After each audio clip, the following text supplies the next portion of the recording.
beyond the edge of the known world, where the freezing grey of the North Atlantic meets the eternal ice, there are stories. Stories written not in ink, but in the frost-bitten breath of exiles, the smoke of ancient hearth-fires, and the heavy swing of iron axes. Welcome to Whispers of the Ancients, where we bring the forgotten echoes of history back to life through immersive narration and rich, detailed imagery. Today, we invite you to step into the world of the Norsemen, a world of violent survival, unyielding pride, and a desperate, impossible journey toward a mythical land of sweet wine and endless timber. This is the story of Erik the Red, the unbending giant who conquered the ice, and of his son, Leif Eriksson, the visionary who dared to cross the monster-haunted void to touch the very edge of a new world. This is the Saga of the Farthest Shore. The Saga of the Farthest Shore. Chapter 1. The Scent of Pine and Salt. We are travelling back, far back, to a time before concrete and glass, before the urgent buzzing of modern life. We are travelling to the deep, shadowed fjords of western Norway, roughly 1,050 years ago. Imagine a landscape that makes you feel entirely small, yet completely held. The mountains here do not roll gently. They rise out of the dark, salt water like the jagged teeth of an ancient sleeping giant. They are sheer walls of dark grey granite, plunging straight down into water so deep and clear it looks almost black.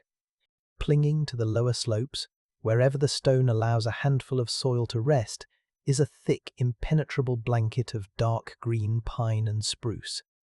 The air here is not like the air you breathe in a city. It is heavy, rich, and incredibly clean. It tastes of cold salt spray off the Atlantic, mixed heavily with the sharp medicinal tang of crushed pine needles and the deep, earthy scent of damp moss. If you close your eyes, you can feel the chill of the morning mist clinging to your skin. It is a wet, biting cold, but it is a clean cold. It wakes you up. It reminds you that you are alive in a world that is vastly older and vastly quieter than the one you left behind. Listen closely. The silence of the fjord is not empty. It is layered with the slow, rhythmic sounds of human life meshing perfectly with the natural world. Down by the water's edge, where a narrow strip of rocky beach offers a rare, flat surface, a small community has taken root. There is no frantic rushing. There are no sirens, no engines. There is only the steady, echoing rhythm of a heavy iron axe biting deep into a massive oak trunk, a sound that pulses through the still air. The sound travels perfectly across the still water, bouncing off the granite cliffs so that it seems to come from everywhere at once. Beneath the ringing of the iron, there is the constant rhythmic slapping of small waves against the wooden hulls of boats drawn up on the shingle. It is a soothing, repetitive sound, like the steady breathing of a large animal. The people moving along the shoreline are wrapped in thick, undyed wool and heavy animal furs. They do not move with the stressed, forward-leaning posture of modern commuters. They move deliberately. The ground is uneven, a mix of slippery round stones and slick, dark mud, and so every step must be chosen with care. You can smell them before you see them clearly.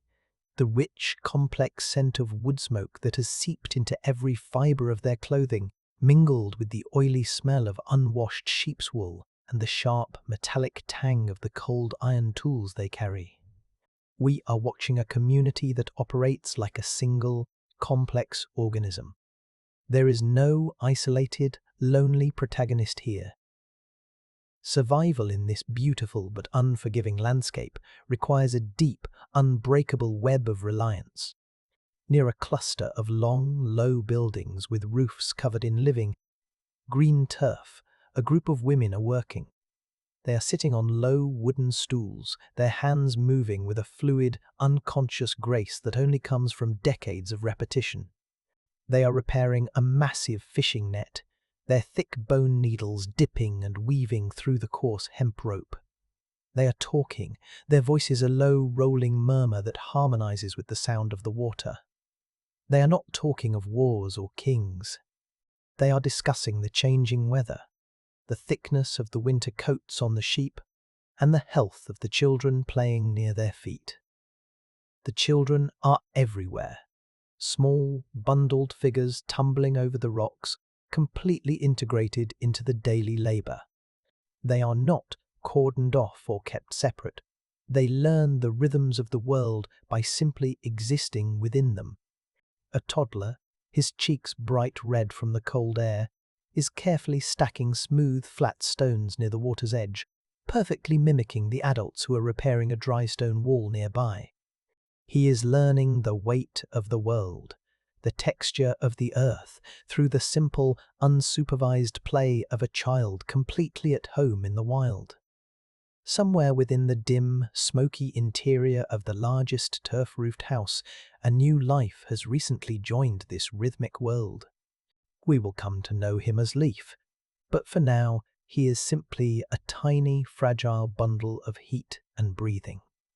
Imagine the sensory world of this newborn child.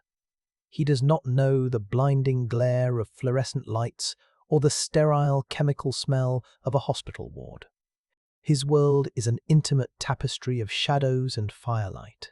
His first sensation is the rough, incredibly warm texture of a sheepskin blanket, the wool still smelling faintly of the animal and the earth. He is held against the chest of his mother, Theodild, feeling the deep, resonant vibration of her voice as she hums a low, wordless lullaby. The air he breathes is thick. It is heavy with the comforting, ever-present scent of the open hearth fire blazing in the center of the room. He breathes in the smell of burning birchwood, the rich, savory aroma of dried fish hanging from the rafters, and the earthy scent of the packed dirt floor. He hears the lively music of the sap popping within the firewood and the soft, rhythmic sound of a wooden spoon scraping patiently against a clay bowl. For this child, the world is not a vast, terrifying unknown. It is this single, warm room filled with the smells of his family and the protective, enclosing walls of earth and timber. To understand these people, you must understand their relationship with the cold and with the fire that keeps it at bay. Outside, the wind is beginning to pick up, whistling down from the high glaciers, carrying the promise of a long, brutal winter. But inside the long house, it is a haven. The walls are not made of thin drywall. They're constructed of thick, overlapping wooden planks, banked on the outside with several feet of dense, insulating turf and earth. The house literally wears a coat of soil and grass. The heart of this home is the central fire pit, a long, stone-lined trench that runs down the middle of the floor. This fire is rarely, if ever, allowed to go out completely. It is the glowing, beating heart of the community. Look at the faces gathered around it. The golden light softens the deep lines carved into the faces of the elders by decades of sun and salt wind. It catches the gleam of a heavy silver brooch pinning a thick woolen cloak. It illuminates the calloused, scarred hands of the men who spend their days wrestling with timber and stone. They are sitting shoulder to shoulder on raised wooden platforms that line the walls, sharing the heat. There is a profound sense of safety in this shared warmth. The darkness outside is absolute, a terrifying, freezing void, but inside there is light, there is breath, and there is the deeply comforting presence of the group. Even as they sit by the fire, their minds and their hands are tied to the seasons. The brief, glorious Norwegian summer is already fading, and the community is engaged in the massive, collective effort of preservation. Life here is a constant cycle of gathering in the light to survive the dark. Down in the storage sheds, the air is thick with the sharp, eye-watering smell of salt and the heavy, earthy odor of fermentation. Men and women are working together, packing layer upon layer of split, cleaned cod into massive wooden barrels, burying them in coarse sea salt. The salt will draw out the moisture, turning the flesh hard and pale, preserving the protein that will keep them alive when the fjord freezes over and the snow drifts higher than the rooftops. In the rafters of the longhouse, bundles of herbs and wild onions are hung to dry, their papery skins rustling faintly in the rising heat of the fire. Sacks of hard, small grains, barley and rye, are carefully stacked, protected from the damp. Every action is deliberate, driven by a deep ancestral memory of hunger and the absolute necessity of preparation. Yet there is no panic in their movements. They have done this 100 times before, and their parents did it 1,000 times before them. It is simply the rhythm of the year, as natural and inevitable as the changing of the leaves on the birch trees. While the food is preserved for the winter, the tools of their mobility are being carefully tended to down at the water's edge. The Norse are a people defined by their relationship with the sea, and their ships are treated with a reverence bordering on the spiritual. Pulled up onto the timber rollers are several small fishing boats and one larger, more imposing vessel. A trading ship, deep-bellied and broad. Run your hand along the overlapping oak planks of the hull. The wood feels smooth, worn down by the friction of the water and the meticulous care of the builders. It is clinker-built, relying on thousands of iron rivets to hold the flexible planks together. The air around the boat smells powerfully of hot pine tar. A man is carefully painting the thick, black, sticky substance over the wooden hull using a brush made of bundled horsehair. The tar seals the wood against the corrosive salt water, a pungent protective layer that smells like a dense, burning forest. The ship seems to be resting, like a magnificent wooden animal asleep on the shore, waiting for the spring.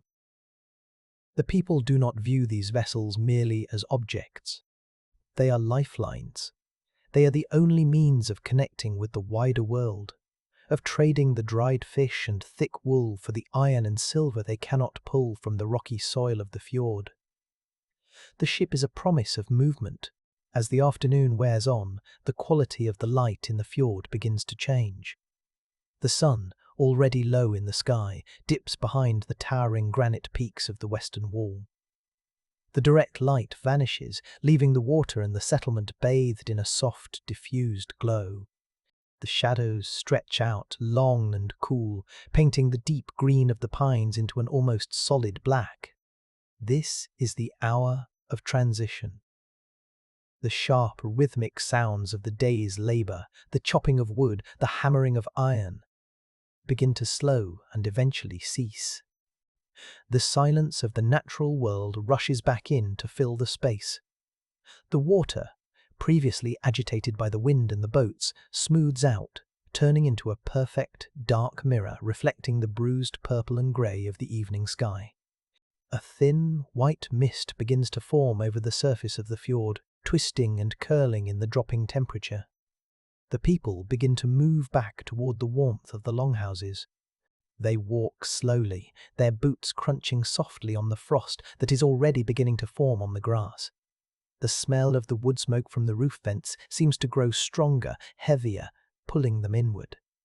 It is a time for drawing together, for closing the heavy wooden doors against the vastness of the darkening world outside, and turning their attention to the small, bright circle of the hearth fire. Inside, the evening meal has been eaten. The wooden bowls have been scraped clean with chunks of dense, flat bread. The atmosphere in the longhouse shifts from the practical business of eating to the slower, softer business of storytelling. The community does not have television. They do not have books. Their history, their laws, and their entertainment are carried entirely in the breath and the memory of the elders. An old man, his voice a deep, gravelly rumble that vibrates in the chest, begins to speak. He is not shouting. He is weaving a story, his words slow and deliberate. He speaks of ancient kings, of the creation of the world from the body of a giant, of the sly tricks of the gods. He speaks of journeys across the sea, laying the foundation in the minds of the children listening, including the young infant, Leif, who absorbs the rhythm of the language even if the words mean nothing yet. The firelight dances across the faces of the listeners, their eyes heavy, their bodies relaxed. The women continue to spin wool, the soft hum of the drop spindles providing a constant, hypnotic background note to the old man's voice. It is a moment of profound peace, a community binding itself together with the invisible threads of shared narrative, safe within their turf-walled fortress against the gathering night. And so, the day in the fjord slowly turns. The old man's story winds down, fading into a gentle, satisfied silence. The fire is banked for the night, the glowing red coals carefully covered with pale grey ash to preserve their heat until morning. The longhouse descends into a warm, heavy darkness, lit only by the faint, pulsing glow of the hidden embers. The sounds of the community shift from quiet conversation to the deep, slow breathing of 30 people sleeping under thick layers of wool and fur.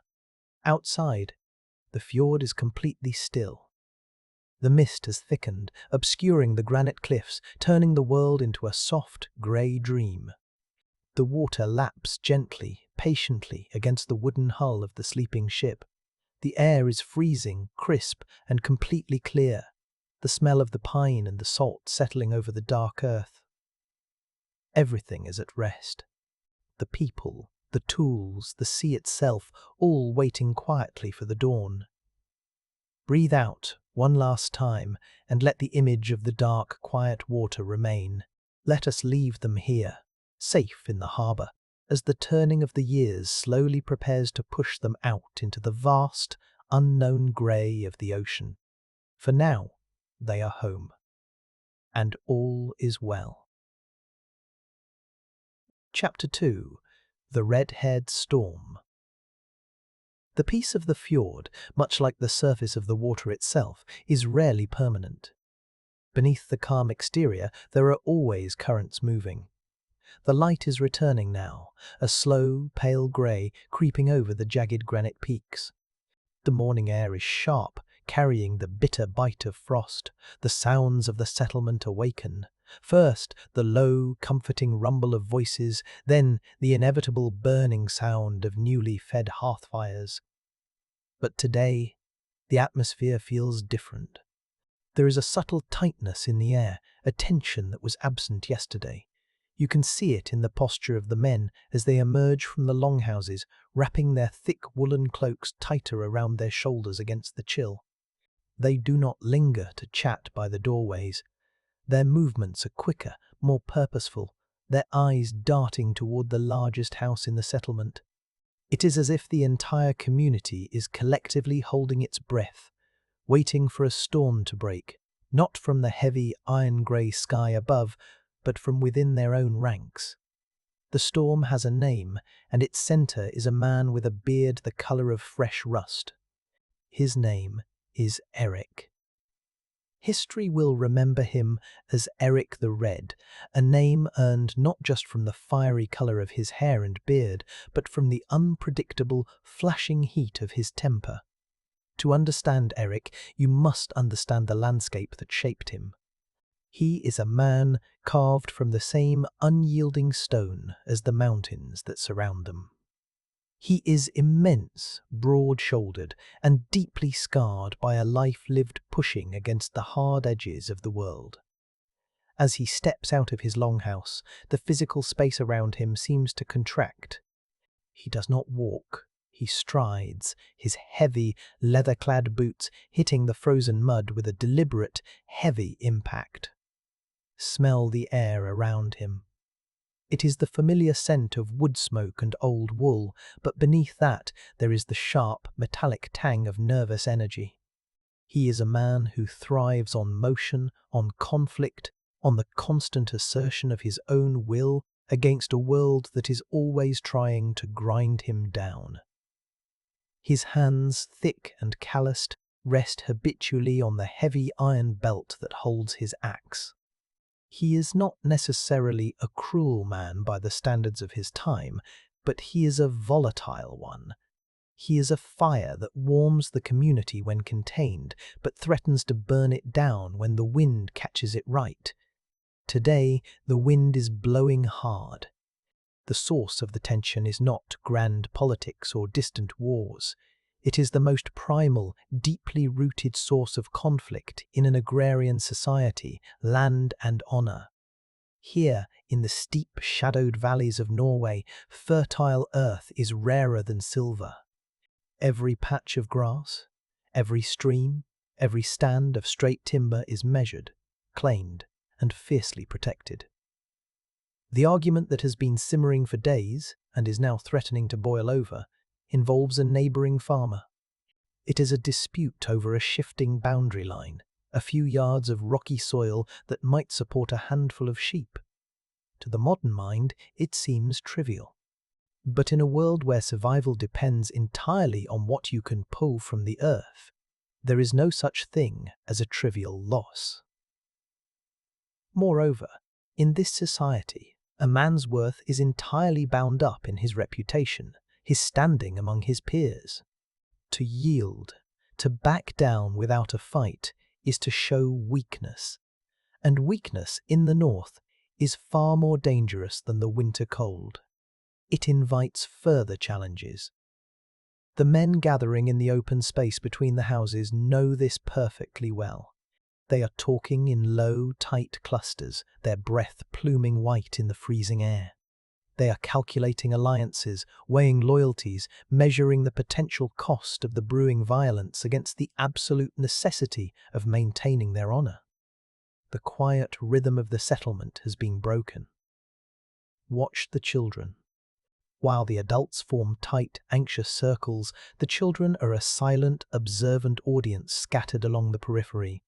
Young Leif is too small to understand the words, safe in his mother's arms, but the older children sense the shift in the atmosphere with the sharp instincts of small animals. They have stopped their games. The flat stones they were stacking by the water's edge are forgotten. They are perched on the low turf roofs or huddled behind the wooden storage sheds, their bright, intelligent eyes tracking every movement of the adults. Children in this world are not shielded from the harsh realities of life. They are immersed in them.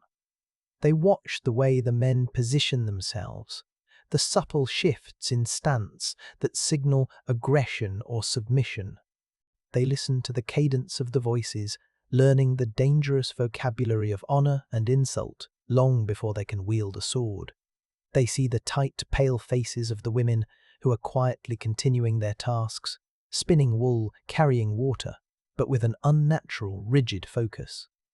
The women know that if the men fail to resolve this with words, it is they who will have to bind the wounds, wash the blood from the tunics, and try to hold the fractured community together in the aftermath. The children absorb all of this in absolute silence, learning the terrible, heavy cost of pride. The confrontation finally materializes near the communal well, a spot usually reserved for quiet morning greetings and the sharing of news.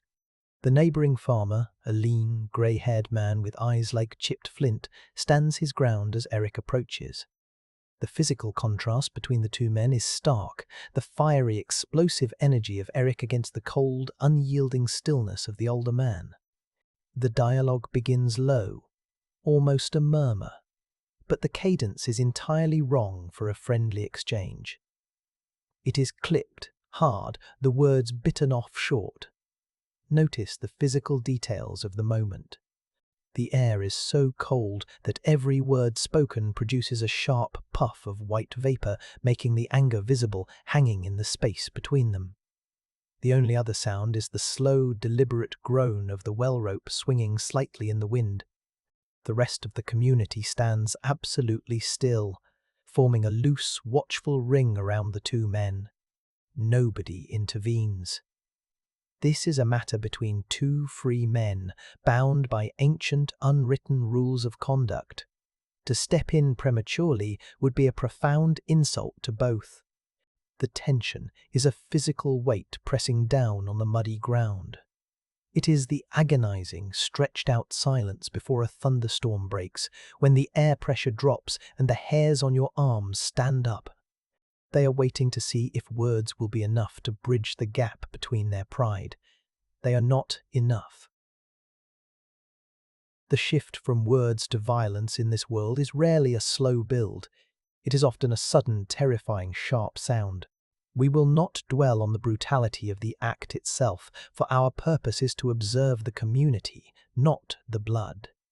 What matters is the sudden release of all that built-up tension, like a heavily stressed rope finally breaking. A word is spoken, perhaps an insult too sharp to swallow, and Erik's massive hand drops from his belt to the handle of his axe. The movement is shockingly fast for a man his size. There is a blur of motion, a sickening sound of iron meeting resistance, and the grey-haired neighbour falls back onto the frozen earth. A collective, sharp intake of breath ripples through the watching crowd. It is not exactly shock. Violence is a known, almost expected part of their reality. It is more a profound, heavy realization of what must inevitably follow. The fragile peace of the morning has been shattered completely and irreparably. The smell of the damp earth and pine is suddenly overwhelmed by the sharp, metallic scent of fresh blood pooling on the frost. Erik stands over the fallen man, his chest heaving, his face flushed an even deeper, darker red. The fire has burned hot, and the damage is done. The community stares at him in the sudden, ringing silence that always follows the storm. The immediate aftermath is a frantic, chaotic blur of motion. The unwritten laws of the North dictate that blood demands blood, and the fallen man's kin will be bound by honour to retaliate. The settlement cannot remain neutral ground. It is now a fractured place. Erik's wife, Theodhild, steps out of the longhouse. She does not scream or weep. She is a woman of profound strength and grim pragmatism, hardened by years of managing a household tethered to a human hurricane. She takes one look at the scene by the well, at her husband standing amidst the silent, shocked community, and she understands instantly what must be done. She turns back to the house, her voice cutting through the ringing silence with sharp, calm authority. She begins issuing orders to the thralls and the older children. There is no time for discussion or recrimination. The survival instinct of the family overrides everything else. They must gather what they can carry, they must secure the most valuable tools and provisions, and they must be prepared to defend themselves before the neighbour's family can rally their forces. The slow, methodical rhythms of the morning, the careful spinning of wool, the patient carving of wood, are instantly abandoned. The air is thick with the smell of panic and adrenaline. The quiet haven of the fjord has suddenly become a trap. Inside Erik's longhouse, the atmosphere is transformed into organized desperation.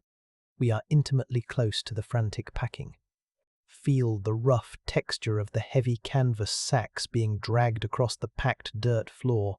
Hear the frantic noise of iron tools, axes, adzes, tongs, being hastily thrown into wooden chests. These are not just objects, they are the absolute necessities for survival in whatever wilderness they must flee to. A woman is rapidly pulling down the bundles of dried herbs and salted fish from the rafters, her hands moving with a desperate speed. Theodhild wraps the infant Leif tighter in his sheepskin, her movements sharp but protective, binding him against her chest so her hands are free to work. The smell of the hearth fire is still there, but it is now mixed with the dusty, pungent smell of disturbed earth and the nervous sweat of the people working in the dim light. They are packing the essence of their lives, their warmth, their food, their ability to build, into portable bundles. Every decision is agonizing. What do you leave behind when you know you may never return? They leave the heavy loom. They leave the finely carved wooden benches. They take the seed grain, the iron, and the heavy winter cloaks. They are stripping their home down to its bare, functional bones. Outside, the wider community is engaged in a complex, silent dance of distancing. They are not entirely abandoning Erik. He has friends here, men who have sailed with him and shared his fire. But to help him openly now is to invite the wrath of the dead man's family upon themselves. They offer quiet, hurried assistance. A man slips a heavy bundle of dried cod into one of Erik's chests without meeting his eye. A woman hands Theodild an extra woolen blanket, her expression tight with unspoken sympathy. But they maintain a careful physical distance. The social fabric of the settlement has torn, and everyone is trying to avoid being caught in the fraying edges. The old storyteller from the night before watches from the doorway of his home, his face a mask of weary resignation. He has seen this happen before. He knows the ancient, destructive cycle of the blood feud. He watches as Erik and his household begin the heavy, straining work of moving their chests down to the small, sturdy coastal boat they own. The boat is not a grand longship, but a reliable, broad-beamed workhorse designed for the coastal waters. The sound of the wooden chests scraping against the rocky beach is loud and harsh, a grating, unpleasant noise that completely shatters the memory of the previous night's gentle lullabies. The departure is abrupt and devoid of ceremony. There are no fond farewells, no lingering embraces on the shore. Time is the most critical element they possess. They load the final supplies, the sheep bleating nervously as they are forced into the cramped hull of the boat. Erik is the last to board. He stands on the rocky shingle for one final moment, looking back at the turf-roofed house he built with his own hands, the fire still burning faintly inside. His face is unreadable, a mix of defiant pride and, perhaps, the smallest flicker of regret for the peace he has just destroyed. He turns, his heavy boots crunching on the stones, and climbs over the wooden gunwale. They push off from the shore, the oars digging into the dark, freezing water with frantic, powerful strokes. The distance between the boat and the settlement grows rapidly. The sounds of the shore, the murmuring voices, the creaking well, fade away, replaced entirely by the rhythmic spray of the oars and the deep, cold sigh of the wind coming down from the mountains. Look back at the shore one last time. The community stands watching, small figures wrapped in grey wool shrinking against the massive backdrop of the granite cliffs. The family is cast adrift, pushed out from the warmth of the hearth fire into the vast, unforgiving expanse of the open fjord. The storm has broken, and they must ride the waves. Let us pause here. Take a breath and let the cold wind settle. All is quiet again. Chapter 3. The Timber of Exile. The physical sensation of the escape is immediate, violent, and entirely consuming. We are no longer observing the slow, methodical rhythms of a settled life. We are plunged headfirst into the frantic, exhausting machinery of survival. Down in the dark, freezing water of the fjord, the heavy coastal boat is moving as fast as human muscle can push it. Feel the burning in the arms of the men at the oars. Every stroke is a desperate, full-body heave. The long wooden oars, carved from solid ash, bite deep into the black water, bending slightly under the immense strain of the pull before breaking the surface with a sharp, hissing breath of spray. The water flies off the blades in freezing droplets that hit the men's faces like tiny stones. The cold air sliding down from the high glaciers sears their lungs with every ragged breath. They are rowing not toward a destination, but away from a consequence. The water of the fjord, normally a mirror reflecting the sky, is churned into a chaotic, bubbling white froth behind the stern. But even this frantic human effort is swallowed by the sheer scale of the landscape around them. The sheer granite cliffs rise on either side of the narrow channel, utterly indifferent to the panicked little vessel scurrying at their base. These mountains have stood for millions of years. They have watched continents shift, massive glaciers carve the deep valleys, and the oceans rise and fall. To them, this desperate flight of a single family is nothing more than a momentary ripple on the water. The shadow of the cliffs falls heavily over the boat, plunging them into a deep, premature twilight that makes the water look as black as pitch. The men do not look up at the majesty of the stone. They keep their heads down, their eyes fixed on the wooden bench in front of them, their entire universe reduced to the agonizing rhythm of the pull. After several agonizing miles, the frantic pace begins to slow. The immediate danger of pursuit from the settlement has passed, replaced by the profound, creeping reality of deep physical exhaustion. Erik steers the heavy boat into a narrow, hidden cove, a deep notch in the granite wall where the dark water is completely still and protected from the wind. He gives a low, hoarse command, and the men stop rowing. The sudden absence of the rhythmic movement and the heavy sounds of exertion is jarring. The silence of the wild fjord rushes back in, heavier and more oppressive than before. The only sound in the cove is the water dripping slowly from the resting oars, a hollow, rhythmic dripping echoing off the wet stone walls. It is the sound of time catching up to them. The men slump over the heavy wooden handles, their heads bowed, their breath clouding the freezing air in thick, ragged bursts. They are safe for the moment, but the safety feels hollow, a temporary pause in a terrifying freefall. They are caught in a limbo between the life they just destroyed and an absolutely uncertain future. The brief rest allows the adrenaline to fade from their blood, leaving behind the stark, uncomfortable reality of their situation. Slowly, with stiff and aching hands, they begin to unpack the hasty bundles they threw into the boat during their flight. This is the moment when the true, agonizing cost of the exile is felt. We watch Theodhild open a heavy, salt-stained leather sack.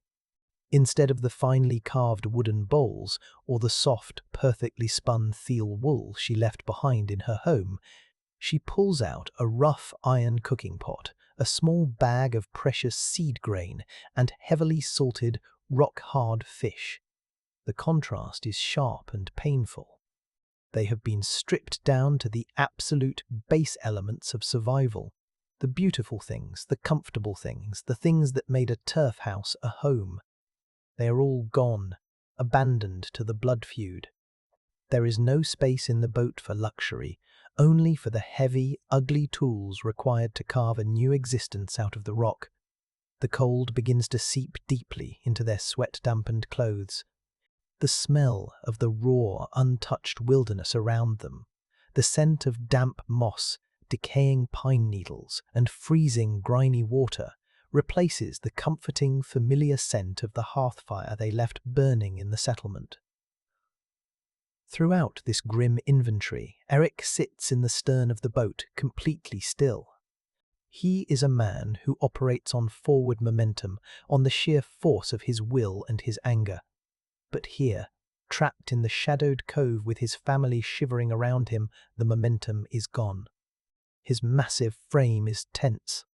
Hunched over, his calloused hands resting heavily on his knees. He is brooding. The white-hot anger that fueled his violent outburst has burned down to a heavy, smouldering coal in his chest. He knows the unwritten laws of the North better than anyone. He knows that by striking the blow, he has not only doomed himself, but his entire household. He is a chieftain without a hall, a farmer without land. The heavy realization of his new status as an outcast weighs on him like physical stones. He does not speak to his men. He does not look at his wife. He stares out at the dark water, his mind turning over the impossible arithmetic of survival, calculating how many friends he actually has left and how far he will have to run before the reach of the blood feud fades. It is Theodhild who steps into the leadership vacuum. She is the anchor in the storm, the pragmatist who understands that freezing to death is a more immediate threat than the swords of their enemies. Seeing the men paralyzed by exhaustion and her husband lost in his dark thoughts, she takes practical charge.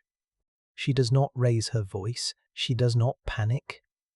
With calm, measured movements, she directs two of the thralls to gather what little dry brush and driftwood they can find along the rocky, narrow shoreline. She understands that morale is tied directly to warmth. She carefully builds a small, concealed fire in a deep crevice of the rock, sheltering the flames with a heavy woolen cloak so the smoke will not be seen drifting above the cove from the main fjord. The sudden, tiny spark of light and heat is a profound relief. The small band gathers closely around it, drawn to the warmth like moths. Thiodhild takes a chunk of the rock-hard dried fish and places it on a flat stone near the embers to soften. She is holding the fractured pieces of her family together with the sheer, unrelenting force of routine. Her hands, covered in dirt and smelling of cold seawater, are the hands that will keep them alive tonight. Observe this strange, tense camp from the perspective of the children. For young Leif, safely bundled against his mother's chest in layers of sheepskin, the transition is merely a change in smells and temperatures, a shift from a warm, smoky room to a cold, damp embrace. But for the older children, this is a profound disruption of the universe. They sit near the edge of the small fire, their knees pulled tightly to their chests. They are caught in a confusing emotional paradox. On one hand, there is a thrill of wild adventure. Sleeping under the open sky, hiding in a secret cove, escaping into the wild like the heroes in the sagas. But beneath that childish thrill is a deep, instinctual fear. They see the tight, pale faces of their parents. They feel the biting cold seeping through their cloaks. They understand that the heavy, turf-walled home that always protected them is gone, and the world outside is vast, dark, and entirely indifferent to their suffering. They listen to the unfamiliar sounds of the wild, the sharp, splitting sound of a freezing branch, the distant, lonely cry of a hunting owl. And they draw closer to the flickering light, learning the harsh reality that safety is never guaranteed. As the evening deepens into absolute starless night, a low, rhythmic sound breaks the silence of the cove. It is the muffled movement of oars approaching from the main channel. The men around the fire instantly tense, reaching for the heavy iron axes resting at their feet. But as the small boat glides out of the darkness and into the faint orange light of the embers, the tension breaks.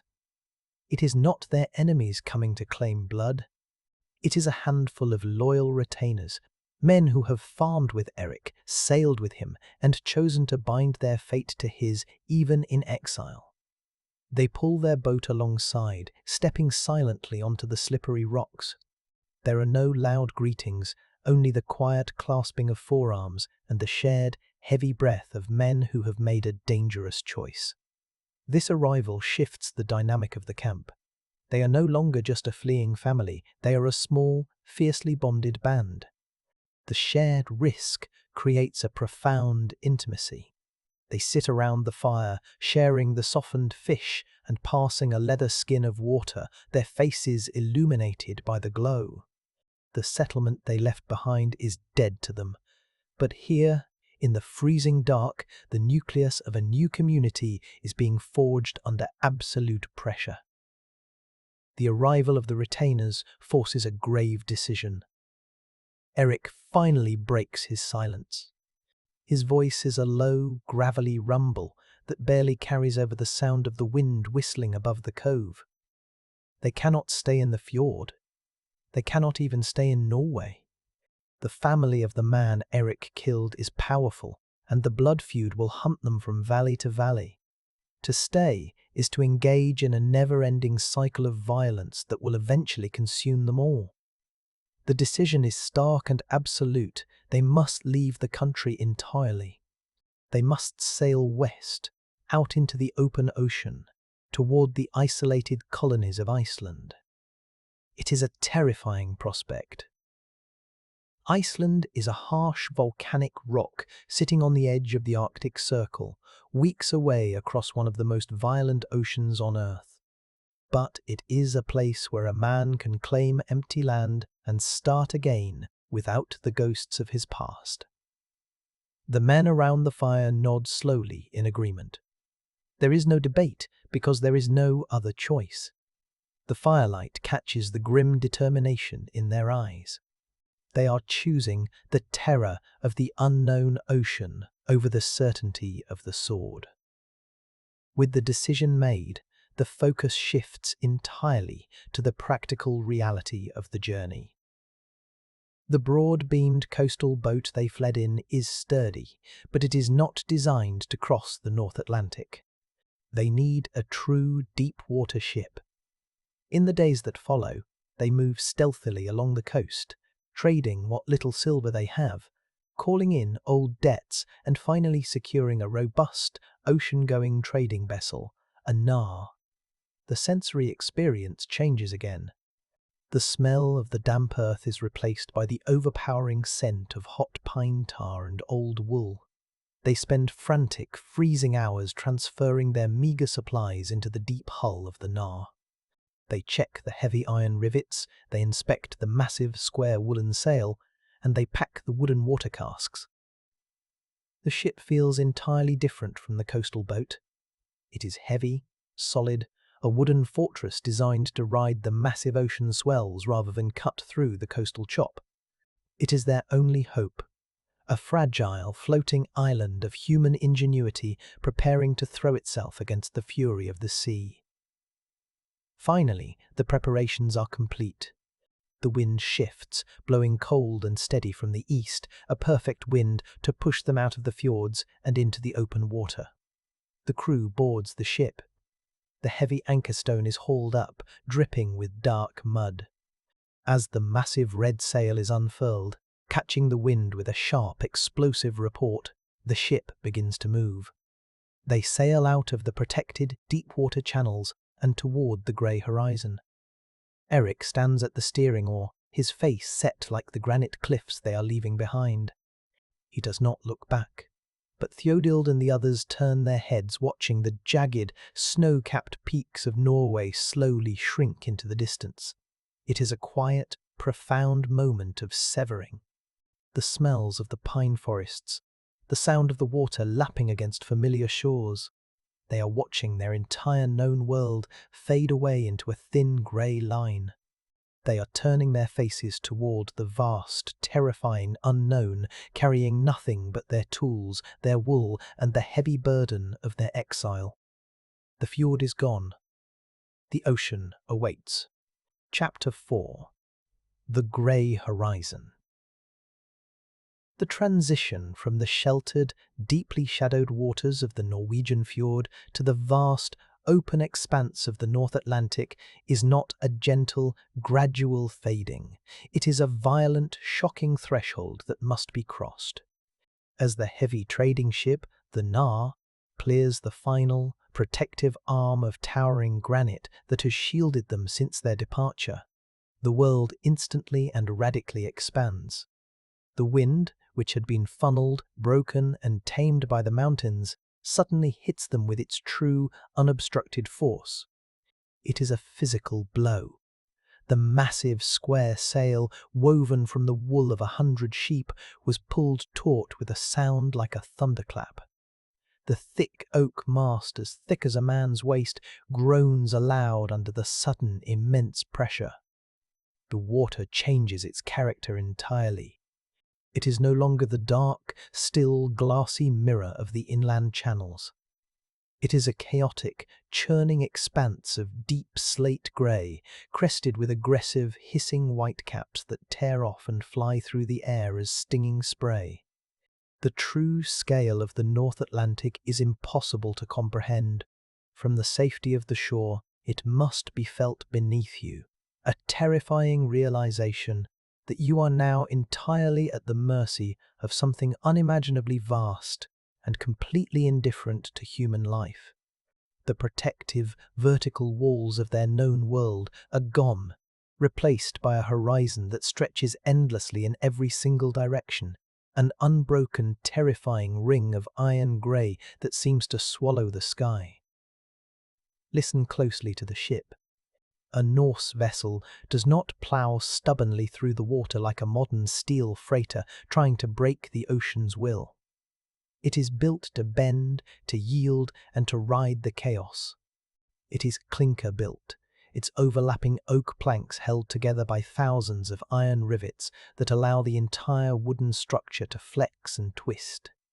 As the ship meets the first true ocean swell, a massive, rolling hill of water generated by storms 1,000 miles away, the heavy hull rises up the steep face of the wave. The wood screams. It is a deep, agonizing, structural groan that vibrates through the thick leather soles of the boots, a sound that makes the heart clench instinctively as you wait for the timber to shatter into 1,000 pieces. But it does not shatter. It flexes.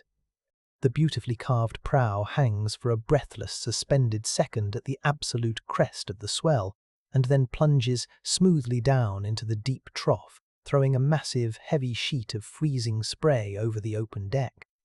The slow rise, the groan of the hull, the sudden rush, and the flying spray. This is the new, violent rhythm that will dictate every second of their lives for the coming weeks. It is a deeply unsettling, stomach-churning motion until the exhausted human body finally surrenders to it and learns to move with the ship, rather than fighting against the inevitable power of the sea. Once the initial, adrenaline-fueled shock of entering the open sea begins to subside, the most profound and difficult sensation to manage is the absolute visual deprivation. We are so accustomed to landscapes filled with colour, texture, and variation. The dark green of trees, the brown of the earth, the shifting shapes of clouds against mountains. Here, the palette is brutally, punitively restricted. The sky above is a low, oppressive, unbroken ceiling of bruised, slate-coloured clouds that never seem to part. The ocean below is the exact same colour, a deep, restless, agitated grey that seems to absorb all light rather than reflect it. There is no clear, sharp line where the sky ends and the water begins.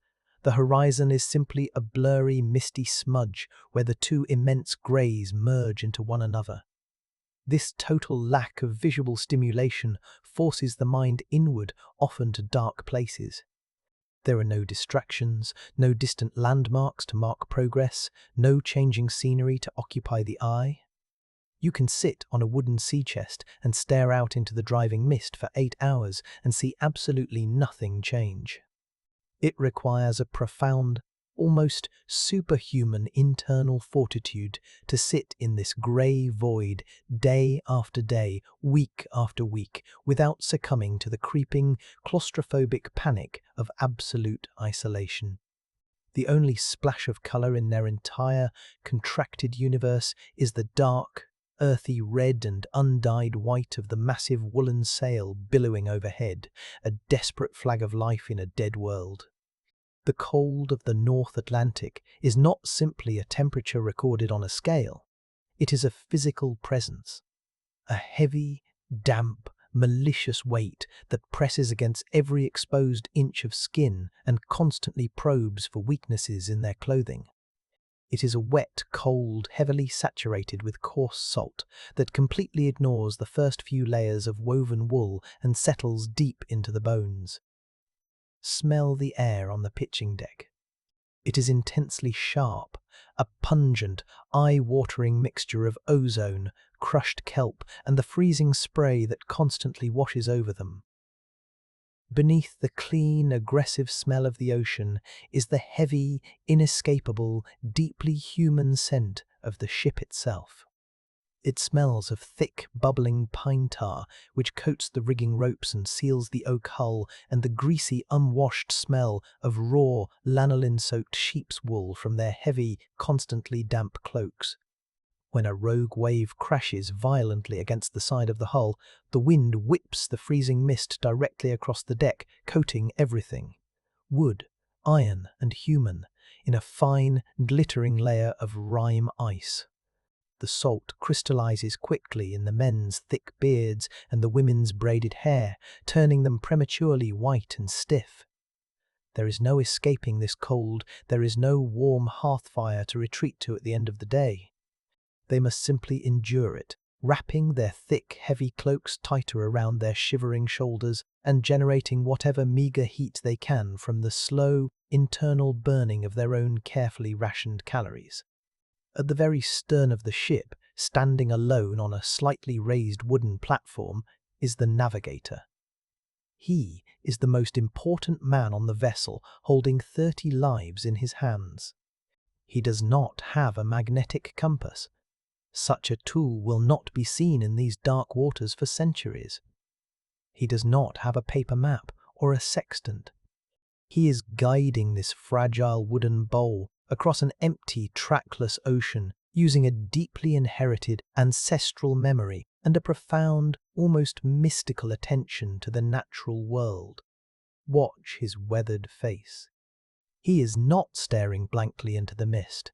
His narrowed eyes are constantly moving, reading the subtle, hidden language of the sea.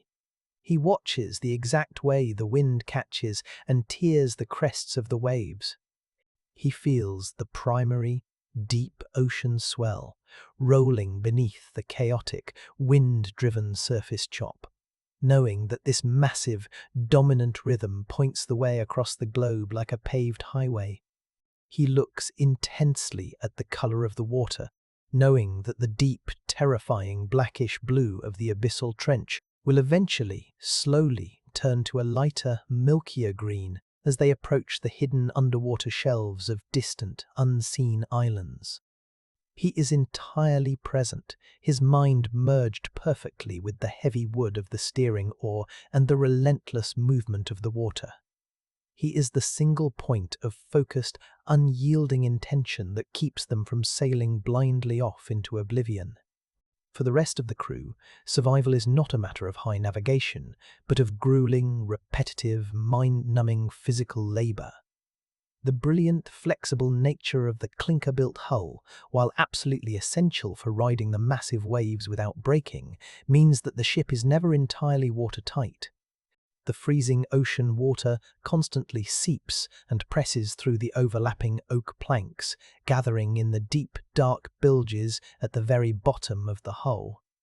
If left unchecked, this cold, heavy water will slowly, inexorably drag the ship down into the black. And so, the bailing begins, and it never truly ends. It is a constant, exhausting, punishing routine. Men and women take alternating turns climbing down into the cramped, freezing, dark space beneath the deckboards. They use heavy, iron-bound wooden buckets to scoop up the icy, foul-smelling bilge water and heave it up and over the side of the ship. The work is physically agonizing. The muscles in the lower back and shoulders burn with lactic acid, the hands grow numb, red and claw-like from the freezing water, and the constant violent pitching of the ship makes simply standing upright a desperate battle for balance. The rhythmic scooping, lifting and heaving of the water over the side is the grueling sound of human defiance against the ocean's slow, persistent attempt to reclaim them. When the physical exhaustion finally becomes too great to bear, they must attempt to sleep. There are no private cabins, no soft beds, no dry blankets. Sleep on a Norse longship in the open ocean is simply a brief, agonizingly uncomfortable pause in the misery. They huddle together on the open, exposed deck, wedging their bodies between heavy wooden sea chests and massive coils of stiff, tarred rope to keep from rolling around. They pull massive, heavy tarpaulins made of thick, stitched sealskins over themselves to deflect the worst of the driving rain and the freezing sea spray. Underneath the stiff skins, the atmosphere is intensely intimate, dark, and deeply claustrophobic. They lie shoulder to shoulder, hip to hip, relying entirely on shared, communal body heat to keep from freezing to death in the night. The smell in the tight, airless space is overwhelming. Damp, greasy wool, stale sweat, and the sharp tang of constant fear. And always, just inches beneath the thin, flexing oak planks upon which their heads rest, is the freezing, black, roaring water of the Atlantic, rushing past with a deafening, terrifying roar.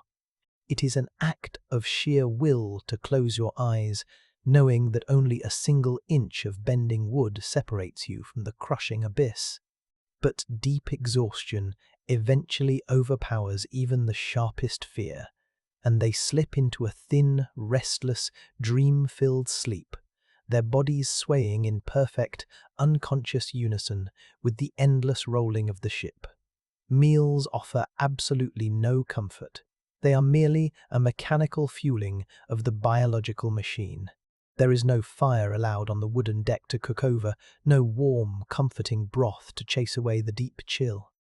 The provisions they packed in their frantic, hurried escape from the fjord are stark, hard, and unforgiving.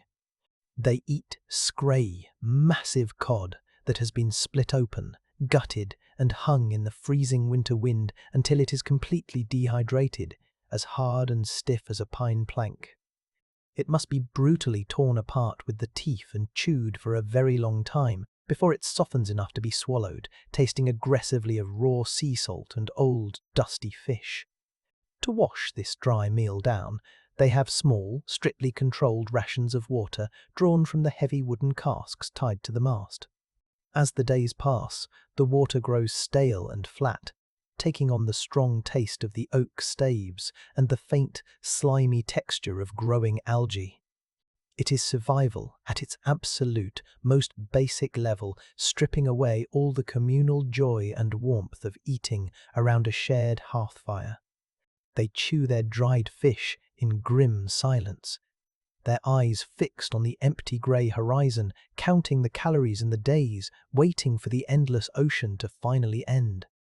Occasionally, the profound, empty grey void is broken by something so massive, it reminds them of their own absolute insignificance.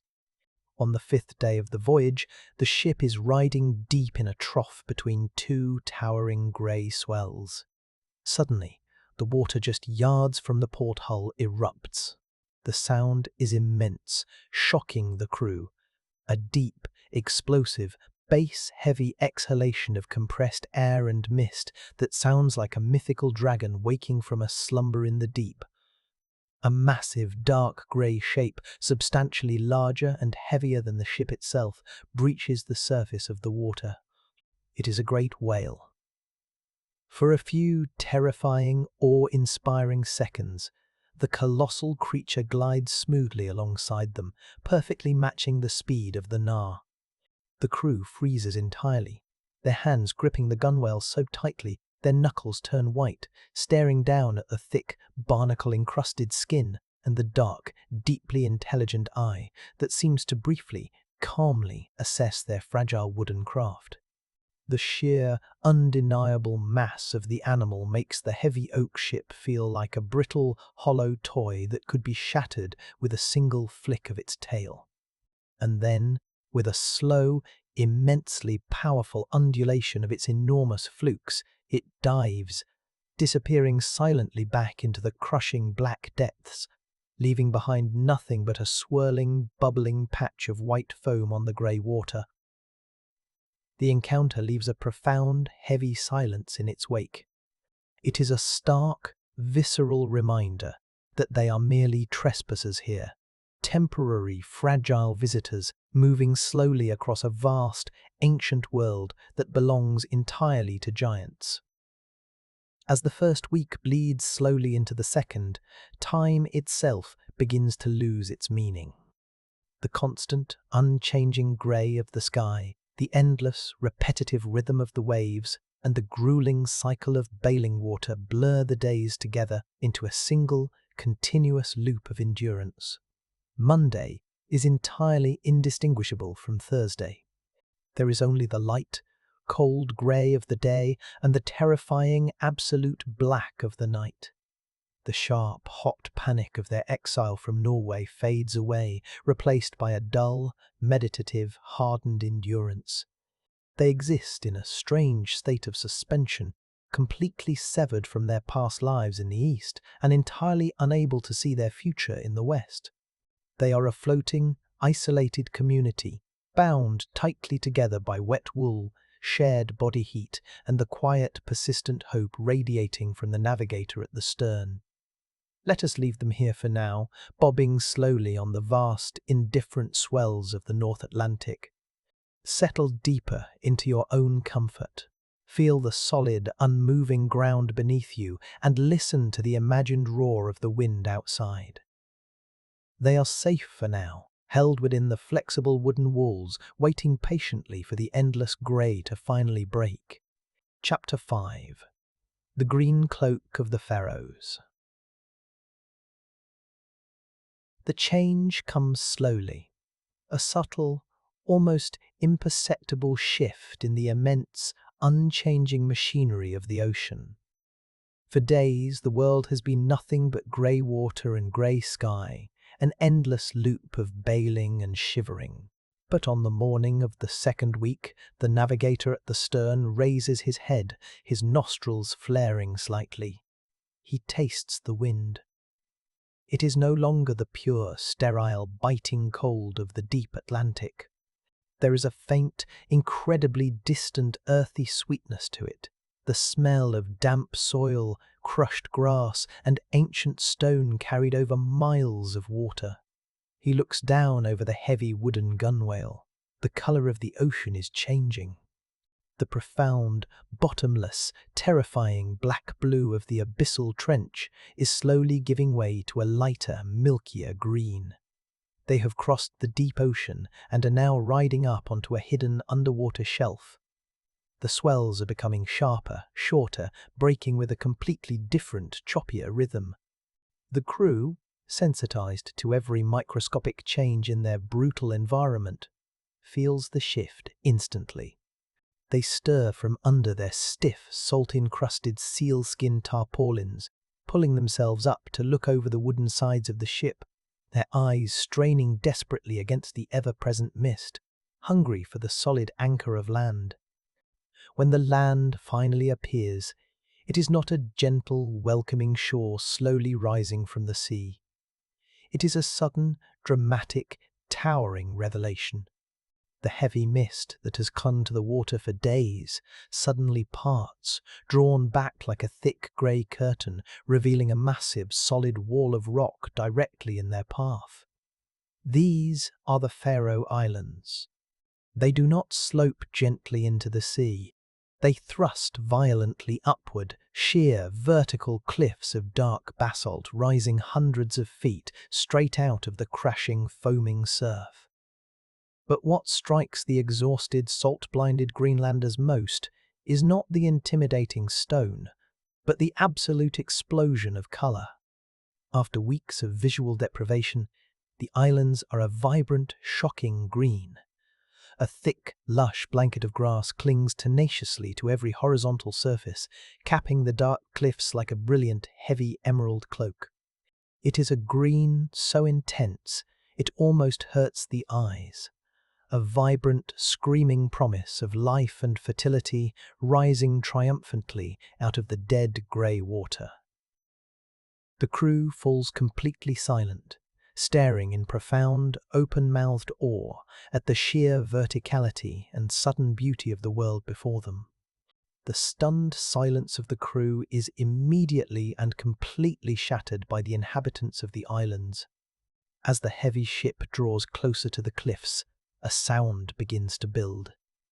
A chaotic, overwhelming, pulsing cacophony that quickly drowns out the roar of the wind and the crashing of the massive waves against the rocks. It is the sound of millions of nesting seabirds. The air above the cliffs is a swirling, frantic, dizzying blizzard of white and black wings. Puffins, guillemots, fulmars and gannets launch themselves from the high, narrow ledges, diving into the green water like living arrows or wheeling in massive, shifting clouds above the ship. Their constant, harsh crying, shrieking and chattering echoes off the sheer rock faces, creating a deafening, vibrating wall of noise. To the modern ear, it might sound like terrifying chaos, but to the starving, exhausted Norseman, it is the most beautiful music imaginable. It is the undeniable sound of fresh meat, of rich, fatty eggs, and of absolute wild abundance. The ocean, which had seemed so empty, cold, and barren, has suddenly offered up a feast of unimaginable proportions. Navigating the final approach to the islands is a terrifying, high-stakes ordeal. The tidal currents around the Faroes are notoriously violent and unpredictable, swirling and ripping against the submerged basalt rocks with terrifying force. The water boils and churns, threatening to smash the heavy oak ship into splinters against the cliffs. The navigator grips the steering oar with white-knuckled intensity, his eyes desperately reading the boils, eddies, and cross-currents on the surface of the water. He must find a break in the sheer cliffs, a place where the stone yields enough to form a beach. The crew stands ready at the oars, their exhausted muscles burning with fresh adrenaline as they fight the powerful pull of the current, dragging the heavy ship inch by agonizing inch toward a narrow inlet. Finally, they round a towering, jagged headland and find it a small, deeply sheltered cove with a steeply sloping beach of smooth grey shingle. The water here is suddenly calm, perfectly protected from the open ocean swells. They drive the ship hard onto the beach, the heavy oak keel grinding against the round stones with a deep, satisfying crunch that vibrates through every timber and into the soles of their boots. The grueling journey is paused. The physical sensation of stepping off the ship is overwhelming and deeply disorienting. For weeks, the crew's bodies have been locked in a constant, unconscious, desperate negotiation with the rolling, pitching deck of the Nar. They have learned to balance, to sway, to absorb the relentless shock of the waves.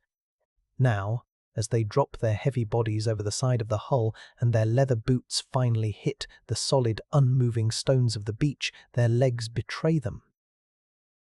The earth feels entirely wrong. It feels unnervingly, dangerously still. Several of the strongest men stumble, their inner ears still absolutely convinced they are at sea, and fall hard to their knees on the wet shingle. But the stumbling quickly turns to gasping laughter. They press their calloused hands flat against the cold, hard stones, feeling the absolute permanence of the earth beneath them. The profound, physical relief washes over them like a wave of physical heat. They have survived the grey void. They have crossed the edge of the world and found solid ground waiting to catch them. For a few precious moments, the tension of the exile, the terror of the blood feud waiting behind them, is completely forgotten, replaced by the simple, glorious, animal joy of stillness. Leaving a heavily armed guard with the ship, the rest of the crew scrambles eagerly up the steep, grassy slopes above the sheltered cove. The landscape of the Faroes is stark and entirely unique. There are no trees here. The constant, brutal, salt-laden winds sweeping off the Atlantic do not allow anything to grow taller than a man's knee. But the lack of timber is overwhelmingly compensated for by the grass. It is incredibly thick, springy, and deeply saturated with moisture from the constant fog and rain. As they walk, their heavy boots sink softly into the turf, a stark contrast to the hard wooden deck. The air smells intensely clean, a heady mixture of the salt sea and the crushed, sweet smell of the green earth beneath their feet. They wander over the rolling, mist-shrouded hills, following the winding, narrow paths cut by generations of feral sheep, stretching their cramped muscles and breathing deeply of the rich air. It is a landscape that feels ancient, wild, and entirely untouched, a place of sweeping, windswept beauty that perfectly matches their own rugged, hardened nature. The immediate, pressing priority is food. The dried, rock-hard fish and stale water of the voyage are quickly forgotten in the face of the island's incredible bounty. The younger, more agile men of the crew take on the perilous task of harvesting the seabird colonies on the cliffs. It is a terrifying display of absolute skill and nerve. They use long, heavy ropes made of twisted, braided walrus hide, anchoring them securely to rocks at the top before lowering themselves backward over the edge of the dizzying, sheer cliffs. They hang suspended hundreds of feet above the churning, crashing surf, swinging gently against the wet rock face, reaching deep into the narrow crevices and muddy burrows to gather the large, speckled eggs of the guillemots and puffins. The parent birds scream and dive aggressively around their heads, but the men work with practiced, methodical focus, filling heavy, woven sacks with the fragile treasure. It is a highly dangerous harvest. A single frayed rope or a slippery, moss-covered foothold means certain death on the rocks below. But the massive risk is accepted as a natural, inevitable cost of survival. They haul the heavy sacks back up over the edge, their faces flushed bright red with exertion and triumph, carrying the promise of the first fresh, hot meal they have had in weeks. Down on the shingle beach, Theodhild and the women have prepared the fire. In a land entirely without trees, they must rely on what the ocean provides. They have scoured the shoreline of the cove, gathering massive bleached trunks and twisted roots of driftwood. Trees that died in distant, unknown forests floated across the expanse of the Atlantic and were finally thrown up onto these shores by winter storms. It takes time to coax a flame from the damp, salt-logged wood using dried moss and precious flint, but soon a large, roaring fire is blazing brightly on the stones. The heat is profound and incredibly comforting, driving back the deep, bone-chilling dampness of the sea that has settled into their joints. The crew gathers closely around the tall flames, stripping off their heavy, salt-stiffened cloaks and hanging them on oars driven into the stones to dry. The smell of the burning driftwood is rich, complex, and slightly sweet, mingling beautifully with the incredible savoury aroma of the seabird eggs roasting slowly in the hot, glowing ashes. When the eggs are finally pulled from the fire, the shells are split open, and the rich, dark, steaming yolks consumed. It is a moment of pure, transcendent satisfaction. It is not just food, it is warmth, comfort, and the powerful physical reaffirmation of life. This pause on the green islands of the Faroes provides a deeply necessary psychological reset for the entire crew. For several days, they camp on the beach, sleeping deeply and soundly on the soft grass above the cove, eating their fill of fresh roasted bird meat and rich eggs, and letting the constant vibrating tension completely drain from their shoulders. Erik's dark, brooding silence, which had hung over him since leaving Norway, begins to lift. He walks the high green hills alone, looking out over the vast grey water, his sharp mind turning from the violent past to the necessary future. The blood feud in the fjords seems distant here, separated from them by a massive wall of violent water. In this green, isolated sanctuary, surrounded by life, they begin to see themselves not just as desperate fugitives running from a sword, but as explorers heading toward a new destiny. The harsh, unforgiving reality of their situation has not changed. They are still homeless outcasts, and they still face a massive, dangerous journey to the icy shores of Iceland. But their spirits have been entirely restored. The shared labour, the shared danger of the cliffs, and the shared bounty of the islands have forged them into a single, cohesive, unbreakable unit. They are ready to face the grey horizon once more. Finally, the wind shifts. It begins to blow cold and steady from the east, carrying the chill of the distant Norwegian mountains, the perfect wind to push them toward Iceland. The brief, beautiful respite is over. They begin the heavy, methodical work of preparing the Nar for the next long leg of the journey. They fill their wooden casks to the brim with sweet, fresh, freezing water from a mountain stream tumbling into the cove. They pack woven baskets with roasted seabirds and whatever hard-boiled eggs they have not already eaten. The heavy, newly dried woolen cloaks are pulled back over their shoulders, and the reality of the cold Atlantic presses in around them once more. They push the heavy oak ship off the shingle beach.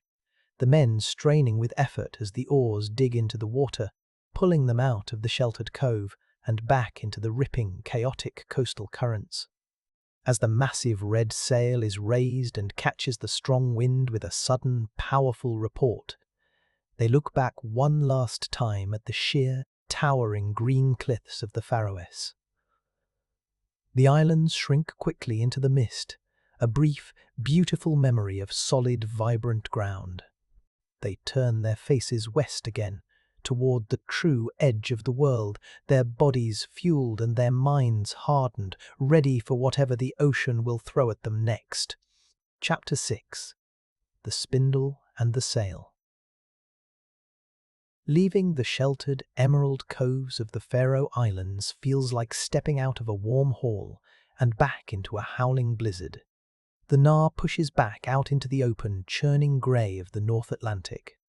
The brief, intoxicating taste of solid green earth and hot, roasted food has fortified the bodies of the crew. But the harsh reality of the ocean returns with brutal, immediate force. The wind here is different than it was closer to the Norwegian coast. It is noticeably older, heavier, and carries the profound, sterile chill of the Arctic ice cap that lies hidden somewhere far to the unknown north.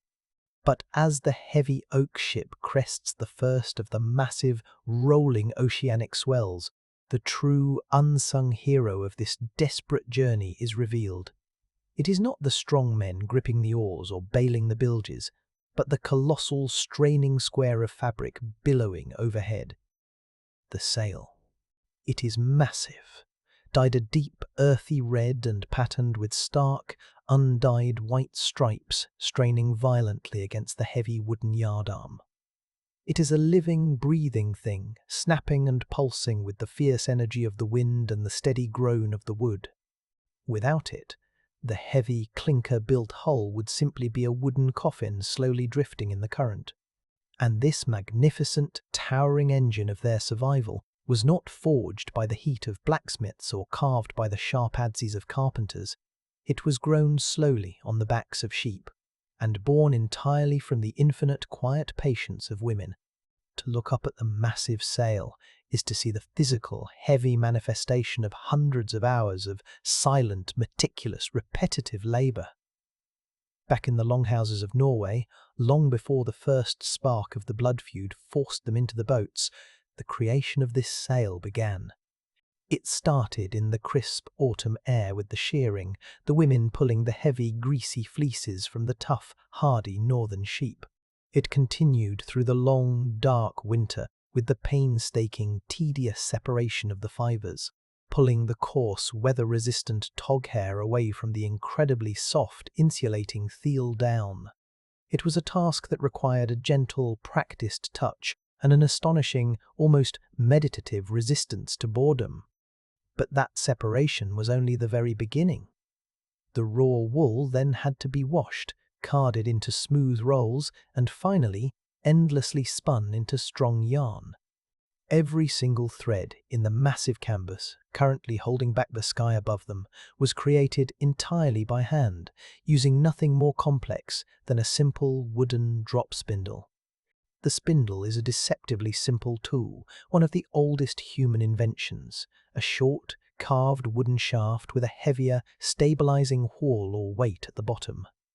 By carefully twisting a few strands of the raw wool fibers together and letting the weighted spindle drop toward the floor while spinning rapidly, the women bound the fragile, separate hairs into a single, strong, cohesive line of yarn. It is a slow, hypnotic, almost trance-like process, a physical rhythm that was deeply woven into the very fabric of their daily domestic lives. Even here on the pitching, freezing, chaotic deck of the ship, surrounded by the roar of the ocean, that ancient rhythm continues. The women of the crew are not idle, helpless passengers waiting passively to be delivered to a new shore. They sit clustered closely together near the center of the ship, where the violent rolling motion is slightly less extreme.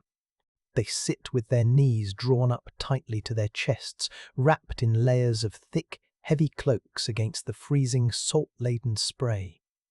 and in their calloused hands the wooden drop spindles are still spinning. They have brought heavy, woven baskets of raw, unspun wool with them into exile, and they are constantly, methodically, producing new yarn. The ship requires constant, vigilant maintenance, and the sail is its most vital and vulnerable component. The constant, aggressive friction of the howling wind and the highly corrosive salt water wear away at the woolen threads day and night, and having a supply of strong, spare yarn is quite literally a matter of life and death.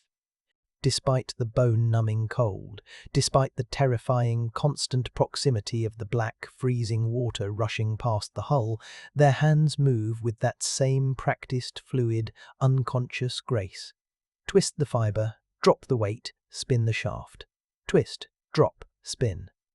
The soft, rhythmic hum of the wooden spindles is a small, quiet, profoundly domestic sound that fiercely and stubbornly defies the roaring, masculine chaos of the ocean raging around them.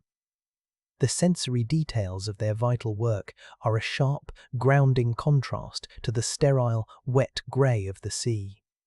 The raw wool they are constantly spinning is incredibly heavy with lanolin, the thick, natural grease produced by the sheep's skin. The smell is pungent, earthy, deeply complex, and distinctly animal.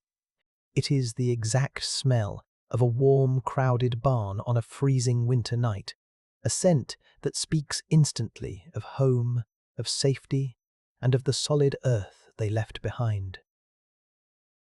The lanolin is not just a byproduct, it is a crucial element of their survival. It acts as a highly effective, natural waterproofing agent. When the greasy yarn is finally woven tightly into cloth, the heavy layer of fat prevents the freezing seawater and driving rain from completely soaking into the fibres. If the massive sail were to become fully saturated with water, it would weigh thousands of pounds, dragging the ship down, making it impossibly top-heavy and entirely unmanageable in a storm. The women's hands, though deeply calloused and scarred from years of hard, physical labour, are remarkably soft and supple, constantly moisturised by the thick, warm sheep grease. The lanolin coats their fingers, seeps into their clothes, and polishes the wooden handles of the spindles, creating a sticky, fragrant, protective layer against the biting, salt-laden wind that constantly seeks to weather and chap their skin. The absolute necessity of their constant, quiet labour is suddenly and violently demonstrated when a brief, brutal squall overtakes the ship. The sky ahead darkens rapidly from its usual dull grey to a bruised, furious, swirling purple, and the wind abruptly shifts direction, hitting the sail with the focused force of a physical blow. The massive woolen canvas recoiled violently, the loud, explosive report echoing like a cannon shot over the roaring water. A sharp, terrifying, tearing sound immediately follows. Near the bottom, reinforced corner of the sail, a small, jagged rip has appeared, the incredible, sudden tension pulling the tightly woven threads apart. If left unchecked for even a few minutes, the screaming wind will catch the small tear, rip the entire sail to useless shreds, and leave them entirely at the mercy of the waves. The navigator at the stern shouts a desperate command over the roar of the wind. The heavy ship is brought carefully and precisely into the wind to momentarily release the immense pressure on the canvas, and two women immediately scramble forward over the pitching deck.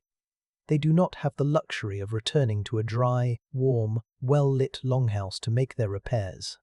They must fix it right here, right now, hanging precariously over the edge of the violently heaving deck, lashed by freezing rain and blinding spray. The repair is an agonizing, heroic display of skill executed under terrifying pressure. The women pull thick, carved bone needles and heavy, coarse, pre-waxed thread from the leather pouches at their belts. Their fingers are completely numb with cold, their breath pluming white in the freezing air. But their movements remain precise and unwavering. They grab the violently flapping, torn edges of the heavy, greasy wool, pulling them together using their entire body weight against the resistance of the canvas and the wind. They push the thick bone needles through the dense, resistant fabric. The distinct, sharp sensation of the needle breaking through the cloth, barely audible over the screaming of the storm. It is a desperate, violent, deeply physical kind of sewing. They are not making delicate, decorative embroidery for a chieftain's tunic. They are binding the torn, bleeding muscle of the ship back together. The freezing ocean water washes over their hands, threatening to pull the slippery needles from their numb fingers. But they persist, driven by the absolute biological necessity of the task. Finally, after agonizing minutes, the tier is closed, bound incredibly tight with thick, overlapping, heavily knotted stitches. The sail is hauled back into its proper position, catching the howling wind once more with a heavy impact, and the ship surges forward, saved by bone and thread. As the breathless women return to their place on the relatively safer centre of the deck, and the wooden drop spindles begin to hum again, it is impossible not to see the profound, deeply poetic connection between the act of weaving and the reality of the journey. The steady rhythm of the heavy, upright loom they left behind in Norway, the heavy wooden noise of the warp and weft being beaten together to form cloth, is perfectly, flawlessly echoed in the rhythm of the ship itself. The slow, groaning rise and rushing fall of the clinker-built hull over the massive oceanic swells is the heavy beat of the loom. The ship itself is the small wooden shuttle, carrying the fragile thread of their lives across the vast, grey, terrifying fabric of the North Atlantic. The sail is not just a tool made of hair, it is a literal, physical manifestation of their entire community. It contains the time, the infinite patience, and the hard-won skill of the women. It holds the brute strength and the endurance of the sheep they raised and sheared. It is the accumulated, collective effort of their entire, fractured society, stitched together over months and raised up in defiance against the empty sky. The men may hold the heavy iron axes, they may pull the long ash oars, and they may steer the heavy wooden rudder, but it is the women's silent, persistent work that truly captures the wind and carries them all across the sea. Look up at the great sail again. The violent squall has passed as quickly as it arrived, and a weak, diffuse, pale light is struggling to break through the thinning cloud cover.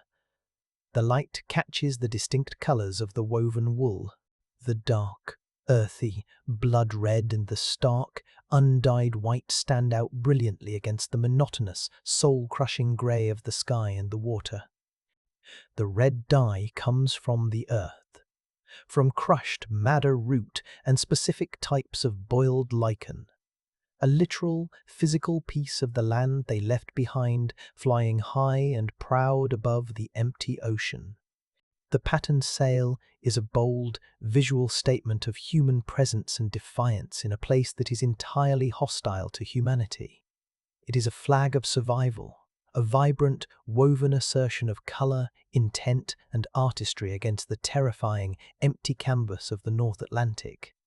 It swells with the invisible, captured force of the wind, curving into a perfect, tight, aerodynamic shape that pulls the heavy, groaning wooden hull forward with a relentless, steady, unstoppable power.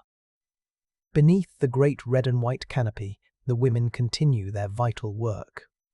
The low conversation, which had stopped entirely during the frantic panic of the squall, slowly, gently resumes. It is the same low, rolling, comforting murmur that filled the smoky longhouses of Norway during the dark winter nights. They talk of the work in their hands, comparing the quality and the greasiness of the raw wool, discussing the ideal tension of the spun thread. An older, grey-haired woman gently reaches out and corrects the technique of a young, shivering girl beside her, showing her exactly how to feed the raw fibre more evenly onto the spinning wooden shaft to prevent weak spots in the yarn. It is the quiet, vital transmission of survival. They are not just spinning yarn to pass the terrifying hours, they are passing down the essential, foundational knowledge that will allow their people to endure and eventually thrive in whatever harsh, freezing new land they might find at the end of this journey. The true history of their people is not just carried in the loud, violent, blood-soaked sagas of the men told around the fire.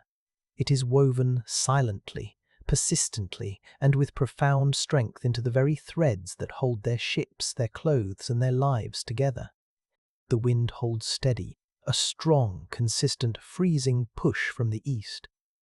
The Nar rides the deep, rolling swells, the clinker-built oak hull flexing, bending, and groaning in perfect time with the ocean's massive breath. The navigator at the stern relaxes his white-knuckled grip on the steering oar, just a fraction, feeling the deeply satisfying, powerful, consistent pull of the sail drawing them steadily forward through the grey. The air is violently cold, the water below them is dark and deeply threatening, and the ultimate destination remains entirely, terrifyingly unknown. But above them, the massive woolen canvas holds firm. The drop spindles continue their quiet hum. The greasy yarn accumulates in the woven baskets, and the heavy ship sails on. The community, fractured, terrified, and exiled from their home, is held securely together by the quiet, unbreakable, lanolin-soaked strength of the thread. They are moving inexorably toward the ice. And all is well. Chapter 7. Ash and Black Sand. The first true sign that the endless, terrifying grey of the ocean is finally breaking is not a visual one, but a scent. For weeks, the air has carried nothing but the sterile, freezing bite of the North Atlantic and the heavy, greasy smell of their own wet wool. But on the morning of the third week, the wind shifts slightly, blowing down from the north instead of the east, and it brings with it a smell that is profoundly, almost shockingly alien to the sea. It is a sharp, acrid odour, faintly metallic and deeply unsettling. It smells like raw sulphur, like the sudden striking of a flint against steel, mingling with the heavy, dense scent of crushed, wet earth. The navigator at the stern raises his head, his nostrils flaring, his eyes narrowing as he scans the persistent grey mist. The crew, huddled beneath their wet cloaks, begins to stir, their own noses catching the strange, sharp tang in the air. This is not the sweet, green, welcoming smell of the Faroes, nor the familiar, comforting pine scent of Norway. This is the raw smell of a land that is still churning, a place where the deep, molten heart of the earth is dangerously close to the surface. It is the undeniable scent of Iceland.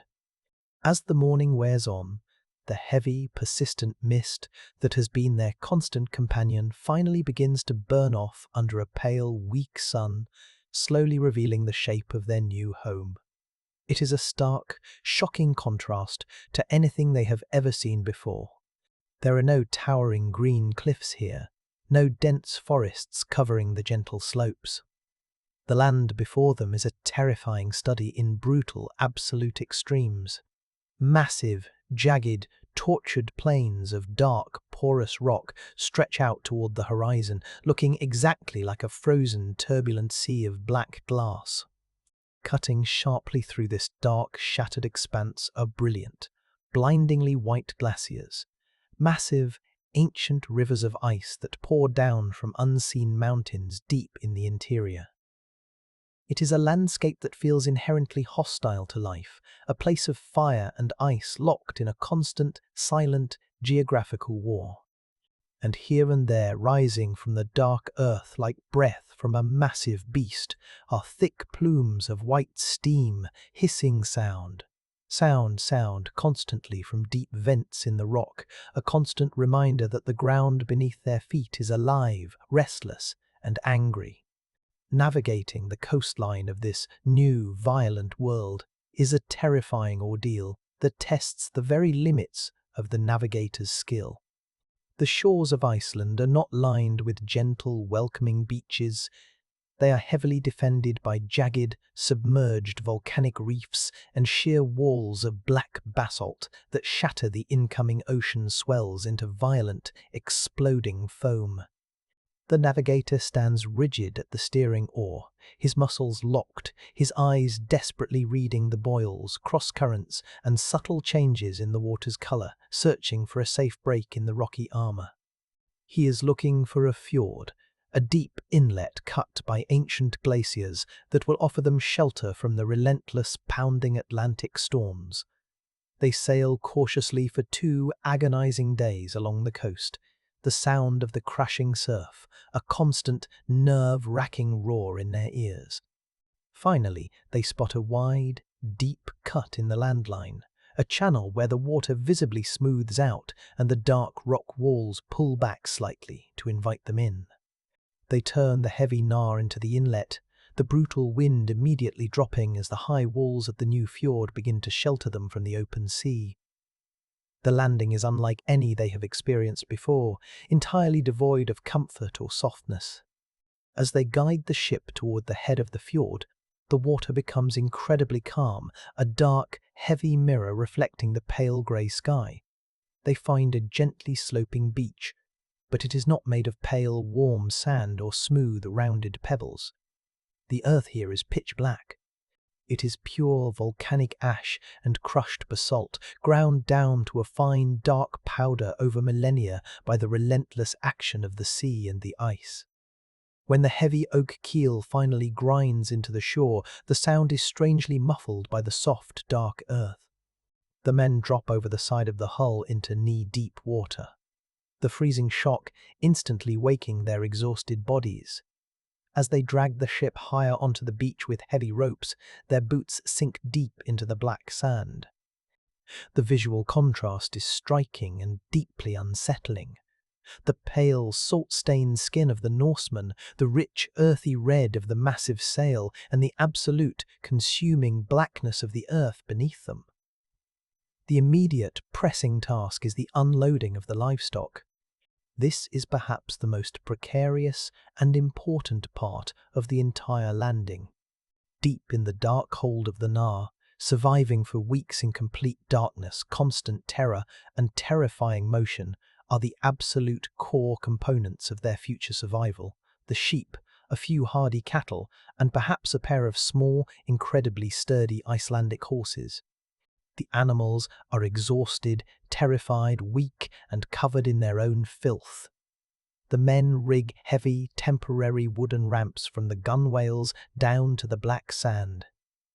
Carefully, speaking in low, soothing, familiar voices, they coax the animals out of the dark hold. The sight of the sheep, creatures perfectly adapted to lush, rolling green pastures, stepping tentatively onto the stark, black, sulphurous volcanic earth, is surreal.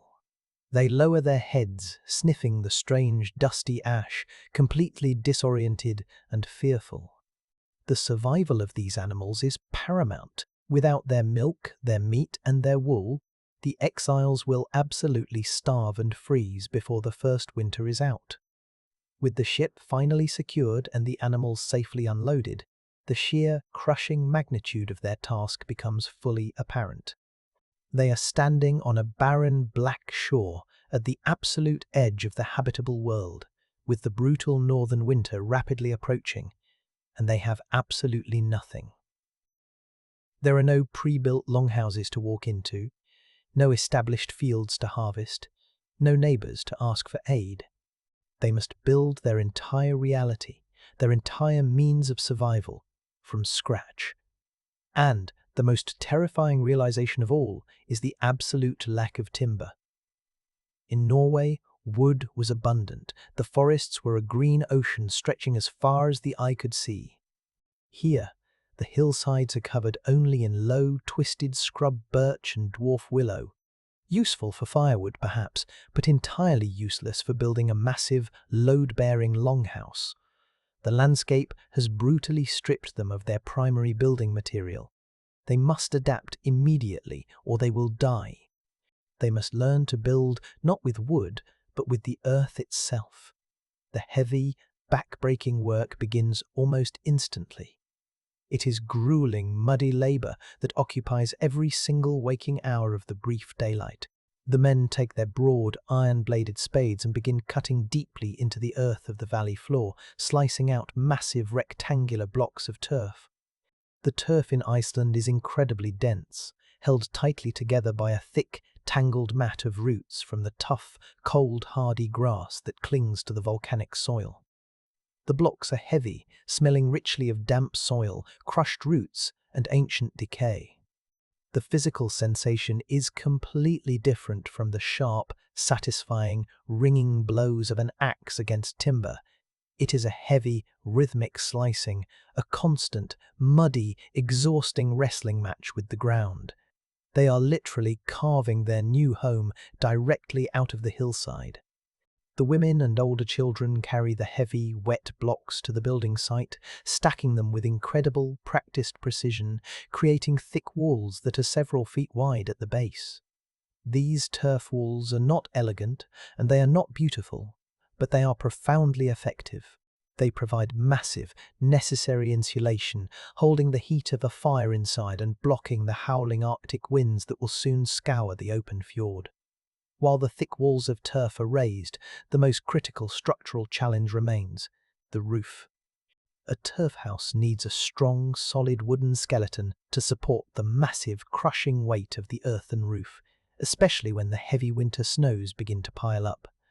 Since there are no tall trees growing in the valleys, they must rely entirely on the charity of the sea. They scour the black beaches for miles in either direction, searching desperately for driftwood. Massive logs carried by complex ocean currents from the distant, unseen forests of Siberia or North America. Every single straight piece of wood they find is a treasure, hauled back to the building site with profound reverence. They also carefully, almost gently, unpack the precious few structural timbers they manage to bring from Norway in the bottom of the Nahr. Raising the main roof beams is a moment of intense, highly coordinated community effort. The men strain together, the heavy ropes groaning, their boots slipping in the black mud, slowly lifting the heavy, salt-cured driftwood trunks into place atop the turf walls. It is a fragile wooden skeleton pieced together from the wreckage of distant shores upon which their entire survival depends. Finally, the massive structure is fully enclosed. Across the sturdy driftwood beams, they lay a tight framework of smaller branches and interwoven scrub willow gathered from the hills. On top of this wooden web, they place the final, heaviest layer of turf, placing it grass side up.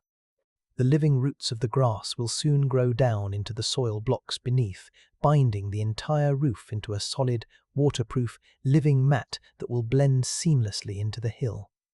From the outside, the new longhouse barely looks like a building at all. It looks like a natural, swelling mound of earth. But inside, it is a protected, human space. The profound moment of truth arrives when Theodild carefully carries a small clay pot containing the preserved embers from their last campfire. She places them gently in the center of the long, stone-lined hearth trench that runs down the middle of the packed dirt floor. She feeds the glowing embers with dried moss and small, sharp-sound twigs of scrub birch. A thin, grey wisp of smoke rises, catching the draft and pulling toward the roof hole. Then, the flame catches. The soft orange light immediately pushes back the deep shadows, illuminating the rough, earthy, curving walls. The rich, familiar smell of the wood smoke fills the room, replacing the raw scent of the damp earth. It is the smell of home. The profound psychological weight of that first fire cannot be overstated. It transforms a cold, damp hole in the ground into a sanctuary. As the brief northern day fades into a bruised, freezing purple twilight, Erik steps outside the heavy wooden door of the new longhouse. He stands alone on the slope, looking out over the dark fjord. The wind is biting, carrying the sharp, sterile chill of the massive glaciers that loom in the distance. Below him, The dark water laps patiently against the black sand beach where their empty ship rests. The landscape is unforgiving, brutal, and entirely beautiful in its starkness. There are no neighbours here to argue with over boundaries. There are no powerful chieftains to exile him. This hostile, churning land of fire and ice belongs only to those strong enough to endure it. He pulls his heavy woolen cloak tighter against the cold, feeling the deeply satisfying ache of exhaustion in his massive shoulders. They have survived the terrifying ocean. They have built their shelter from the dirt, and they have claimed their ground. The exile is over. The settlement has begun. He turns back toward the soft, inviting golden glow of the doorway, stepping out of the harsh wind and into the warmth of his new hall. Chapter 8. The rhythms of the Althing years pass, turning slowly like a heavy stone wheel. The violent, desperate, terrified energy of the initial exile from Norway slowly fades from the immediate memory of the household, replaced gradually by the deep, methodical, unrelenting rhythms of an established Icelandic farm.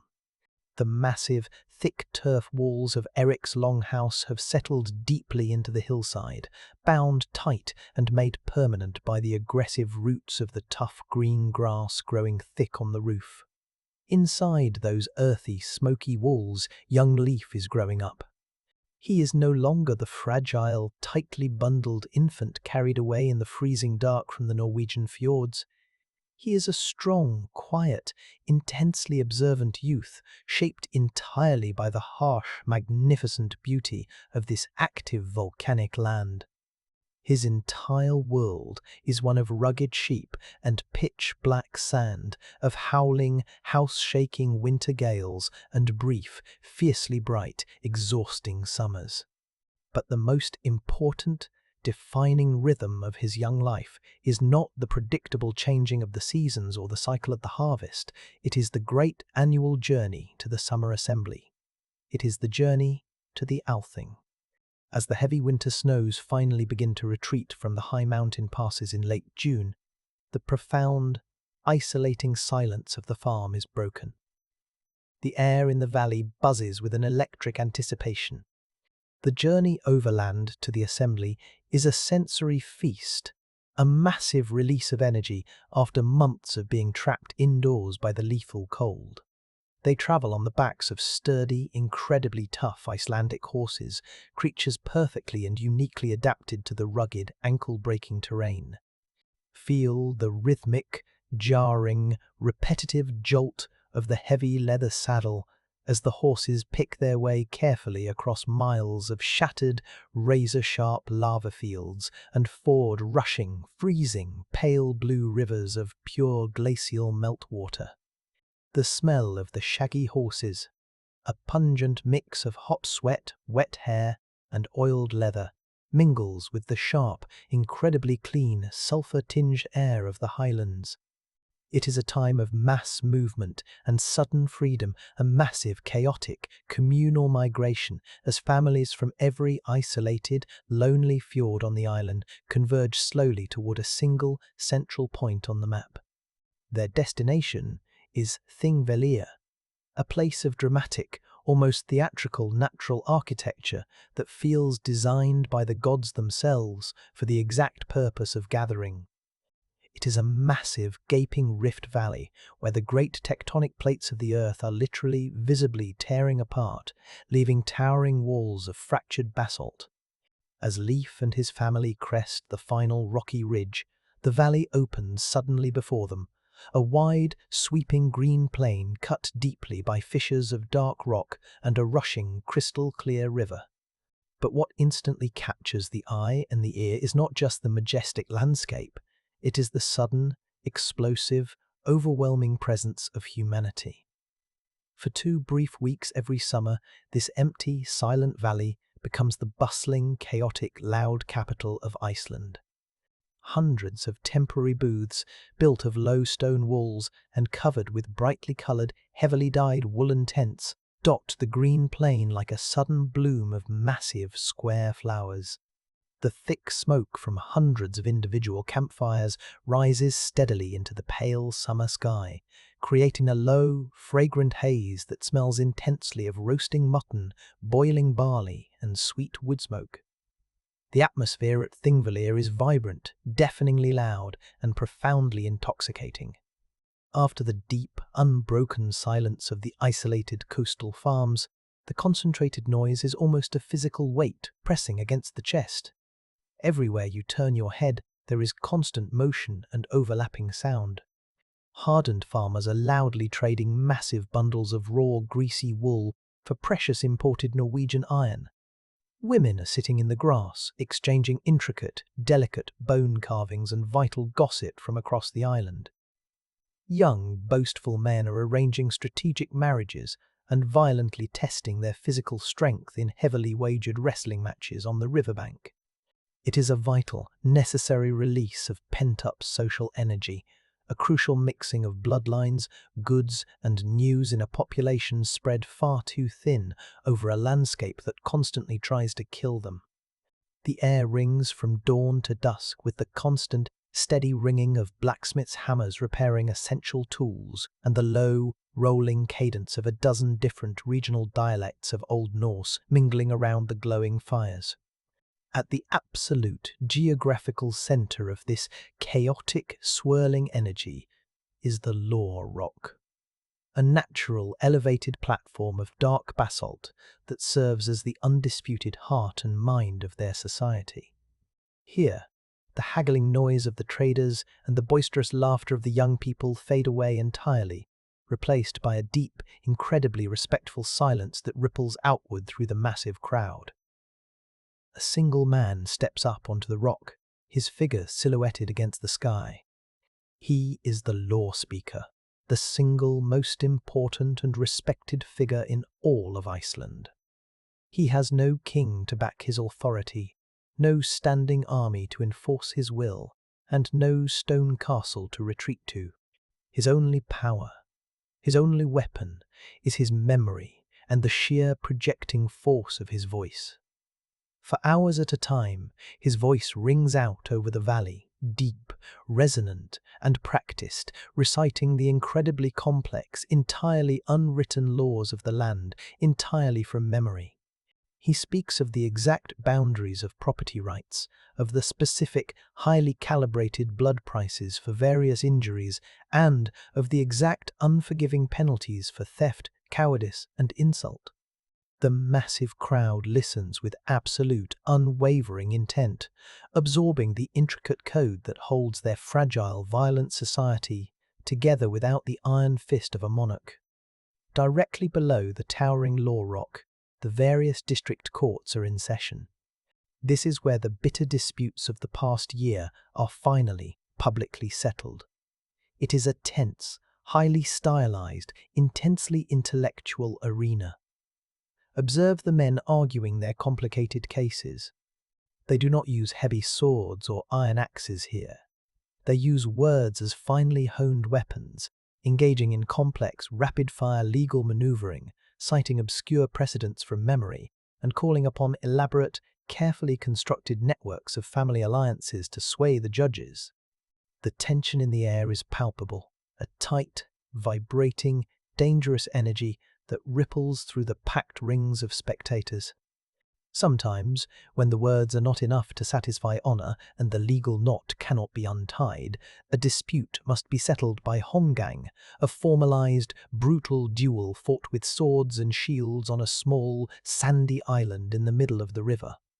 But even this sudden violence is bound by incredibly strict, ancient rules, a controlled, necessary release of pressure deliberately designed by the society to prevent the chaotic, unending, generational blood feuds that had driven so many of their ancestors away from Norway in the first place. Young Leif spends his long summer days moving silently through this vibrant, complex, dangerous world, watching everything and listening to everyone. He is receiving his true education, far beyond the skills of a farmer or a sailor. He stands near the edges of the crowded courts, his face impassive, observing the powerful chieftains. He studies the exact way a man of influence carries himself, how he speaks with measured, unhurried authority, how he skillfully builds consensus among proud men rather than forcing blind obedience. He is learning the subtle, vital, incredibly necessary arts of leadership, diplomacy, and the terrible weight of words in a society that values aggressive independence above absolutely all else. He watches his father, Erik, navigating the dense crowds. Erik is deeply respected for his immense physical strength and the obvious prosperity of his large farm, but his fiery, unpredictable temper makes him a dangerous, volatile ally in the delicate political dance of the Althing. Leif absorbs all of this silently, carefully weighing the violent consequences of unyielding pride against the absolute necessity of calm, calculated diplomacy. The Althing is also a vital, literal window to the wider, unknown world beyond the ice. Traders and wealthy merchants from abroad are permitted to set up their large booths near the river, their heavy, deep-water ships anchored safely off the coast. They bring high-quality iron from Norway, beautifully carved timber from the Baltic, and heavy silver jewelry from Ireland. But more importantly than any physical good, they bring news. In the long, bright evenings, sitting cross-legged around the glowing fires of the traders' camps, Leif listens to fantastic tales of distant, powerful kings, of vast, endless green forests, and of sprawling, ancient stone cities in the far south that hold more people than all of Iceland combined. The stories systematically expand the narrow boundaries of his known universe. The grey, terrifying ocean that surrounds his island home is no longer just a barrier or a hunting ground. It is a highway, a twisting road connecting them to a world that is vastly larger, softer, and more complex than the harsh volcanic rock he calls home. The seed of a deep, restless curiosity, the burning desire to see exactly what lies beyond the misty horizon, is quietly but firmly planted in his mind. After 2 weeks of intense, exhausting social, legal, and commercial activity, the great gathering finally comes to an end. The mood in the valley shifts subtly from vibrant, chaotic excitement to a quiet, deeply satisfied exhaustion. The brightly coloured woolen tents are taken down, folded away carefully to be stored for another long year. The temporary stone booths are stripped of their wooden roofs and abandoned to the wind and the freezing rain. The massive, concentrated crowd slowly fragments, breaking apart into smaller and smaller family groups that mount their horses and begin the long, slow trek back to their respective lonely valleys. The hundreds of fires burn out, leaving black scars on the grass, and the deep, eternal silence of the Rift Valley slowly, inevitably reclaims the space. The vibrant capital of Iceland simply ceases to exist, vanishing entirely into the harsh landscape as if it had never been there at all. The long journey back to Erik's coastal farm is quiet and reflective. The heavy saddlebags are fuller now, packed tight with necessary iron tools, fresh, coarse salt, and the small, vital luxuries of trade. The minds of the people are completely full of the complex legal rulings, the newly forged alliances, and the wild stories they have gathered from the merchants. They ride back across the shattered, ankle-breaking lava fields, the harsh, unforgiving landscape suddenly feeling deeply familiar and profoundly welcoming after the overwhelming, exhausting noise of the assembly. They return to the deep, slow, repetitive rhythms of the isolated farm, to the shearing of the sheep, the milking of the cattle, and the endless cutting of the heavy turf. The vital social bonds have been renewed, the ancient laws have been spoken aloud, and the community feels secure for another year. They settle back into their deep isolation, waiting patiently for the heavy snows to return, sustained through the dark months by the bright, loud memory of the great summer gathering. Chapter 9. Blood in the Dust. The farm in Iceland prospers remarkably over the ensuing years. Eric's sheer brute physical strength and his unrelenting furious drive have successfully forced the harsh, unyielding volcanic earth to yield to his will. His massive flocks of hardy sheep now cover the high hillsides, their thick, lanolin-soaked wool providing both accumulating wealth and vital winter warmth. His longhouse, built deep into the slope of the valley, is solid and secure, the air inside constantly filled with the comforting smell of birch wood smoke, slowly roasting mutton, and the quiet, productive murmur of a large, busy household. To a casual passing observer travelling down the fjord, the family has successfully and peacefully integrated into the deep, slow, agrarian rhythm of the Icelandic settlement. But beneath the calm surface of this hard-won prosperity, a familiar, highly dangerous tension remains tightly coiled. Erik is a man who thrives entirely on opposition and conflict.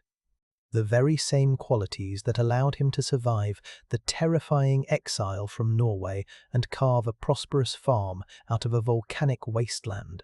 His aggressive nature, his brittle pride, and his absolute refusal to ever yield make him a deeply difficult and unpredictable neighbour during times of peace. The storm has not passed, it has merely been waiting patiently for a change in the wind. The trigger for the new conflict is agonizingly, almost comically mundane. It does not involve a grand dispute over a stolen kingdom or a massive raid for foreign silver.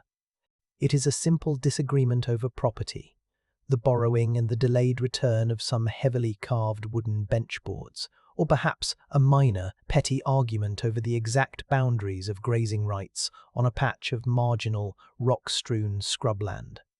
To a modern mind, such things seem trivial. But in a harsh land where vital resources are desperately scarce, these small physical details hold immense symbolic weight. But the true, underlying issue is not the wooden boards or the sparse grass, it is pride. It is the unyielding, brittle, incredibly fragile pride of free Norse men who answer to no earthly king and rely entirely on their own reputation for safety. When the neighbour, a stern, unyielding man named Valthjof, flatly refuses to return the borrowed boards or yield the disputed pasture, he is not just taking physical property, he is directly, publicly challenging Erik's status as a chieftain. The quiet, established rhythm of the valley begins to visibly fracture. The air around the neighbouring farms grows tight, cold and heavy, crackling with the unspoken but universally understood threat of impending violence. The surrounding community watches the slow, steady escalation with a sense of weary, deeply ingrained dread. They have all seen this exact pattern play out before. The men of the valley stop visiting each other's hearthfires in the evenings. The women exchange tight, nervous, silent glances when they are forced to meet at the communal streams to wash their wool. The children are kept much closer to the heavy doors of the longhouses, their normally loud, boisterous play subdued into anxious whispers. The tension becomes a physical presence, a heavy, suffocating barometric pressure that settles permanently over the frozen hills. Erik moves through his daily, repetitive tasks with a dark, brooding, terrifying intensity, his massive, scarred hands frequently coming to rest unconsciously on the heavy iron belt that holds his axe. Stjodild watches him closely, her face a carefully constructed mask of stoic, weary resignation. She knows the man she married better than anyone. She knows with absolute certainty that reasonable words and legal mediation will not cool the fire currently raging in his blood. The ancient, unwritten rules of Norse honor are loudly demanding a physical response, and Erik is constitutionally incapable of walking away from an open challenge without striking a blow. The inevitable confrontation finally happens on a pale, freezing, brilliantly clear spring morning. The overnight frost is incredibly thick on the ground, crunching loudly and sharply under the heavy leather boots of the men. The sky above the valley is a brilliant, empty, sterile blue, offering absolutely no warmth to the earth below. Erik and a handful of his most fiercely loyal retainers meet Valthjof and his own men on the disputed rocky hillside. The heavy breath of the men plumes bright white in the sharp, freezing air, looking exactly like the smoke rising from a smouldering, dangerous fire. The exchange of words is incredibly brief, hard, and entirely stripped of any diplomatic pretense. It is the stark, ugly, uncompromising language of the blood feud. We do not need to focus closely on the chaotic, bloody blur of the violence itself. What truly matters is the sudden, shocking, terrifying speed of the escalation and the heavy, terrible, sickening weight of a man's body meeting the frozen earth. In a matter of mere seconds, the incredibly mundane, petty argument over carved wood and sparse grass has been permanently and violently resolved in blood. Valthjof is dead on the frost. The immediate aftermath is a sickening, terrifying echo of their violent past in the Norwegian fjords. The blinding adrenaline of the combat quickly fades, leaving behind the sharp, coppery smell of fresh blood on the ice and the terrifying, cold clarity of consequence. Erik stands over the fallen man, his massive chest heaving with exertion, his heavy iron axe dripping slowly onto the ground. The destructive cycle has repeated itself. The peaceful sanctuary they built with years of back-breaking, exhausting labor is instantly and permanently compromised. The dark news of the killing spreads through the isolated valley like a dark stain spreading in clear water. The quiet, safe isolation of their farm is violently shattered. They are suddenly surrounded on all sides by sworn enemies. Valthjof's numerous kin are bound by the strictest laws of honor to seek immediate vengeance or heavy legal recompense. The heavy, protective turf walls of the longhouse suddenly feel far less like a secure fortress and much more like a baited trap. The family must immediately prepare for violent retaliation, sleeping fitfully with drawn weapons at their sides, the farm dogs barking frantically at every shadow that moves across the snow-covered hills. The local district assembly is called to meet swiftly. This is not the grand, bustling, festive Althing of the summer, but a grim, tense, heavily armed gathering of local farmers in the freezing, muddy spring. The law speaker steps forward and recites the cold facts of the case. There is no denying the killing. Erik admits to it freely and loudly, claiming it was a necessary and justified matter of personal honor. But the law of Iceland is the law, designed to prevent exactly this kind of chaos. The judgment is debated and finally pronounced, lesser outlawry. Erik is legally banished from the immediate district. It is a harsh, humiliating blow, but not a fatal one. He must immediately leave the prosperous farm he built with his own hands and move his entire household to a small, rocky island out in the broader, exposed bay, a desolate place called Oxney. It is a deeply frustrating, humiliating relocation, forcing them to uproot their established lives and start over once again on a smaller, more isolated and less fertile patch of land. But the judgment is meant to be a necessary cooling-off period, a physical, watery separation designed specifically to prevent further bloodshed between the families. But the raging fire in Erik's blood cannot be cooled by a simple change of scenery or a brief stretch of water. The forced, humiliating relocation stings his immense pride, and the continuing proximity to his bitter enemies on the mainland keeps the tension at an absolute boiling point. The situation quickly and violently spirals out of the Assembly's control. Another dispute arises almost immediately, this time involving a treacherous ambush and the theft of a valuable coastal ship. Erik, feeling cornered like a wounded bear and deeply insulted by the theft, strikes back with devastating, overwhelming force. A second killing occurs, swiftly followed by the deaths of several of Valthjof's armed kin in a chaotic, bloody skirmish on the rocky shore. The careful, fragile, carefully negotiated legal boundaries set by the local assembly are completely and utterly obliterated. The simmering blood feud has officially ignited into a full, uncontrollable, raging blaze. The local chieftains realize with heavy hearts that they can no longer contain the violence within the district. The matter is far too severe for the local court. It must be escalated to the highest, ultimate authority in the land. Summer arrives, and the bloody case is brought before the great Althing at Thingvellir. The vibrant, festive, joyful atmosphere that young Leif so loved in previous years is entirely absent for his family this year. They arrive at the valley not as proud, independent farmers ready to trade, but as a heavily armed, desperately tense, isolated faction expecting to be attacked at any moment. The courts beneath the Law Rock are crowded, the tension electric and terrifying.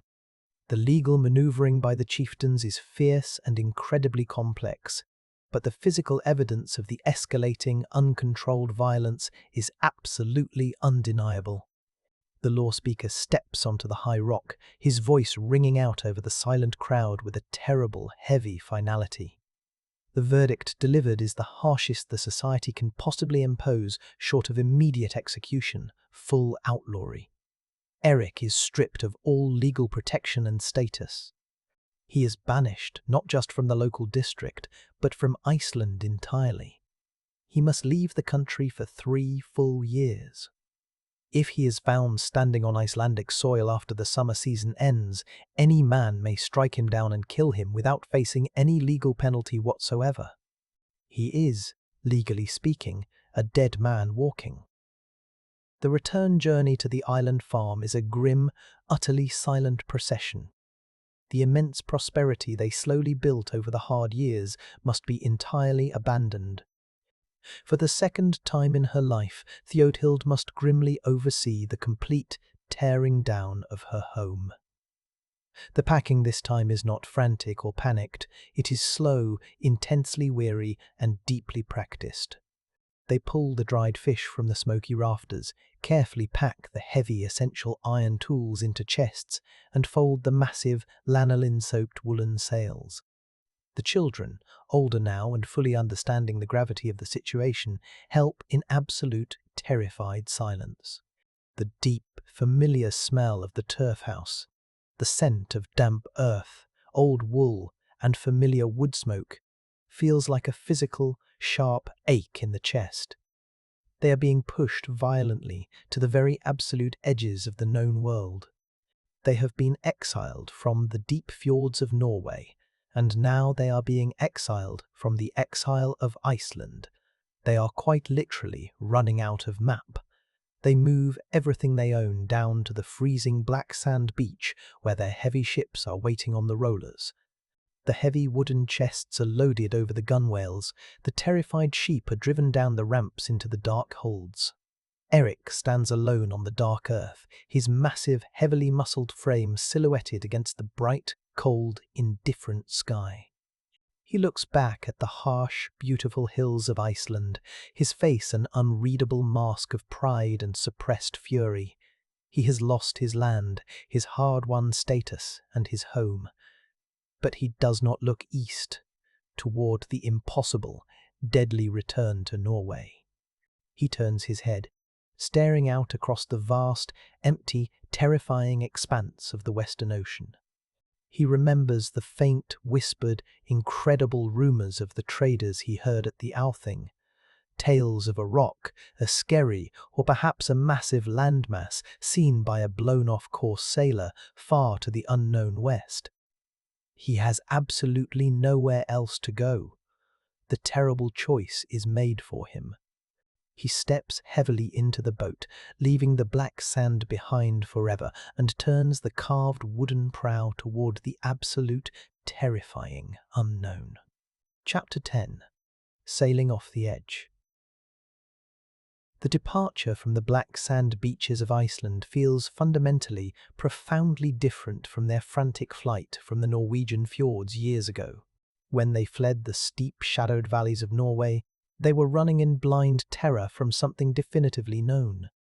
The immediate, bloody consequences of a feud, the sharp steel of their neighbours, and the heavy judgment of the local chieftains. Now, as the jagged, volcanic coastline of Iceland slowly fades into the oppressive, clinging mist behind the stern of the Nar, they are sailing towards something completely, terrifyingly unmapped. The ocean opening up before the carved wooden prow is a vast, blank, terrifyingly empty space on the collective mental map of their entire people.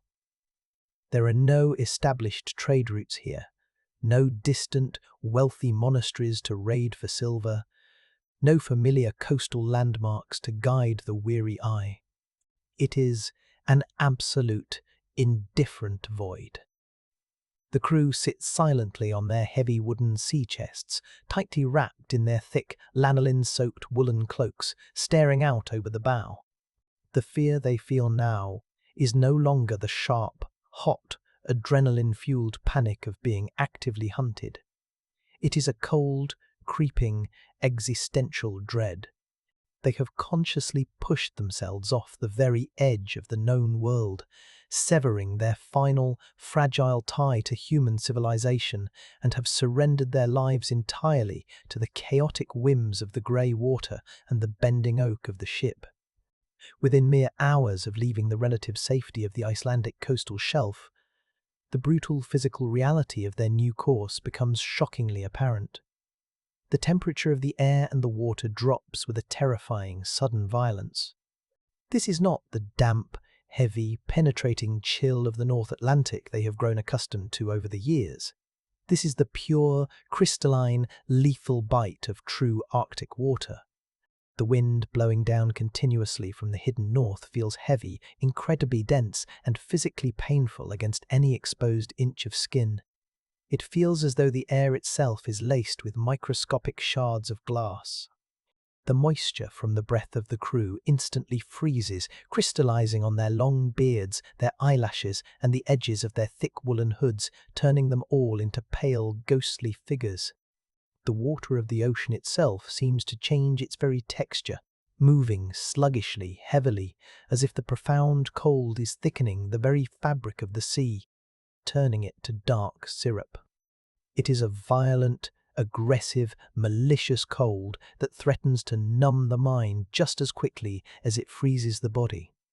The crew instinctively draws closer together on the pitching deck, huddling miserably under the heavy, stiff sealskin tarpaulins, desperately seeking the fragile, communal warmth of shared breath and body heat in a world that is actively, continuously trying to freeze them solid. Then, out of the pervasive, swirling grey mist, the true ancient masters of this hidden ocean slowly reveal themselves. They do not announce themselves with the crashing roar of surf on a reef or the screaming of wind through a forest. They announce themselves with a sudden, localized, bone-deep drop in the already freezing temperature and an eerie, diffuse, unnatural light glowing through the fog. Icebergs. They emerge silently from the grey curtain like massive, ghostly cathedrals of frozen water. The physical scale of these floating mountains is impossible for the human mind to immediately comprehend.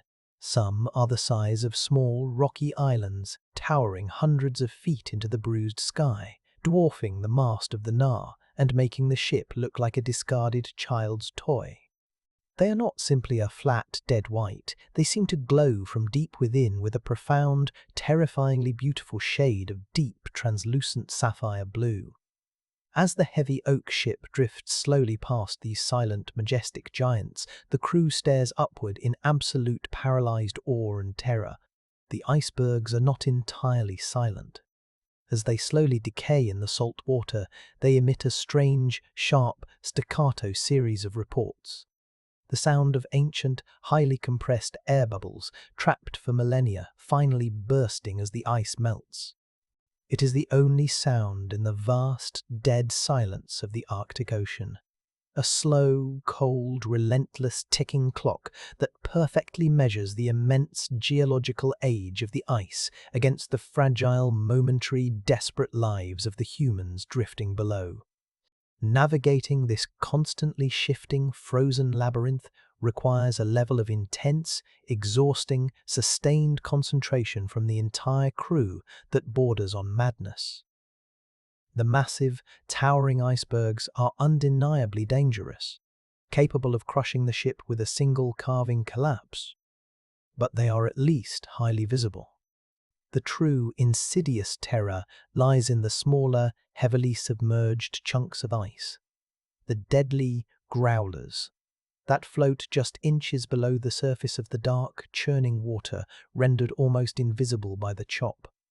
If the heavy wooden hull strikes one of these solid blocks of ice at full sailing speed, it will smash straight through the overlapping oak planks and sink the ship in a matter of minutes, dragging them all into the freezing abyss.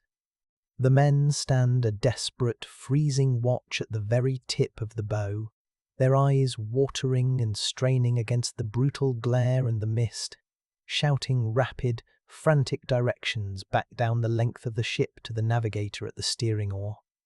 The ship weaves a slow, tortuous, agonizing path through the floating ice field. The sensory experience is terrifyingly intimate and constant. The crew can hear the steady, grating, aggressive scrape of small, jagged ice chunks sliding along the length of the clinker-built hull. It is a terrible sound, like a giant, icy fingernail dragging slowly across the wood, physically testing the strength of the iron rivets holding their fragile lives together. The constant friction vibrates through the floorboards, a physical reminder that death is separated from them by only a few inches of carved wood. The psychological toll of this alien, hostile environment is profound and insidious. The constant, nerve-wracking vigilance, the bone-deep, inescapable cold, and the overwhelming, crushing silence of the ice press down heavily on the minds of the crew. The loud, boisterous arguments, the laughter, and the communal singing that characterized their earlier, safer voyages have completely ceased. They communicate only when absolutely necessary, speaking in low, tight murmurs, as if they are afraid that raising their voices might break the heavy stillness of the world around them and invite disaster. It is a deep, enforced, bonding silence, born entirely of shared terror and the absolute, undeniable reliance on one another for survival. If a man slips on the icy deck and falls overboard here, there is no heroic rescue. The freezing water will paralyze his muscles instantly, force the breath from his lungs, and stop his heart in minutes.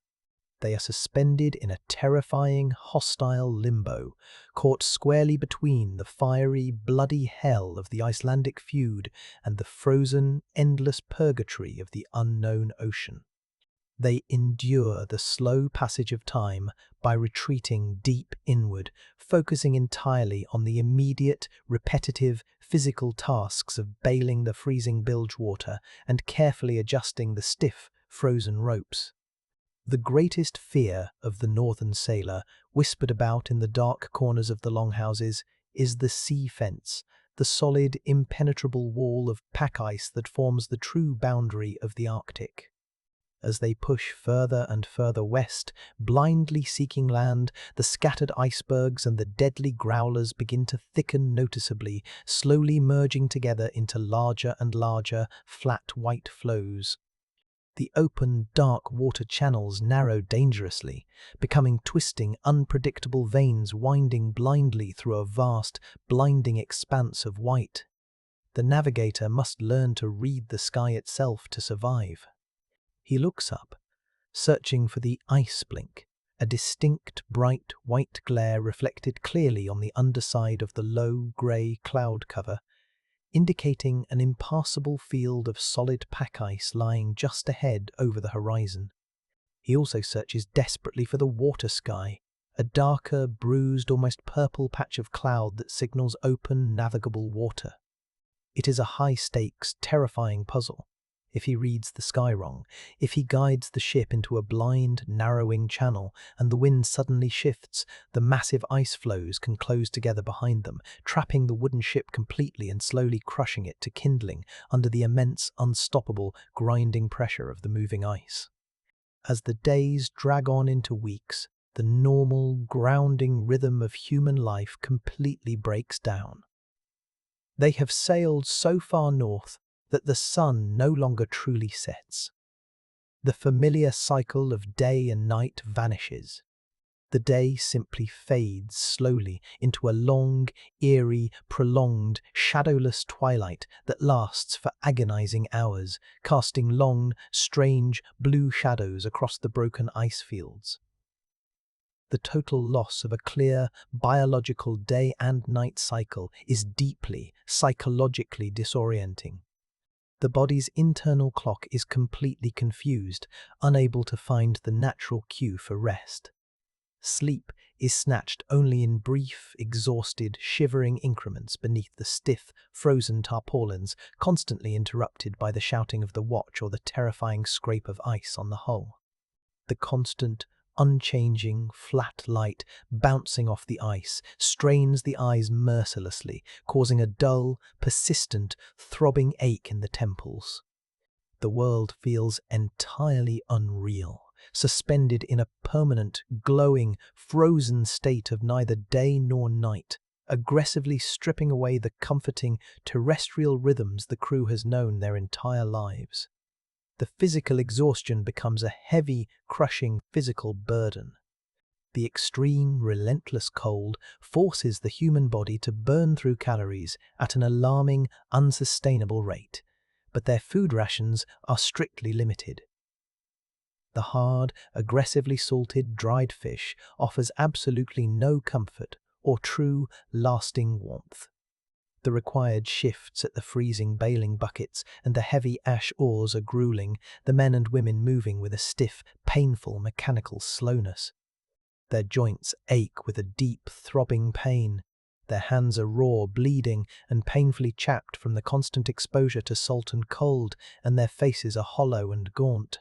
Yet, beneath the profound exhaustion and the creeping despair, there is a quiet, persistent, unbreakable resilience. In the prolonged, unnatural twilight, if you listen closely over the wind, you can hear the soft, rhythmic murmur of voices. They are praying. Some whisper fiercely into the wind to the old, familiar gods of the north. To Thor for physical strength, to Odin for cunning, to Njord to calm the violent sea. Theodhild, perhaps deeply influenced by the strange tales she heard from the southern traders at the Althing, might silently, desperately address the new, quiet god of the south. In the face of the overwhelming, indifferent, crushing power of the ice, human beings instinctively reach out for any thin thread of divine connection to hold on to. Then, incredibly slowly, after a month of frozen terror, the fundamental rhythm of the ocean begins to change. The violent, chaotic, unpredictable chop of the ice-choked water subtly smooths out into a longer, deeper, more consistent swell. The navigator at the stern, his face crusted with salt, exhausted and red-eyed, feels the distinct shift through the heavy wood of the steering oar. The ship is no longer bouncing unpredictably, it is riding a heavy, massive, consistent pulse. This is not the confused, chaotic water of the open, deep sea. It is a rebounding swell reacting to a massive, solid object lying just over the horizon. He lifts his heavy head, sniffing the freezing, rushing air. The sharp, sterile smell of the ice is still dominant, but beneath it, hiding in the wind, is something else entirely. It is an incredibly faint, desperately distant scent of pulverized rock, ancient dust, and wet, living earth. A sudden, sharp, high-pitched cry breaks the heavy silence of the deck. A man standing watch at the bow is pointing frantically upward with a trembling, mittened hand. Circling high above the heavy oak mast, a tiny, dark speck against the pale grey sky, is a bird. It is not a broad-winged pelagic seabird that spends its entire life on the open water. It is a coastal bird, a creature that requires solid land to nest and rest. The miraculous appearance of the bird sends a sudden, massive shockwave of pure adrenaline through the exhausted, freezing crew. Men and women pull themselves up to the gunwales, entirely ignoring the biting cold, their sunken eyes straining desperately toward the western horizon. The heavy, oppressive, terrifying silence of the long voyage is finally broken by a collective, ragged, shuddering intake of breath. They have been sailing for weeks through a frozen, punishing hell, half expecting to eventually sail right off the edge of the world into the abyss. But the shifting water, the tasting wind, and the circling bird are all suddenly whispering the same impossible, glorious promise. The thick pack ice slowly begins to thin out, the dark, welcoming channels of open water widening before them. The heavy ship surges forward, pushed by a sudden, strong, decisive gust of wind catching the frozen red and white sail. The navigator grips the oar tight, his heart pounding a frantic rhythm against his ribs. They have survived the terrifying void. The absolute edge of the world is not empty. It is waiting patiently for them. Chapter 11. The Emerald Illusion. The revelation of the new land is an agonizingly slow and frustrating process. For an entire day after the first coastal bird is spotted, the western horizon remains stubbornly obscured by a dense, heavy bank of fog that seems to swallow the world whole. The crew lines the heavy wooden gunwales, their eyes burning and watering from the constant strain, waiting desperately for the grey curtain to finally lift. Finally, as the strange, prolonged northern twilight begins to settle over the freezing water, the wind shifts slightly. The thick mist tears apart in great, ragged, dramatic swathes. And there it is. The sheer geographical scale of it is entirely incomprehensible to the exhausted sailors. It is not a small, isolated island or a jagged, rocky skerry like the Faroes. It is a massive, towering continent stretching as far north and south as the eye can see. But what strikes the crew with a profound, terrifying sense of awe is not the dark rock of the coastline, but what lies heavily above it. Rising thousands of feet into the bruised sky, dominating the entire visible interior of the landmass, is a staggering, unbroken sheet of pure, blinding white. It is an ice cap larger than any they have ever imagined in their wildest sagas. A frozen, solid ocean sitting heavily atop the mountains, catching the weak, dying light and glowing with an eerie, pale luminescence. As they sail slowly closer, the terrifying, absolute majesty of the ice cap gives way to the intricate, deeply hidden details of the coastline.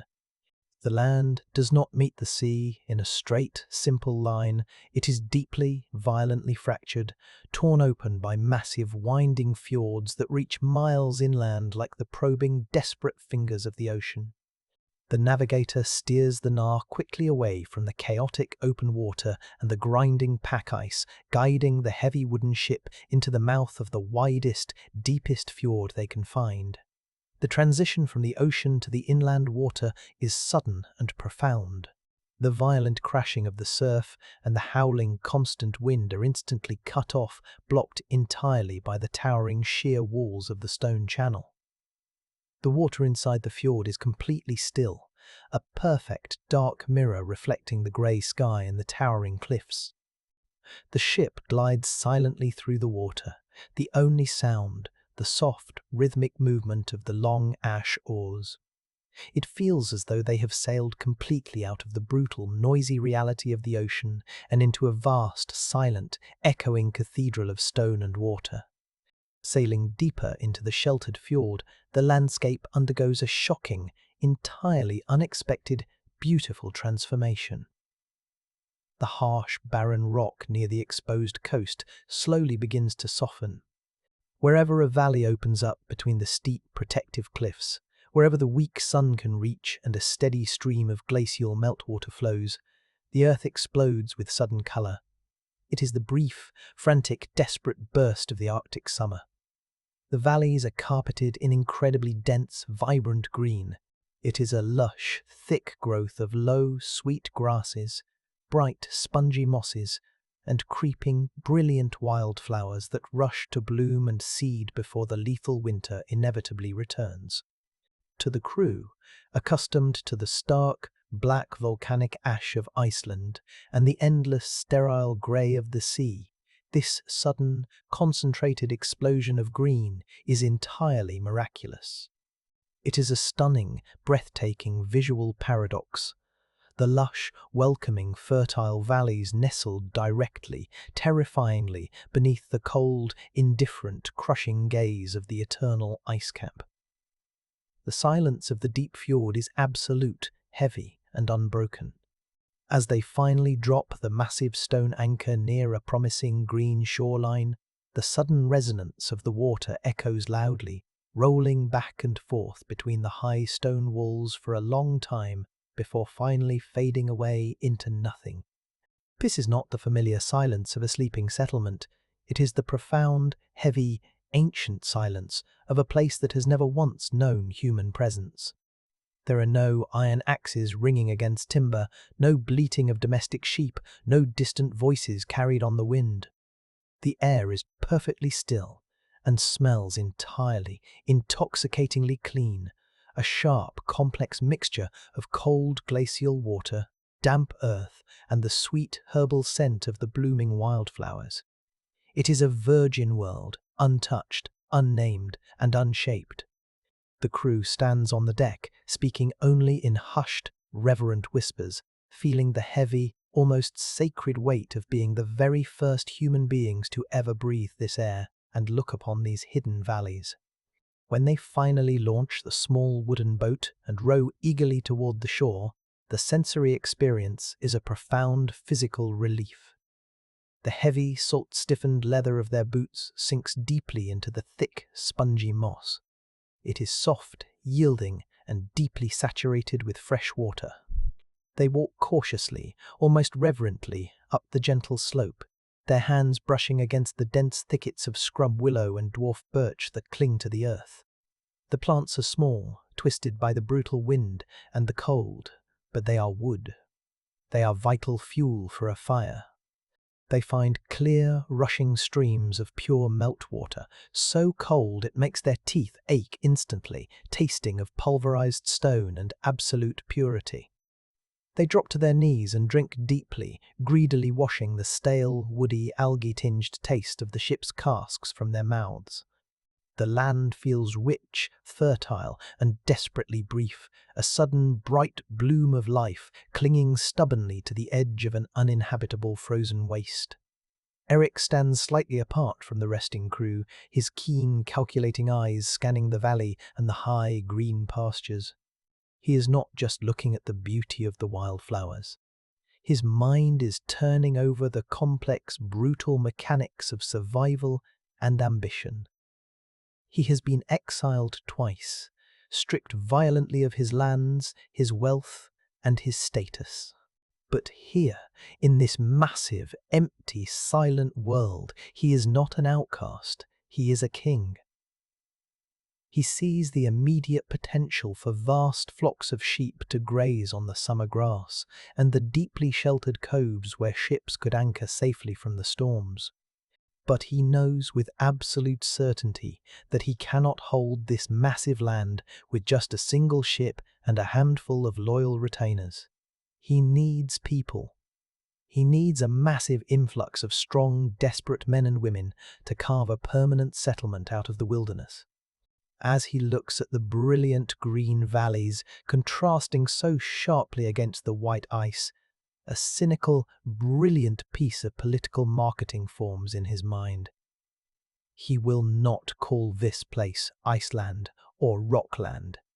He will give it a name that promises warmth, fertility, and hope to the hard-pressed, starving farmers of the East. He turns to his men, a slow smile spreading across his face, and declares the name, Greenland. For their immediate survival, They must choose a location to build before the brief summer ends and the ice returns.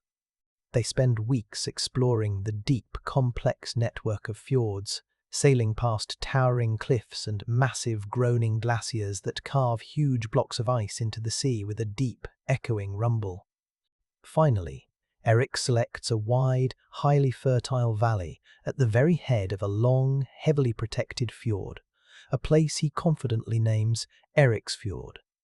It is perfect. It is far from the freezing, persistent coastal fog, shielded from the worst of the howling winter winds by the surrounding high mountains. The slopes are covered in rich, thick grass for the livestock, and a strong, clear river runs down the center of the valley. Here, on a gently sloping rise above the water, they drive heavy wooden stakes into the ground, marking the exact boundaries of what will become Brattahlid, the first and most important farm in this new world. They have drawn a definitive line in the dirt, claiming ownership of the absolute edge of the earth. The emotional weight of this claim is immense and deeply moving.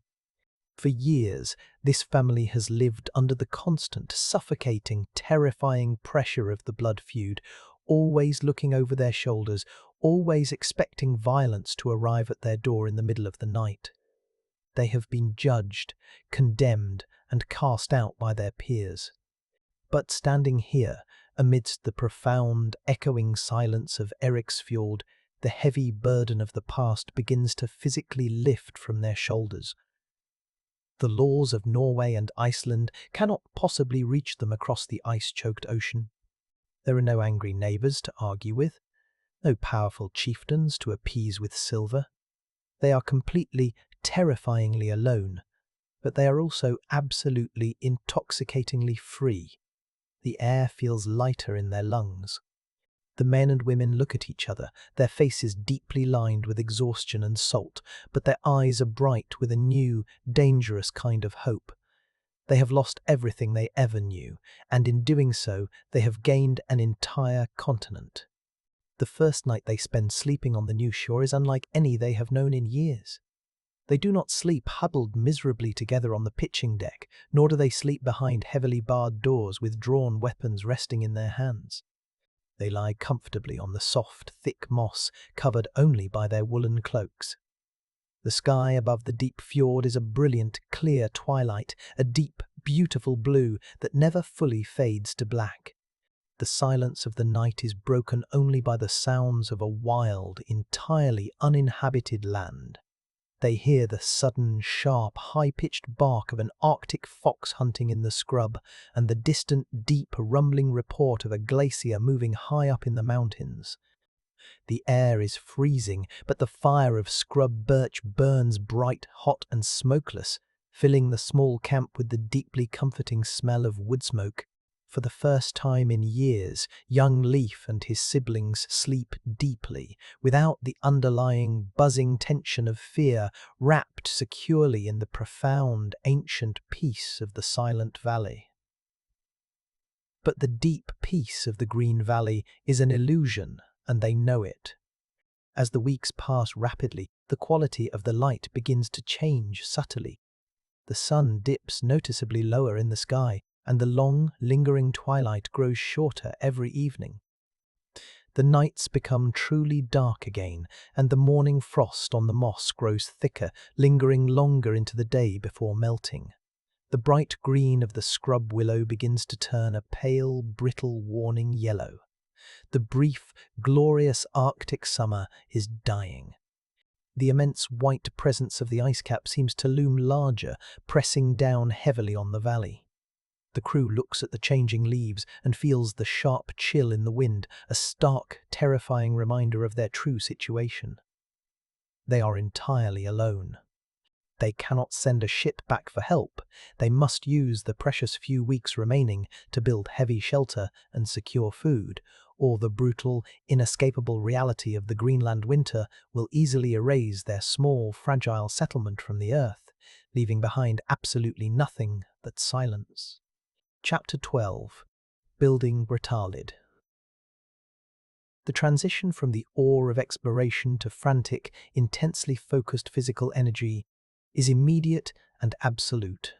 The men and women of Erik's crew do not have the luxury of slowly adapting to their new home, of leisurely mapping the hills or hunting for sport.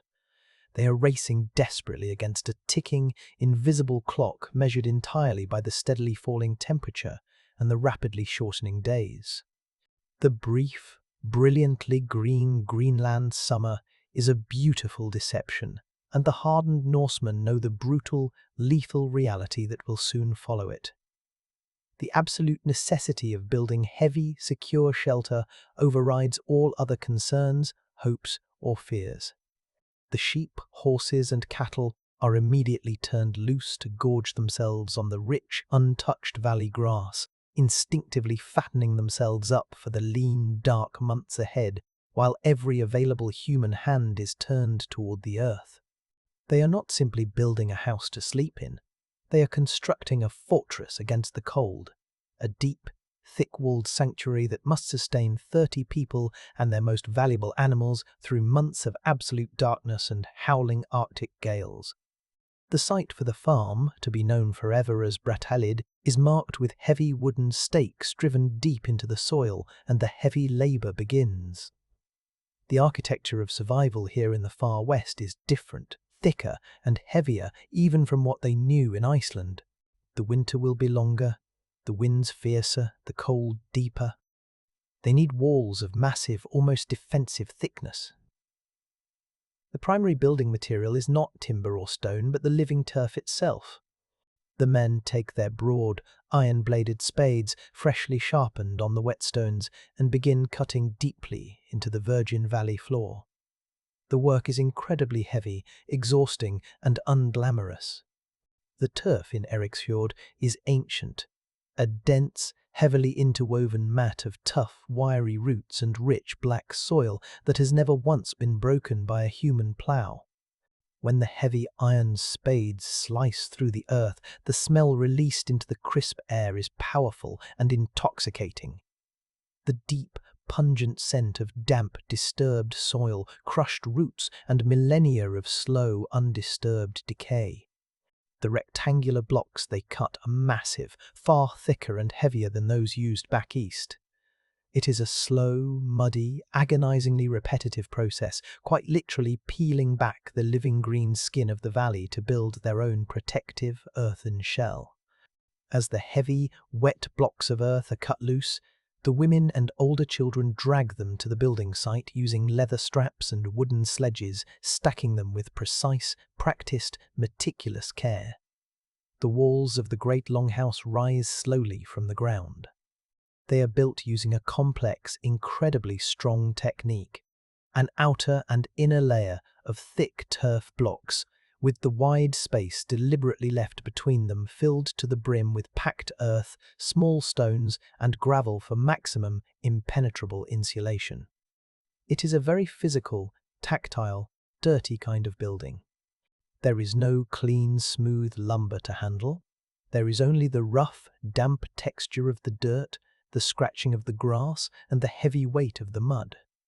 The builders' hands are permanently stained black with soil, their fingernails packed thick with grit, their muscles aching with a deep, persistent burn.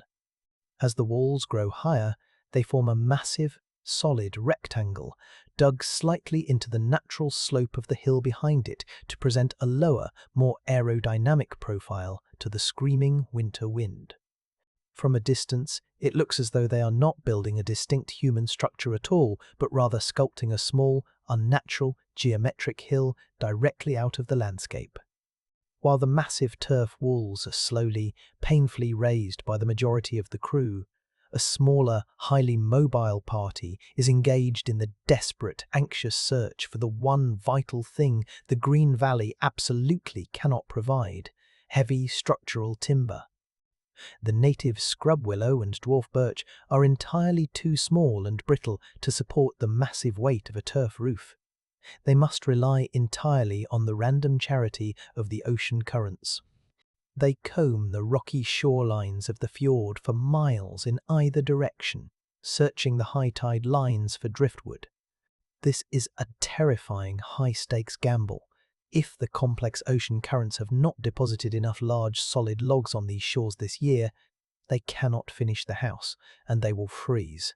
Every time they find a pale, salt-bleached, heavily scarred trunk of Siberian pine or North American spruce resting heavily on the rocks, it is treated with absolute, almost religious reverence. The logs are incredibly heavy, completely waterlogged, and awkwardly shaped. They drag them back to the building site using thick walrus hide ropes and sheer, brute, straining muscle, leaving deep, muddy furrows in the pristine green grass of the valley. These scarred, widely travelled, deeply weathered logs will become the literal, physical backbone of their new world. The raising of the main roof beams is the most critical, dangerous, and tense moment of the entire construction process. The massive driftwood logs, adzed slightly by the carpenters to remove the soft rot and create flat resting surfaces, must be lifted high into the air and secured perfectly atop the thick turf walls. It requires the synchronized, desperate effort of the entire community.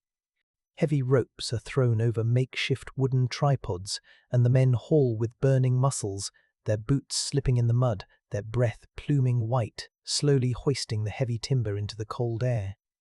The sound of the construction is a chaotic mixture of groaning, stressed wood, the distinct high-pitched strain of stretched hemp, and the loud, rhythmic shouts of the men coordinating their massive pull. When the heavy main ridgepole finally settles precisely into its carved wooden notches with a solid, deeply satisfying seating that shakes the ground, a ragged, exhausted cheer goes up from the crew. They have successfully built the skeleton. The house now has a definitive shape, a strong, protective structure standing tall and defiant against the empty, silent valley. With the main house securely underway, the community's attention is forcefully split to ensure the survival of their most precious, fragile cargo, the animals. The livestock cannot possibly survive a Greenland winter exposed in the open valley. Smaller, lower, heavily insulated turf structures are built quickly and efficiently against the sides of the hills, dug partially underground to conserve the natural heat of the earth and the animals' bodies. At the same time, the men work frantically from dawn until dusk to harvest as much of the tall, rich valley grass as possible. They swing short, curved iron scythes in tight, rhythmic arcs, laying the green grass down in long rows to dry into hay under the weak sun. The smell of the freshly cut hay, sweet, intensely fresh, and slightly dusty, mingles perfectly with the heavy, dark smell of the turned earth. The dried hay is packed tightly and carefully into the animal shelters, providing both necessary winter food and a thick, insulating layer on the frozen ground. The survival of the sheep means warm wool for clothes, and the cattle mean vital milk and meat. In this fragile, isolated ecosystem, the lives of the animals are just as important as the lives of the humans. The final, crucial touches on the main longhouse involve sealing the massive roof against the weather. Across the sturdy, salt-cured driftwood beams, they lay a tight, complex framework of smaller, straight branches and heavily interwoven scrub willow gathered from the hillsides. On top of this wooden web, they place the final, heaviest layer of turf, placing it carefully with the grass side facing up toward the sky. The living, aggressive roots of the grass will soon grow down deeply into the soil blocks beneath, binding the entire roof into a solid, highly waterproof living mat that will perfectly shed the rain and the snow. When the grueling work is finally done, the longhouse at Brattahlid is a masterpiece of desperate, pragmatic northern engineering. It is not tall, elegant, or imposing. It is low, incredibly broad, and deeply anchored into the earth. It is a structure designed not to conquer or dominate the landscape, but to endure it, wrapping itself securely in the very soil of the valley to hide from the brutal forces of the Arctic sky. The moment the massive house is finally enclosed and the heavy wooden doors are hung, the atmosphere shifts profoundly. It is no longer a muddy, exhausting building site, it is a home.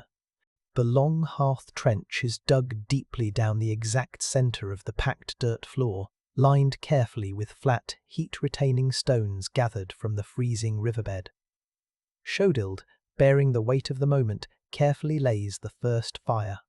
She uses the driest of the scrub birch twigs and the precious, resin-heavy splinters of split driftwood. When the iron flint strikes the steel and the bright spark catches the dry tinder, the small flame is nurtured with absolute breathless care. The fire grows slowly, crackling and singing cheerfully, sending a thick, swirling column of grey smoke up through the vent hole in the high turf roof. The rich, sweet smell of the wood smoke instantly fills the dark, earthy interior, driving out the damp, cold chill of the ground. The entire crew gathers tightly around the long trench, sitting heavily on their wooden sea chests, feeling the intense, radiant heat wash over their exhausted, aching bodies. The deep, profound satisfaction of that first fire is a spiritual comfort as much as a physical one. They are warm. They are safe. Standing quietly inside the smoky, warm hall, the psychological transformation of the crew is finally complete.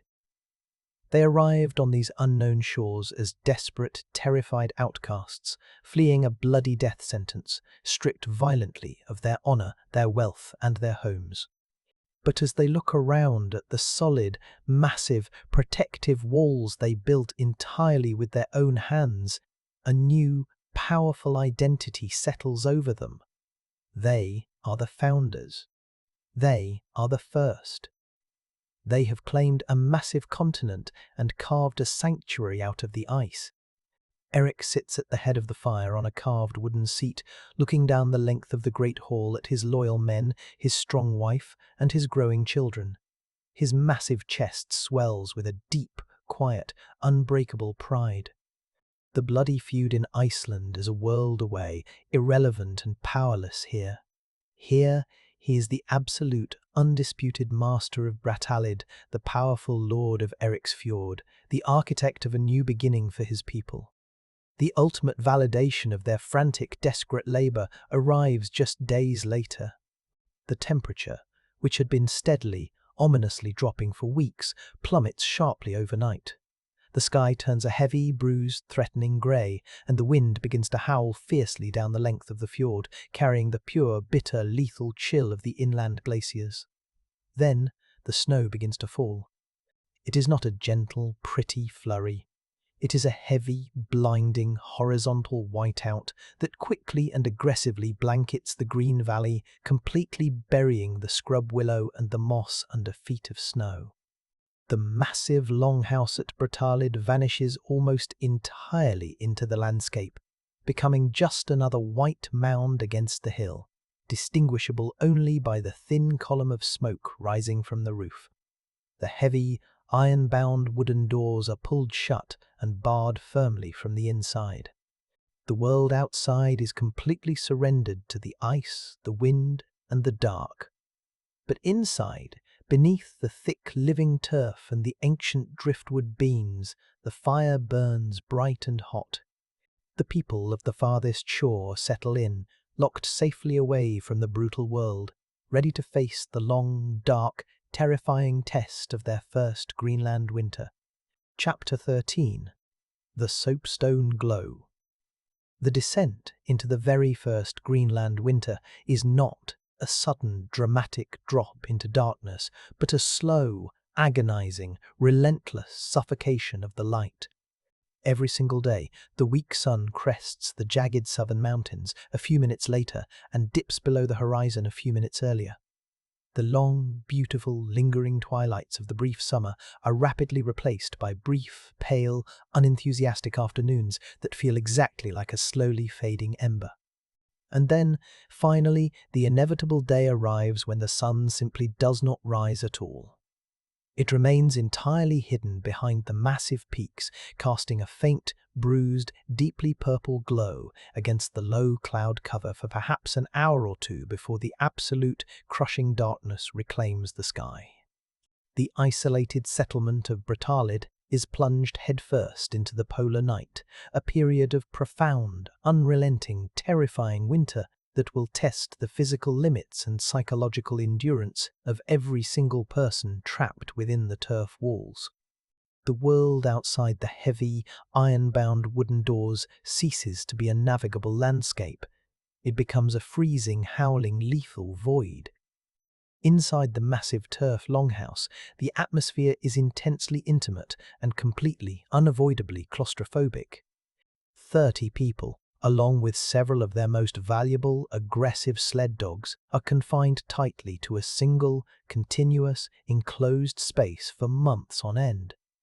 The sensory environment inside the hall is incredibly thick and heavy, almost a physical substance you have to push through. The air smells powerfully and constantly of close-packed, unwashed humanity, of damp, drying wool, of the metallic tang of blood from butchered animals, and of the sweet, constant, essential burning of the central hearth fire. The soundscape is a continuous, low, overlapping murmur of voices speaking in hushed tones. The steady, melodic contact of carving tools against bone, and the slow, deep, collective breathing of people consciously conserving their physical energy. There is absolutely no privacy here. Every small movement, every muttered conversation, every sigh of frustration or pain is shared entirely by the community. They are packed together so tightly, they function like a single, massive organism, relying entirely on their collective body heat and carefully shared resources to keep the crushing, seeking cold of the Arctic at bay. The long, stone-lined central hearth fire is the primary source of necessary heat, but it cannot possibly illuminate the darker, distant corners of the long, wide hall. For essential light to work by, they must rely heavily on a very different kind of fire. This is the era of the soapstone lamp. Throughout the brief summer, while the men were desperately building the massive turf walls, the women systematically searched the rocky coastal outcrops for specific, valuable veins of steatite, soapstone. It is a wonderfully soft, incredibly dense rock that can be easily and precisely carved with a simple iron knife. They shaped the raw stone into shallow, elegant oval bowls. Now, in the terrible depths of winter, these stone bowls are filled to the brim with thick, pungent, rendered seal oil, a vital, high-calorie resource acquired through desperate, freezing, highly dangerous hunts along the fractured coast before the ice closed in. A carefully twisted wick of dried Arctic cotton grass is laid gently in the oil and lit. The lamps are placed strategically along the carved wooden benches and near the raised sleeping platforms, aggressively pushing back the heavy shadows. The light produced by these ancient soapstone lamps is not the harsh, blinding, sterile glare of modern electricity. It is a soft, warm, buttery yellow glow that pulses and flickers gently in the unavoidable drafts that creep through the turf.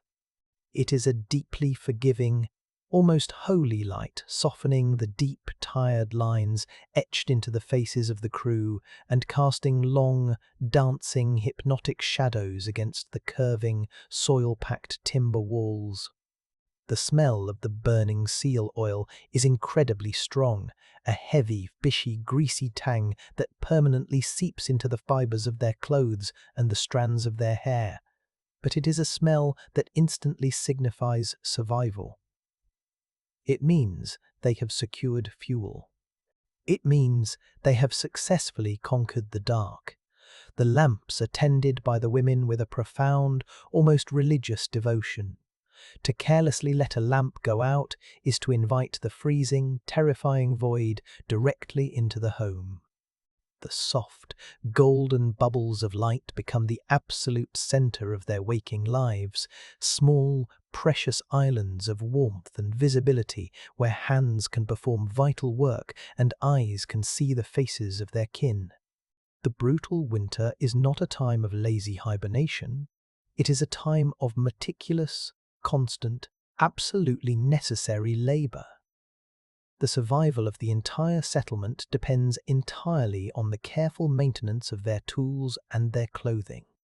The men sit closely near the hearth, the golden light catching the sharp edges of their iron knives as they carve intricate, beautiful knotwork designs into raw bone and pieces of precious driftwood.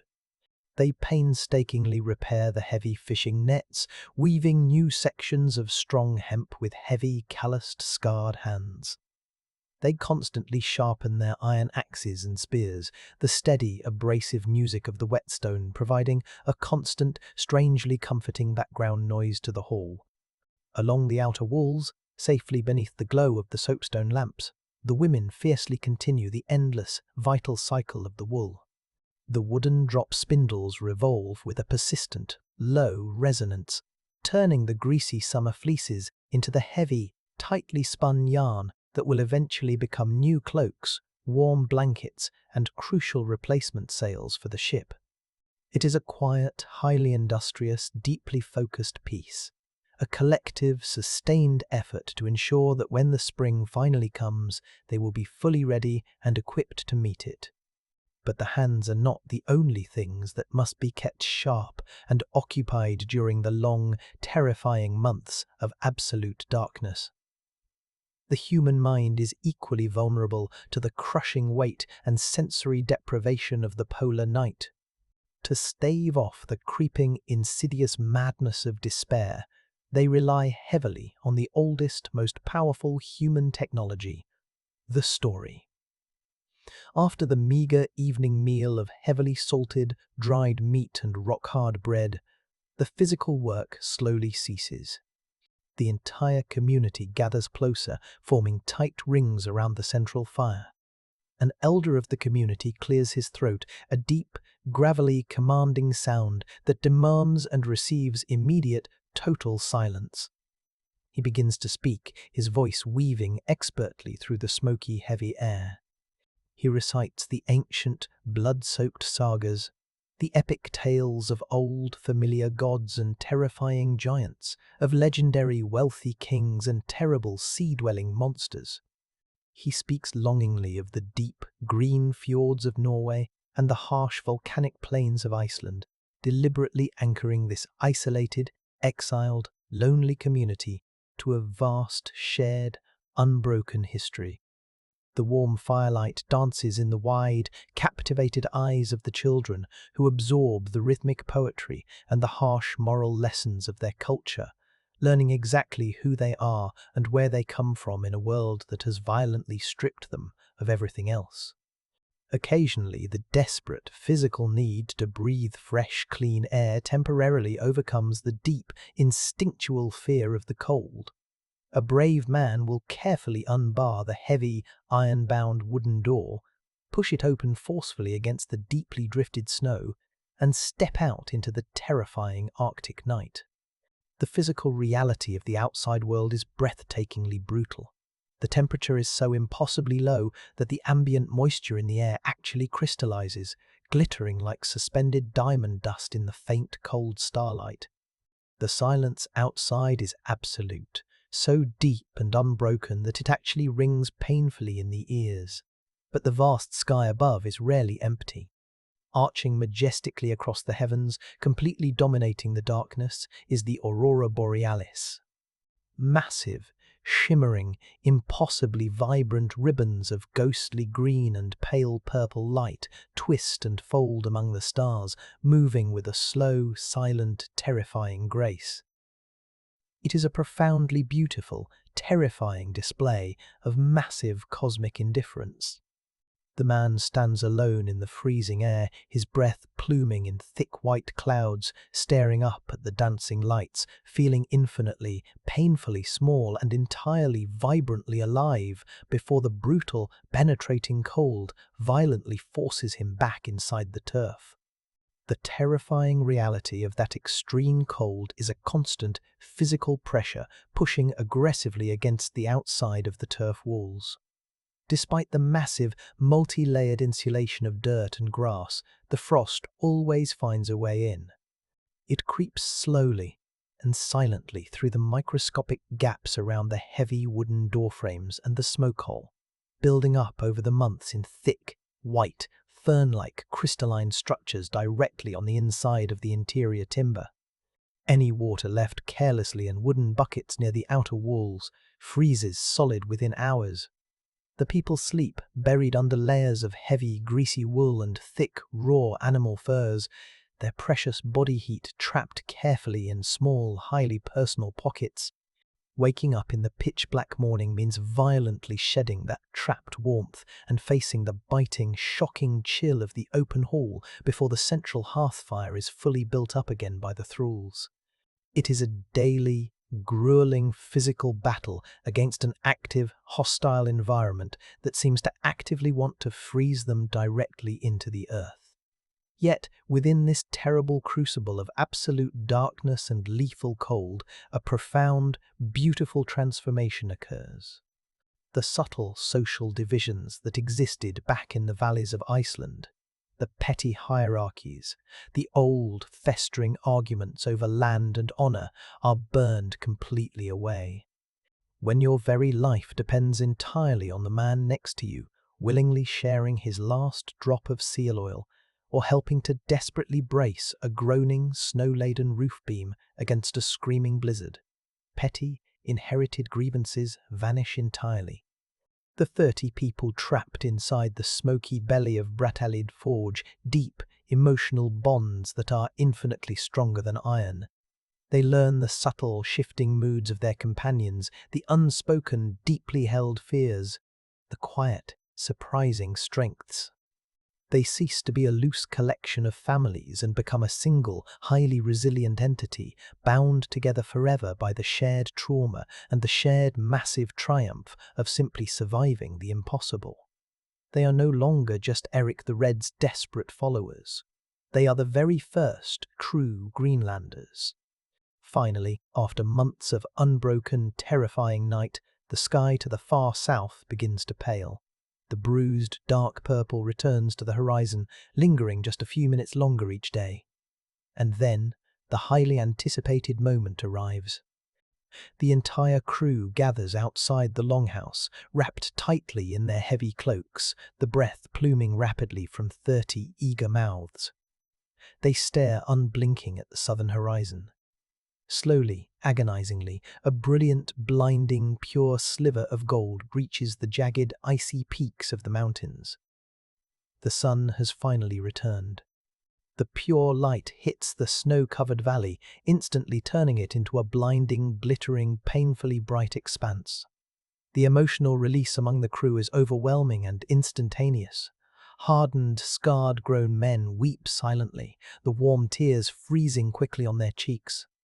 They raise their pale, gaunt faces to the weak, incredibly distant warmth, feeling the profound, deeply spiritual, almost physical joy of resurrection. They have successfully endured the darkness. The crushing ice has not broken them. The spring is finally coming, the ships will sail again, and the farthest shore is undeniably, permanently theirs. Chapter 14. The King and the Cross. The seasons turn with relentless predictability, the ice retreating slightly in the brief summers only to return with crushing force in the long winters, and through it all, the fragile settlement at Eriksfjord roots itself ever more deeply into the frozen earth. The children who arrived as frightened exiles, bundled tightly in sheepskins, grow into hardened, capable adults shaped entirely by the brutal realities of their environment. Leif is no longer the quiet, observant youth sitting on the periphery of the Althing. He is a formidable, fully grown young man. He is tall, exceptionally broad, supported, and carries the undeniable, heavy authority of his father Erik. But it is deeply tempered with a calm, calculating, almost chilling intelligence that Erik never possessed. As the farm of Brattahlid prospers and the immediate threat of starvation fades, Leif feels the restless, undeniable tug of the eastern horizon. He is the son of an outlaw, living a hard life on the absolute edge of the known world. To truly claim his place in the broader, complex Norse society, To secure the vital trade routes his people desperately need, he knows he must make a name for himself beyond the ice. He makes a bold, calculated decision.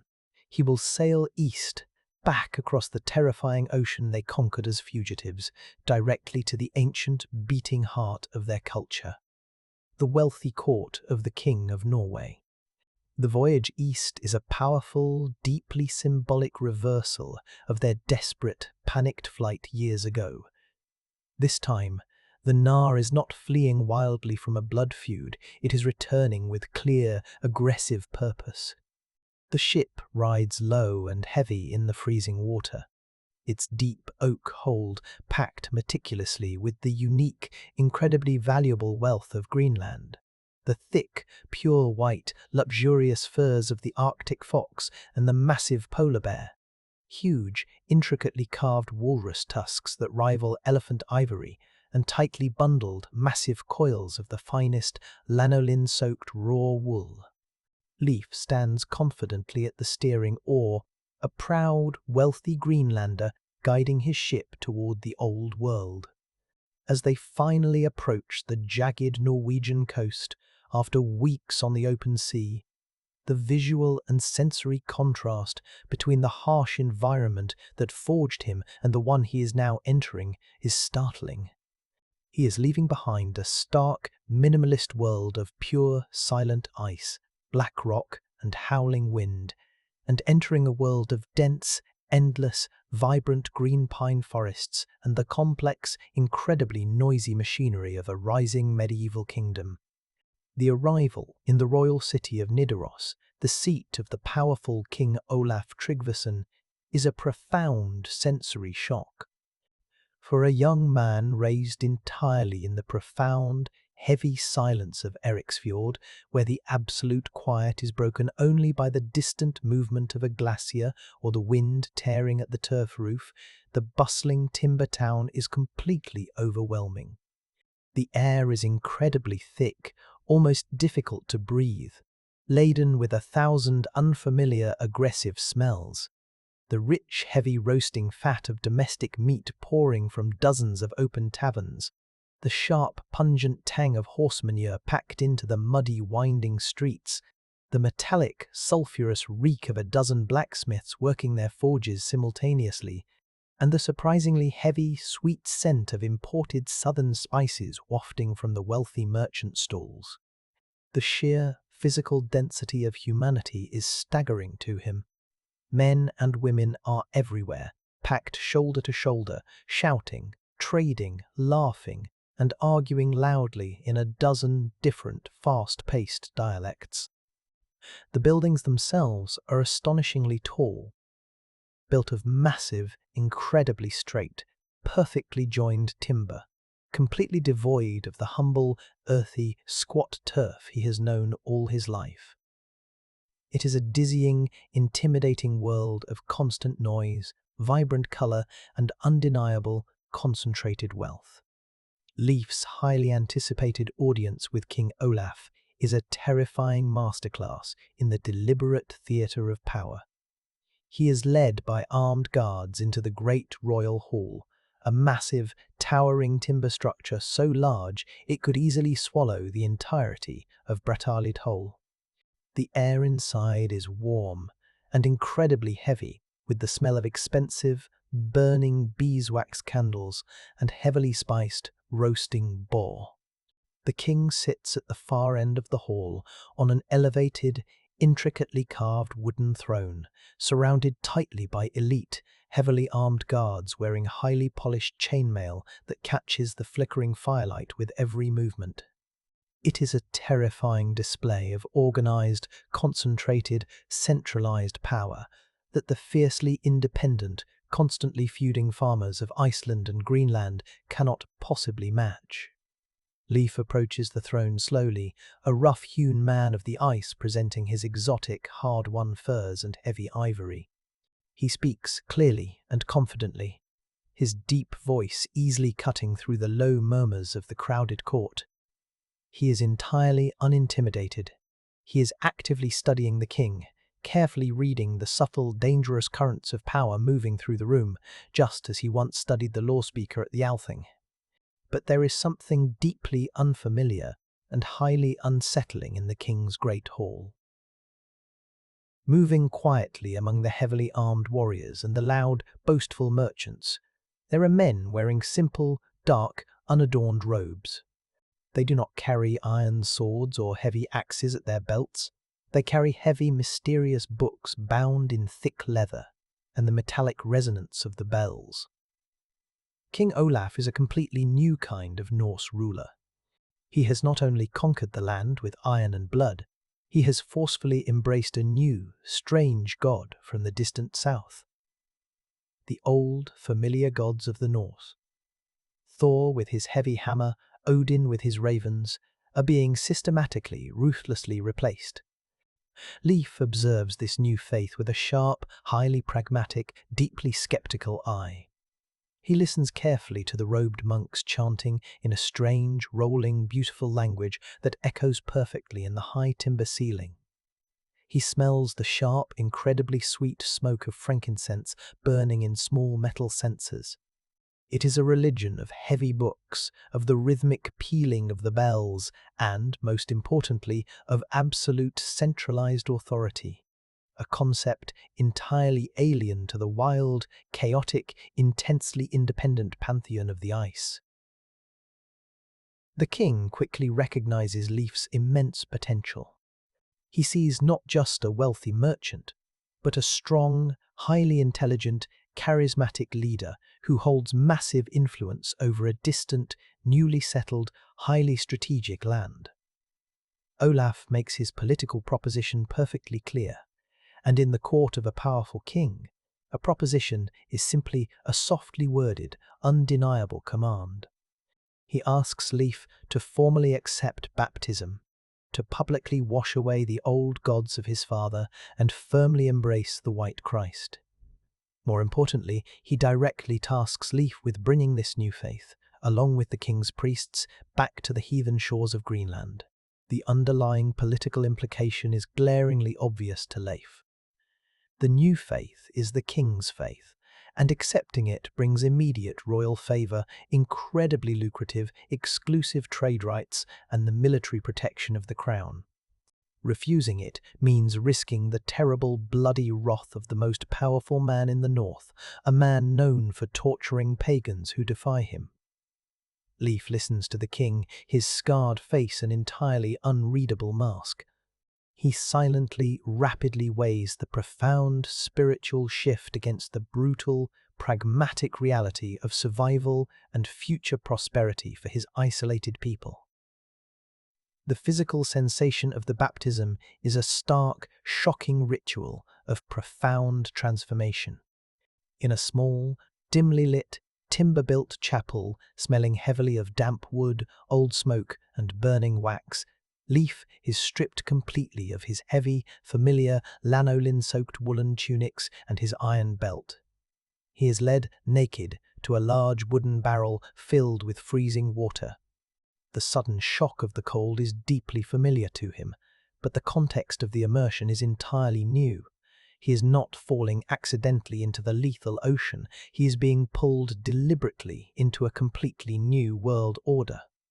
As he rises from the water, gasping for breath, the Latin chanting swelling around him, he is quickly wrapped in a garment he has never once worn before, a long robe of pure, completely bleached white linen. It feels terrifyingly thin, delicate, and useless against the cold, compared to the thick wool and heavy leather he relies on for his very life. A heavy, solid silver cross is placed carefully around his thick neck, the cold metal resting heavily against his bare chest. It is a distinct physical weight, a permanent, undeniable marker of a solemn vow taken, a heavy chain linking him permanently to a distant king and a foreign, demanding god. As Leif walks through the bustling, muddy streets of Nidaros in his new, impractical white linen robes, the profound internal conflict begins to gnaw sharply at his pragmatic mind. He has successfully secured the king's absolute favour, ensuring the vital, life-saving trade routes for Greenland for a generation. He has played the highly dangerous political game brilliantly and won. But as his calloused fingers touch the cold silver cross resting on his chest, his mind turns inevitably to the man waiting for him back in the ice. Erik the Red. His father is a man carved entirely from the old world, a man who swore his most solemn oaths on silver rings dedicated to Thor, and who trusts absolutely nothing but his own immense strength and the sharp edge of his own axe. Leif knows with absolute terrifying certainty that bringing this new, soft, forgiving religion back to Brattahlid will be seen by the old chieftain not as a diplomatic triumph, but as a cowardly, unforgivable betrayal. The old man will never bow to a new god who demands peace, nor to a foreign king who demands taxes. Leif has brilliantly solved a massive political problem in the east, only to ignite a cultural and familial fire in the west. The extensive preparations for the return voyage are a testament to his new status. The king's immense favour translates directly into massive, tangible wealth. Leif's ship is loaded not with the desperate, meagre survival gear of an exile, but with the rich, heavy cargo of a highly successful, royally backed merchant prince. The deep hold of the Nar is packed to bursting with fine southern wheat flour, casks of sweet honey, iron tools of vastly superior quality, and massive lengths of straight imported European timber, the single most precious and highly sought-after commodity in all of Greenland. But the most significant and most dangerous cargo is human. A small group of pale, nervous monks, wrapped tightly in their dark woolen robes, carefully board the ship, clutching their heavy leather-bound books and small brass bells to their chests. They look out at the grey, churning, terrifying water of the North Atlantic with a complex mixture of absolute terror and wholly unwavering resolve. Leif watches them carefully from the stern, knowing with a heavy heart that their mere presence on his ship will fundamentally and permanently tear apart the settlement his father built. The heavily laden Nar pushes slowly out of the deep Norwegian fjord, turning its carved, heavy oak prow westward once more toward the ice. The massive square sail catches the freezing wind, and the deeply familiar, rhythmic, agonizing language of the shifting, clinker-built hull resumes its song. Leif stands tall at the heavy steering oar, standing in the exact spot where his father stood years ago when they fled into the unknown. But he is a fundamentally, permanently different man. He left the icy shores of Greenland as a curious, ambitious youth, desperately seeking a name. He returns as a baptized, powerful leader, carrying immense wealth, the absolute favour of a king, and the dangerous, volatile seeds of a cultural revolution. He stares intensely into the approaching grey mist of the ocean, feeling the heavy weight of the silver cross swinging against his chest in time with the violent motion of the waves. He is bringing the future back to the absolute edge of the world, and he knows in his bones that the ice will not accept it quietly. Chapter 15. The Navigator's Gaze. The highly anticipated return to Brattahlid is a complex, emotionally fraught homecoming. As Leif's massive Nar, heavily laden with precious southern timber and strange Christian monks, glides smoothly into Erik's fjord, the entire settlement turns out to watch. It has been years since they left the safety of the ice. But the immense joy of reunion is immediately and deeply complicated by the startling new reality Leif brings back with him. When he finally steps off the ship and onto the familiar shore, the sensory and cultural clash is immediate. He stands on the rough, black, volcanic earth of Greenland, surrounded closely by his kin wearing coarse, undyed, highly practical wool and smelling heavily of smoke and seal oil, while he himself wears fine, impractical white linen, and the heavy, sweet scent of frankincense clings stubbornly to the dark-robed priests standing nervously behind him. But the most jarring, provocative element is the heavy silver cross resting boldly on his chest. It catches the weak, pale Arctic light, a sharp, foreign, undeniably metallic gleam against the earthy backdrop of the turf longhouse. It is a potent symbol of an entirely different, highly structured world-view, and its prominent presence on the chieftain's powerful son sends a quiet, anxious, vibrating ripple of unease through the gathered crowd. The inevitable tension between Leif and his aging father Erik is immediate, heavy, and deeply palpable. Erik the Red is an old man now, his massive, once unbreakable frame slightly stooped from decades of hard labor, his famous bright red beard now heavily threaded with iron grey. He built this entire settlement by his own sheer will, his terrifying physical strength, and the perceived blessing of the old, bloody gods. When Leif proudly presents the foreign priests and relays the king's mandate, Erik's reaction is a stubborn, furious, stony silence. He refuses the baptism outright and aggressively. He will absolutely not abandon the fierce gods who carried him safely across the ice for a foreign, supposedly peaceful god who demands humble subservience. The massive longhouse at Brattahlid quickly becomes a place of quiet, persistent, highly dangerous friction. At one end of the roaring hearthfire, Erik sits with his old, scarred retainers, drinking heavily and muttering dark oaths to Thor. At the other end, Leif and Theodild, who quietly, pragmatically accepts the new faith, listen intently to the monks read from their heavy books. It is a house fundamentally divided, a perfect, tense microcosm of the profound, irreversible cultural shift currently sweeping across the entire Norse world. But even amidst the heavy religious tension, the old, deeply ingrained rhythms of the longhouse continue. One freezing evening, as the fire burns low to glowing embers and the wind howls fiercely outside the thick turf walls, the conversation naturally turns away from gods and back to the sea. A seasoned merchant named Bjarni Herjolfsson is visiting the farm for the winter. Years earlier, while attempting to sail the dangerous route from Iceland to Greenland, Bjarni had been blown wildly off course by a massive, blinding storm. He tells a story that instantly electrifies the sleepy room. He speaks of sailing blindly for days through impenetrable, terrifying fog, and when the mist finally, mercifully cleared, he saw land. But it was not the familiar, terrifying, glacier-capped mountains of Greenland. It was a low, undulating, surprisingly gentle coastline covered entirely in dense, dark, endless forests. Bjarni had not landed. His desperate crew was focused entirely on reaching the safety of Greenland before winter. But he had seen it with his own eyes. He had seen massive, healthy trees growing wild and unclaimed on the other side of the ocean. As Bjarni speaks, the heavy, suffocating atmosphere in the hall shifts instantly. The bitter religious friction is entirely, momentarily forgotten.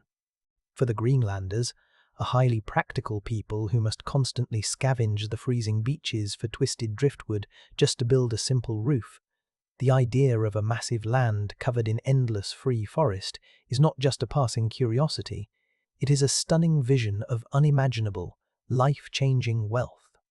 Leif sits perfectly still near the fire, the orange light reflecting sharply in his calculating eyes.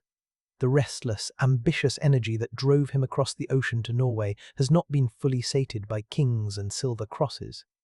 He looks closely at Bjarni, analysing the truth of his words, and then he looks up through the smoke hole in the turf roof toward the dark, vast western sky. The tiny seed planted by the stories of the traders at the Althing years ago suddenly, violently blooms into a focused, burning, absolute obsession. He does not want to just hear tales about this forested land, he wants to stand on it and claim it. The transition from ambitious thought to concrete action is deliberate, highly organized, and absolute. Leif does not make decisions with his father's explosive, chaotic, terrifying energy. He moves with the precise, calculating, deeply focused intent of a master navigator charting a complex course. He immediately purchases Bjarni's old ship, reasoning pragmatically that a wooden vessel that has already somehow survived the western lands will intuitively know the way back. He carefully begins to assemble a crew. He does not take desperate, violent men fleeing a blood feud. He handpicks 35 of the absolute strongest, smartest, and most psychologically resilient men and women in the entire settlement. It is a highly organized expedition chosen out of pure, driving curiosity and the massive promise of timber, not forced by the blind terror of exile. The settlement watches closely as the crew is formed, the palpable excitement in the freezing air, a sharp, wonderful contrast to the grim, panicked packing of their previous, desperate journeys. The extensive outfitting of the ship is a sensory celebration of highly focused preparation. The Nar is pulled high up onto the wooden rollers and meticulously, aggressively inspected for any rot or weakness. The sharp, clean smell of hot, bubbling pine tar fills the fjord as the men carefully seal the overlapping clinker-built hull. They pack the deep, dark hold with a massive, unprecedented surplus of vital provisions. Tons of aggressively dried fish, wheels of hard, salty cheese, massive casks of preserved butter, and fresh, sweet water. They are not planning a quick, violent raid. They are planning for an extended, highly calculated survival in the absolute unknown. But the most telling, important detail is the tools they pack. They do not pack heavy iron swords and painted wooden shields. They carefully pack massive, broad-bladed axes, heavy carpentry adzes, and long, flexible iron saws. They are going to a land of forests, and they are bringing the necessary tools to harvest it.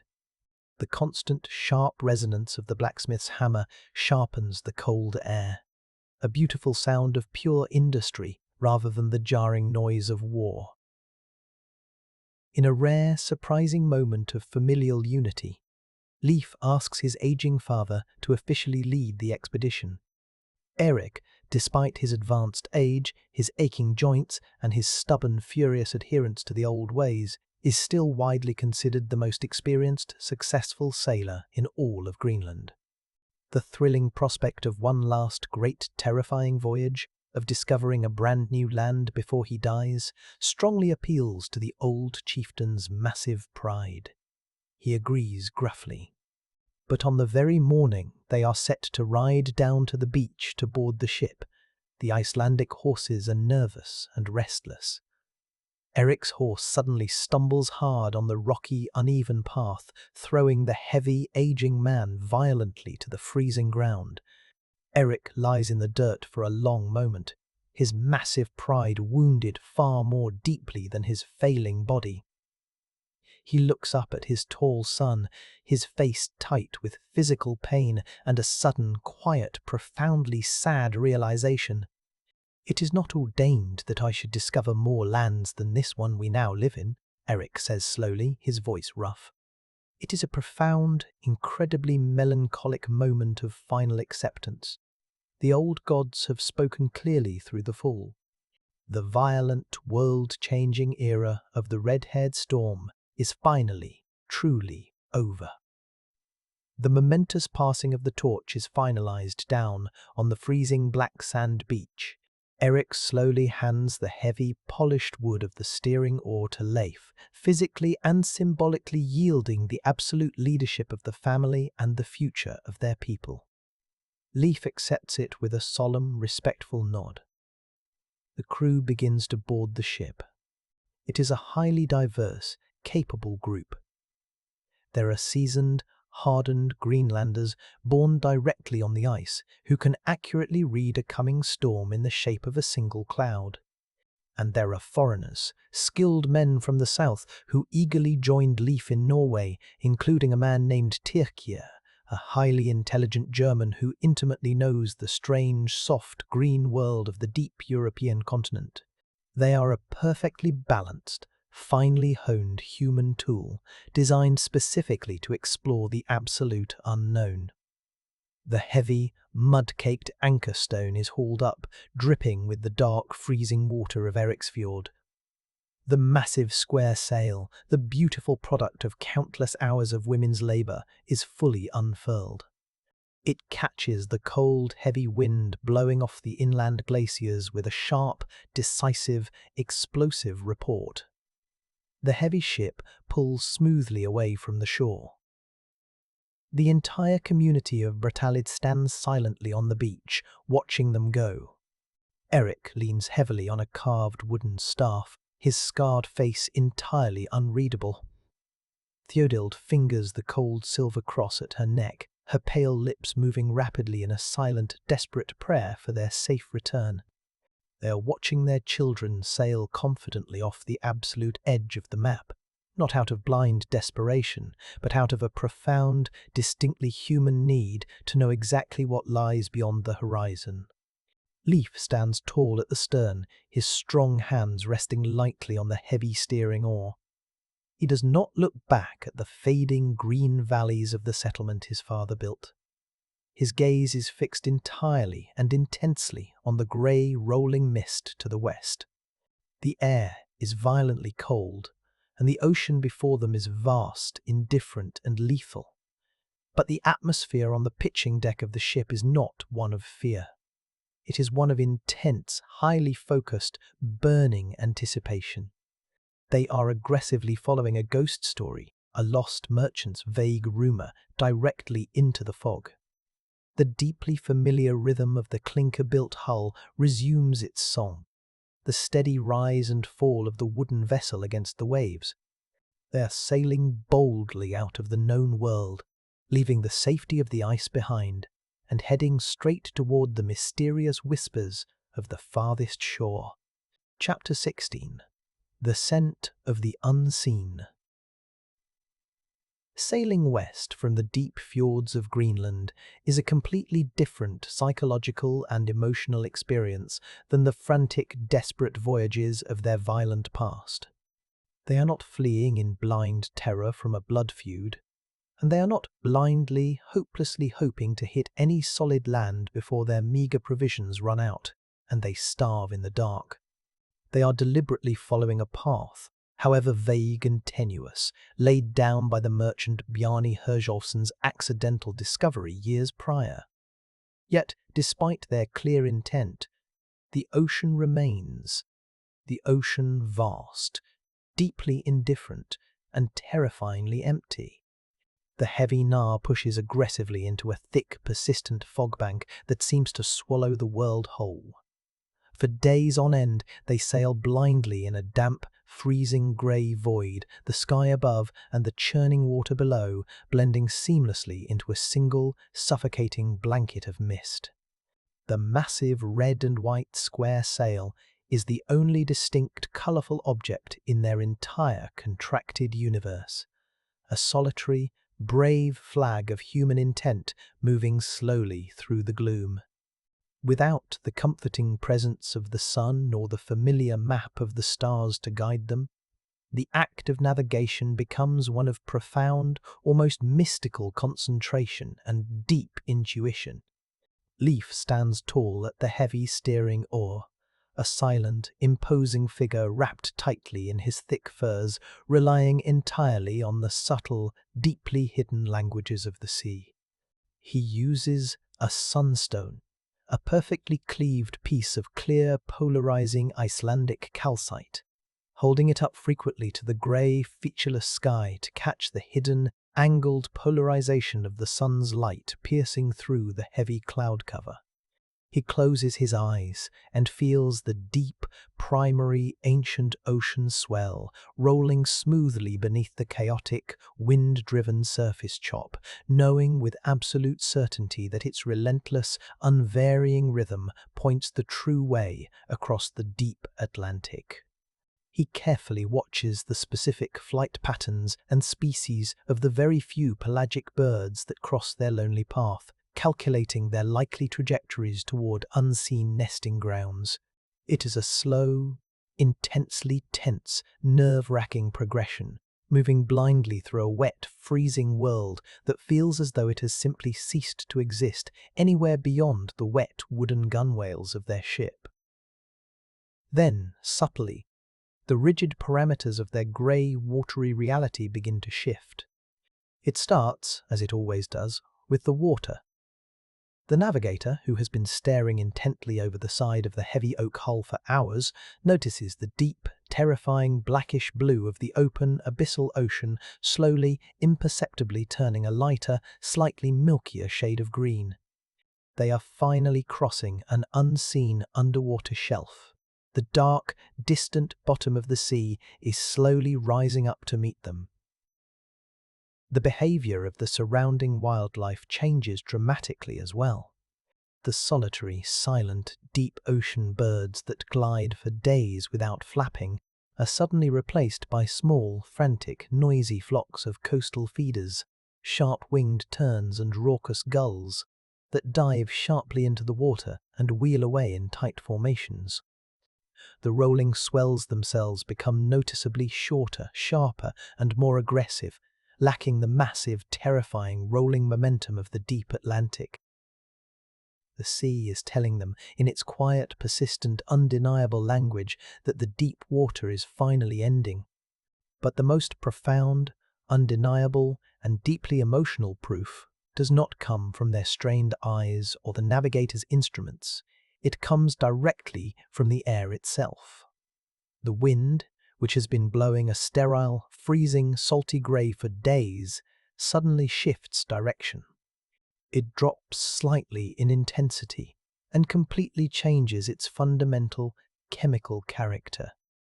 The exhausted crew, huddled miserably beneath their damp, heavy woolen cloaks, collectively raise their heads like startled deer. They smell it. It is a scent so completely alien to the sterile ice and stark stone of Greenland that it hits them with the stunning force of a physical blow to the chest. It is the incredibly rich, heavy, deeply complex smell of warm earth, of slowly decaying broad leaves, and of millions of sun-baked pine needles releasing their sharp, sticky resin into a warm breeze they cannot yet feel. The immediate psychological impact of this invisible scent is absolutely staggering. To a hardened people whose entire sensory world has been defined strictly by the sterile, biting cold of the Arctic, by the smell of salt spray, wet wool, and harsh wood smoke, this sudden aroma is completely intoxicating.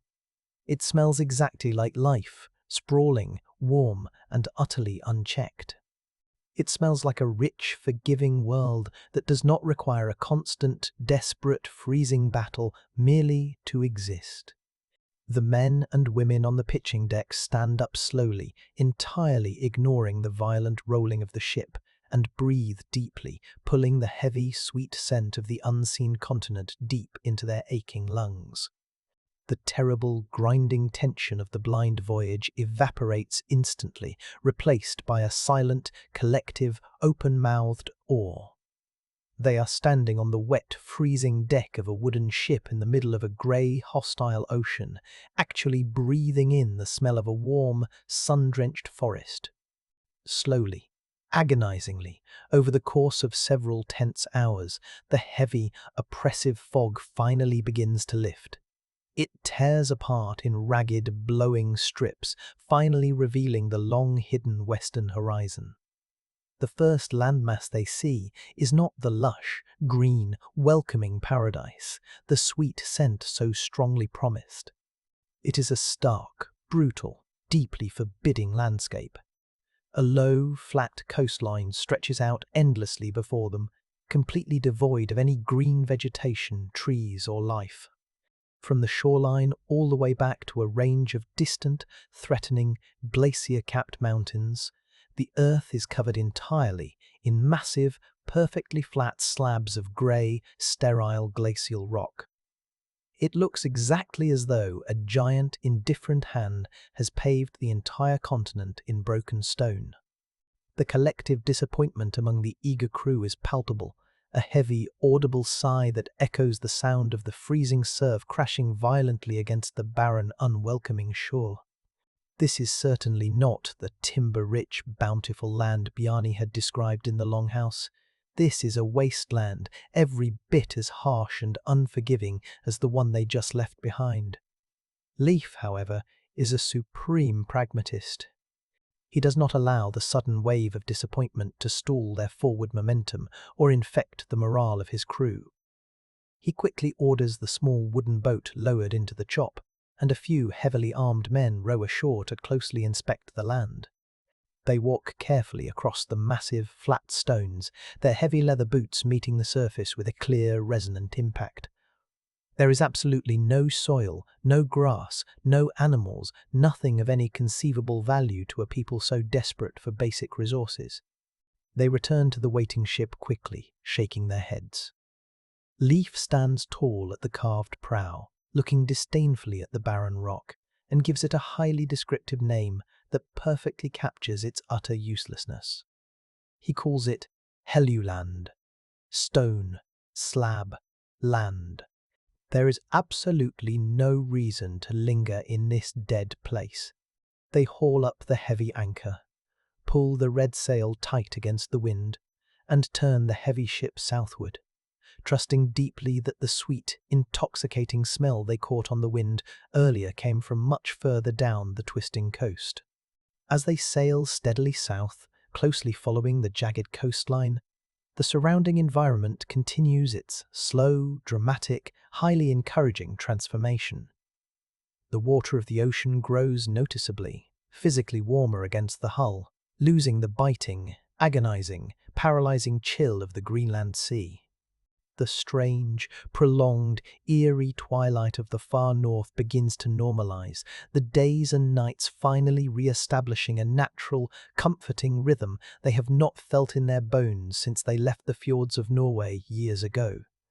The men eagerly strip off their heaviest, lanolin-soaked outer cloaks, enjoying the strange, wonderful sensation of a sun that actually provides genuine physical warmth. The dark, impenetrable clouds finally break apart completely, revealing massive stretches of brilliant, deep blue sky. The ocean itself seems to relax its aggressive posture, the massive, towering swells calming into a steady, highly manageable rhythm that allows the heavy Gnar to make excellent, rapid time. The intense anticipation on the crowded deck of the ship builds steadily with every passing mile. The barren, completely flat rocks of Helluland slowly recede into the northern mist, replaced gradually by a completely new kind of coastline. The land begins to rise gently into soft, rolling hills. The color of the earth changes from stark, dead grey to a deep, dark, vibrant green. Through the incredibly clear, warm air, they can finally see the true source of the intoxicating smell that guided them through the fog. The rolling hills are covered, from the white sandy shoreline all the way to the distant hazy horizon, in a dense, unbroken, massive blanket of tall timber. It is a forest on a scale they have never imagined, not even in their wildest dreams or the oldest sagas. A seemingly infinite, untouched supply of the absolute most precious resource their people know. The entire crew lines the wooden gunwales, staring in absolute, stunned, breathless silence at the endless sea of trees. The sheer, overwhelming volume of the wood is almost too much to comprehend. There is enough prime timber growing here to build 1,000 massive longhouses, to launch 100 mighty fleets. The grey, desperate, wood-starved world of the ice feels instantly like a distant, terrible memory. They have boldly sailed across the terrifying void and found a massive continent made entirely of wealth. The heavy oak ship glides smoothly through the warming green water, the great red sail bright and proud against the blue sky, as Leif Eriksson prepares to lead his people onto the shores of a new world that will change their history forever. Chapter 17. Stones and Timber. The second massive landmass they encounter is a profound, shocking contradiction to the sterile, dead rock of Helluland. As the heavy Nar sails steadily southward, hugging the new coastline, the barren, grey glacial slabs gradually, beautifully give way to a low, undulating, welcoming shore. The persistent mist clears entirely from the sky, revealing a brilliant, sharp, endless blue dome. And stretching majestically from the white sand beaches all the way back to the distant, hazy, rolling horizon is a dense, unbroken, heavily textured blanket of dark green. It is a forest. To a modern southern eye, it would simply look like a vast, typical stretch of untamed wilderness.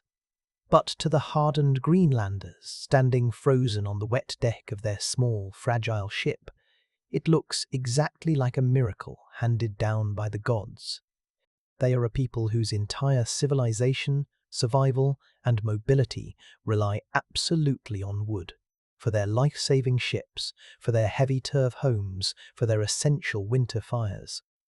Yet they have lived their entire lives in a frozen place where trees are little more than twisted, pathetic shrubs crawling on the ground. Now, they are staring wide-eyed at an infinite, towering supply of the very thing they desire and need most in the world. The sheer, unrestrained joy on the ship is palpable and electric. The grim, stoic, fearful silence of the open ocean is permanently broken by sudden shouts of absolute amazement and deep, resonant laughter. Men and women point frantically to the massive, incredibly straight trunks visible, standing like sentinels near the shoreline, calculating rapidly in their heads how many massive longhouses, how many strong keels, how many painted wooden shields could be carved easily from just a single, small stand of these green giants. The air blowing gently off the land is warm and incredibly rich, carrying the complex, deeply intoxicating scent of millions of baking pine needles, sticky, bubbling sap, and rich, deep, slowly decaying earth. It is a powerful scent that instantly awakens deep ancestral memories of the Norwegian fjords their families left behind generations ago. Leif stands tall at the prow, his calloused hands resting heavily on the carved wood of the dragonhead, a slow, deeply satisfied smile spreading across his scarred face. He has found the mythical treasure Bjarni promised. They carefully navigate the ship toward a long, sweeping, incredibly beautiful crescent of brilliant, pure white sand.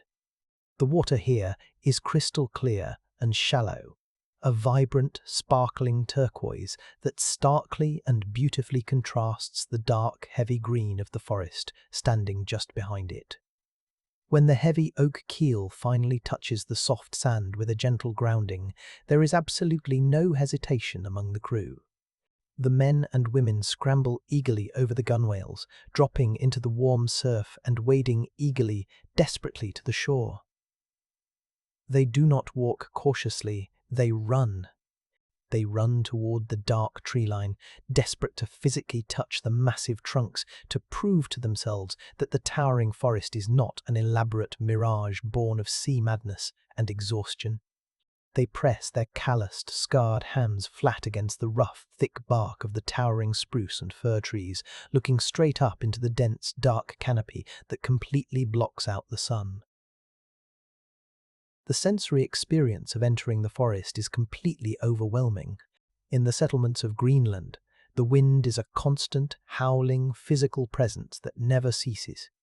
Here, the dense, thick wall of ancient timber breaks the wind entirely. The air inside the deep forest is incredibly still, heavy, and intensely quiet. The profound silence broken only by the soft, rushing rustle of needles high above. and the sharp, completely unfamiliar calls of strange, brightly coloured birds flitting rapidly through the upper branches. The ground is incredibly soft, covered in a thick, spongy, fragrant layer of russet-coloured pine needles that have been slowly accumulating for centuries. It yields deeply beneath their heavy leather boots, a stark, wonderful difference from the unyielding basalt and frozen, jarring mud of their home. It feels exactly like standing in a vast, silent, living, breathing hall, its green roof supported indefinitely by a million massive wooden pillars. The irresistible, deeply ingrained urge to harvest this incredible bounty takes hold of the Norsemen immediately. Several eager men run eagerly back to the ship, returning quickly with heavy, broad-bladed iron axes resting on their shoulders. They do not chop for desperate necessity or immediate survival. They chop for the sheer, physical, exuberant joy of it. The very first swing of a heavy iron axe biting deep into the living, wet wood of a massive spruce echoes loudly and sharply through the silent forest like a thunderclap. It is a deeply satisfying sound, a solid, wet, heavy impact that speaks loudly of absolute abundance and future power. They take turns swinging the heavy axes, feeling the strong wood finally give way, inhaling deeply the sharp, pungent spray of fresh pine sap that erupts from the deep cut. They are not simply felling a tree, they are violently, joyfully releasing years of pent-up freezing frustration and bitter scarcity. As they push further and explore the immediate dark edge of the forest, the true realization of the incredible wealth standing before them deepens significantly. This is not just rough firewood to burn in a trench. These trees are incredibly straight, tall, and flawless, absolutely perfect for the towering masts of deep-water ships and the massive load-bearing ridgepoles of great chieftains' halls. There is enough prime timber standing right here on this beach to build a massive fleet that could conquer the entire northern world, or to build a vast settlement that would never, ever have to huddle in the freezing dark or rely on the random, meager charity of ocean driftwood again. But the forest is also deeply intimidating. It is incredibly dense and tangled, a chaotic, dark web of massive fallen logs, thick, thorny underbrush, and deep, shifting shadows. The Greenlanders are tough, but they are creatures of the wide-open sea and the bare, treeless, highly visible hills. This enclosed, sprawling, dark green world feels slightly claustrophobic, hiding vast, unknown dangers in its unseen depths. They find strange, deeply unsettling tracks pressed clearly into the soft earth near a rushing freshwater stream. The prints are very large, deeply indented, and completely, terrifyingly unfamiliar to the hunters. They are not the delicate, sharp tracks of a small Arctic fox, nor the heavy, wide, plodding marks of a white polar bear. They belong to large, heavy creatures that thrive perfectly in the deep shadows of the timber, perhaps massive timber wolves or bears of a completely different, darker kind, or even terrible things they have no name for in their language. The sobering discovery tempers their wild joy with a deep, necessary caution. They are suddenly wealthy beyond any earthly measure, but they are also completely vulnerable intruders in an ancient, highly established, complex ecosystem that does not know them and might easily consume them. They decide wisely not to push too deeply into the dark, tangled woods, remaining closely grouped near the comforting, highly familiar sight of the open ocean and the safety of their ship. That evening, they camp happily on the brilliant white sand beach. The fire they build is not the small, carefully managed, heavily rationed blaze of scrub birch they are forced to use in Greenland. It is a massive, roaring, towering inferno. They drag massive, dry, dead logs from the edge of the forest, piling them incredibly high into the sky. The bright flames leap 20 feet into the dark night, throwing a brilliant, aggressive orange light against the dark, solid wall of the trees. The radiant heat is intense, easily pushing back the cool, refreshing evening breeze coming off the water. They sit comfortably around the massive fire, their pale faces flushed bright red with heat and excitement, sharing wild stories and happily roasting the remaining meager provisions from the ship.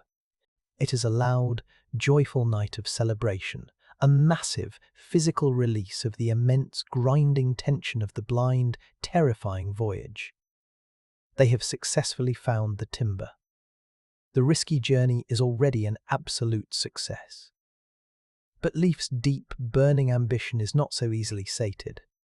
He looks thoughtfully at the dark, wealthy forest, and then he looks further south, down the endless, winding coastline.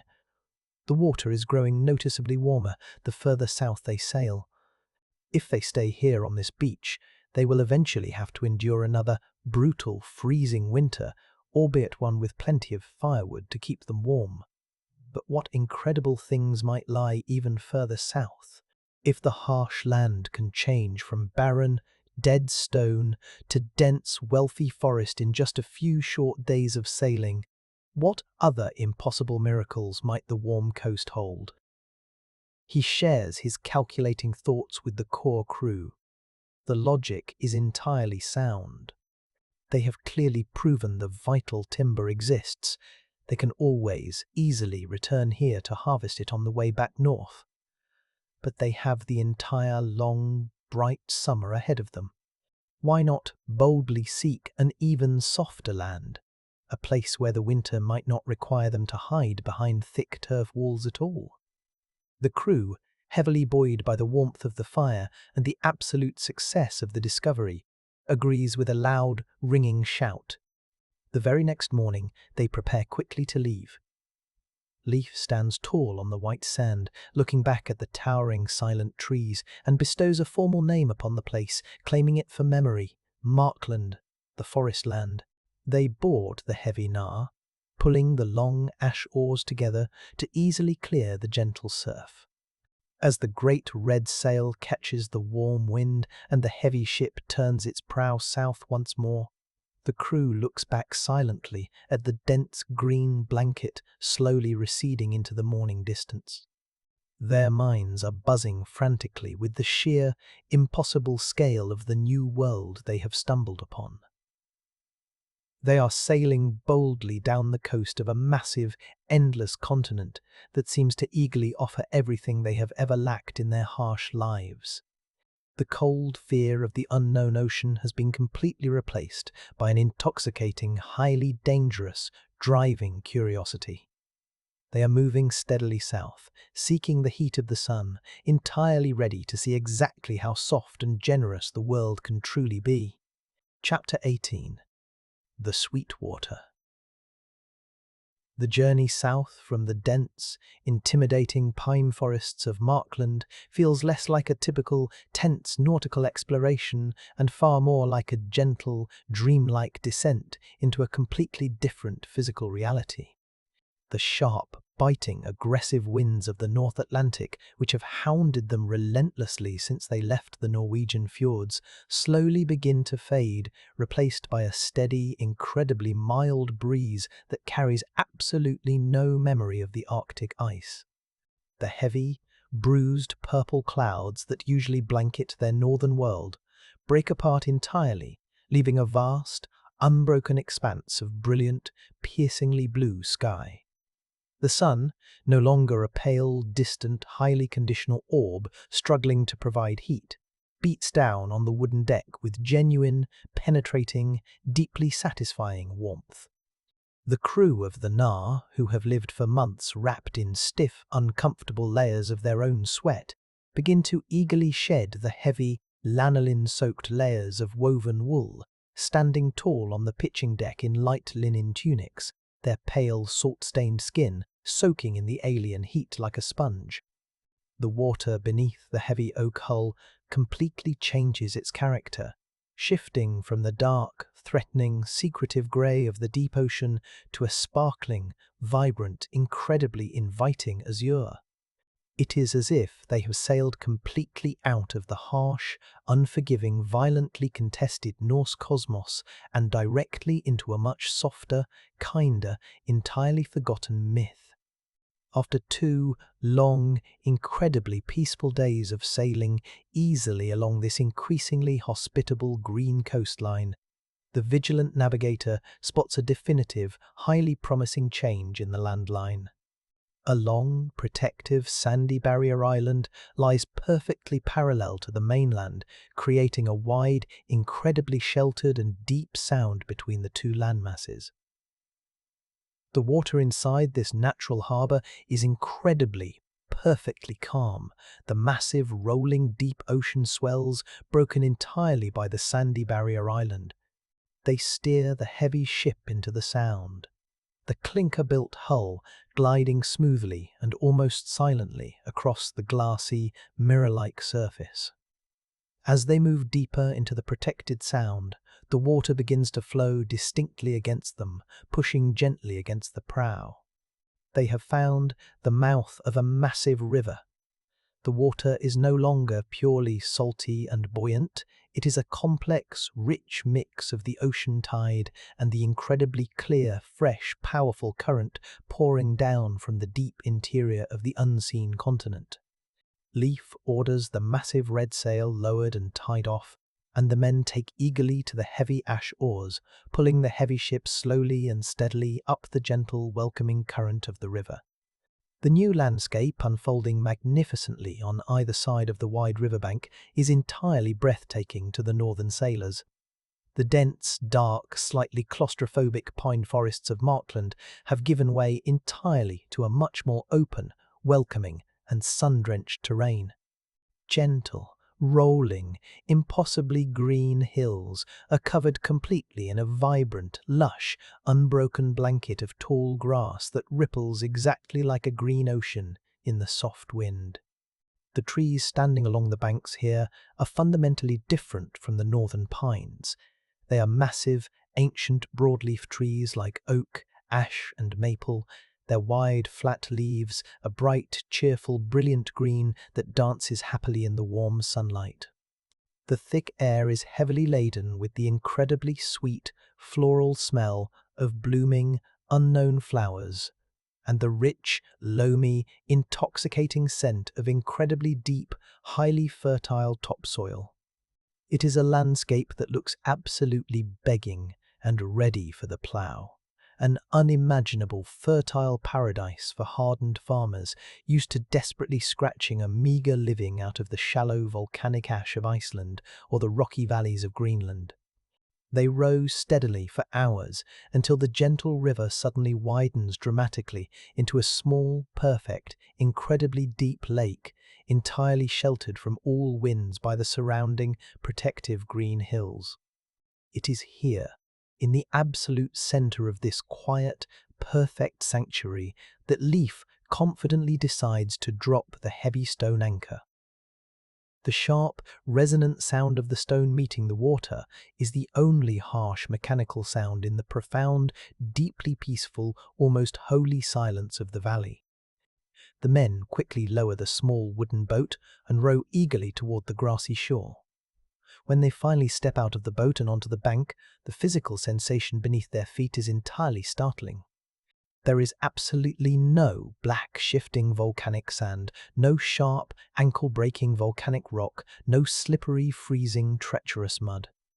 Their heavy, salt-stained leather boots sink deeply into thick, incredibly soft, unbelievably lush green grass. It feels exactly like walking on a thick, deliberately woven, highly expensive woolen tapestry. The hardened men stop and look down at their feet in absolute silent amazement, marveling at the sheer, undeniable density and softness of the earth. It is a land that feels deeply, inherently comfortable, a place that clearly does not aggressively fight human presence. The absolute first priority for any crew coming off the salty ocean is always fresh water.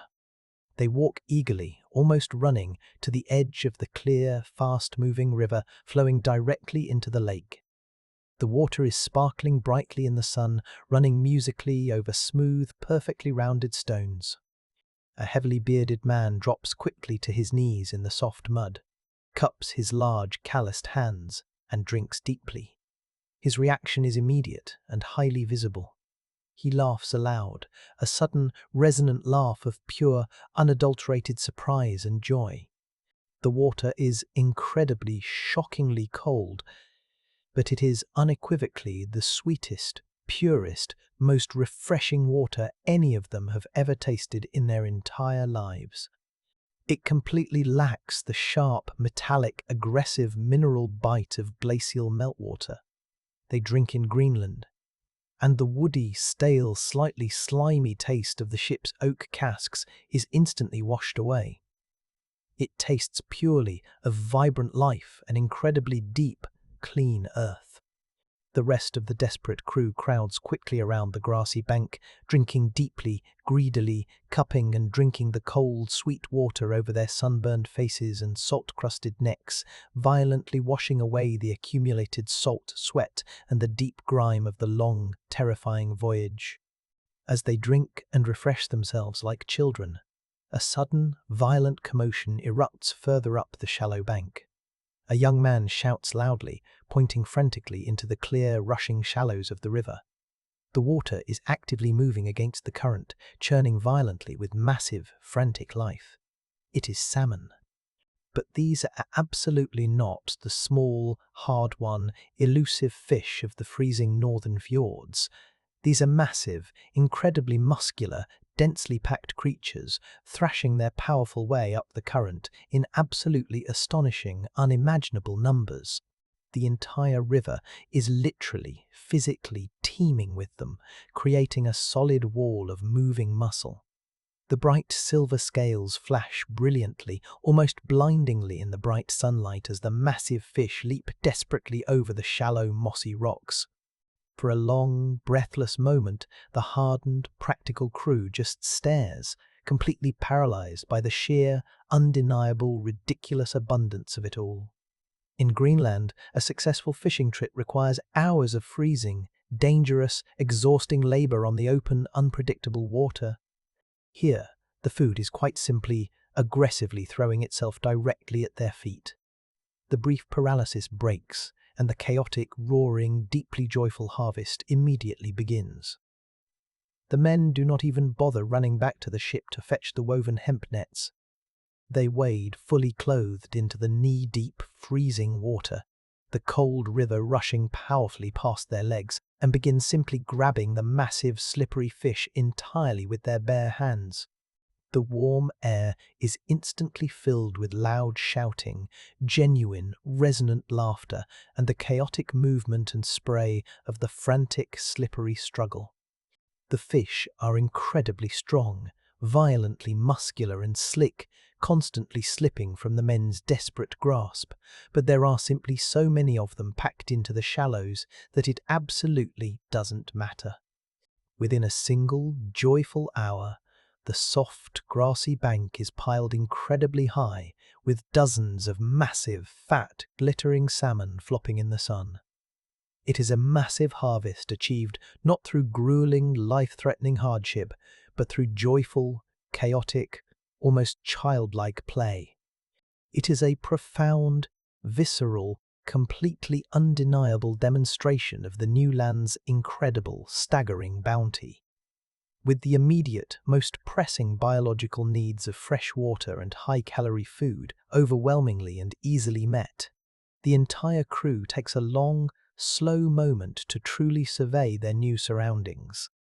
They stand quietly on the soft, yielding grass, looking slowly at the rolling green hills, the massive, healthy broadleaf trees, and the clear, teeming river.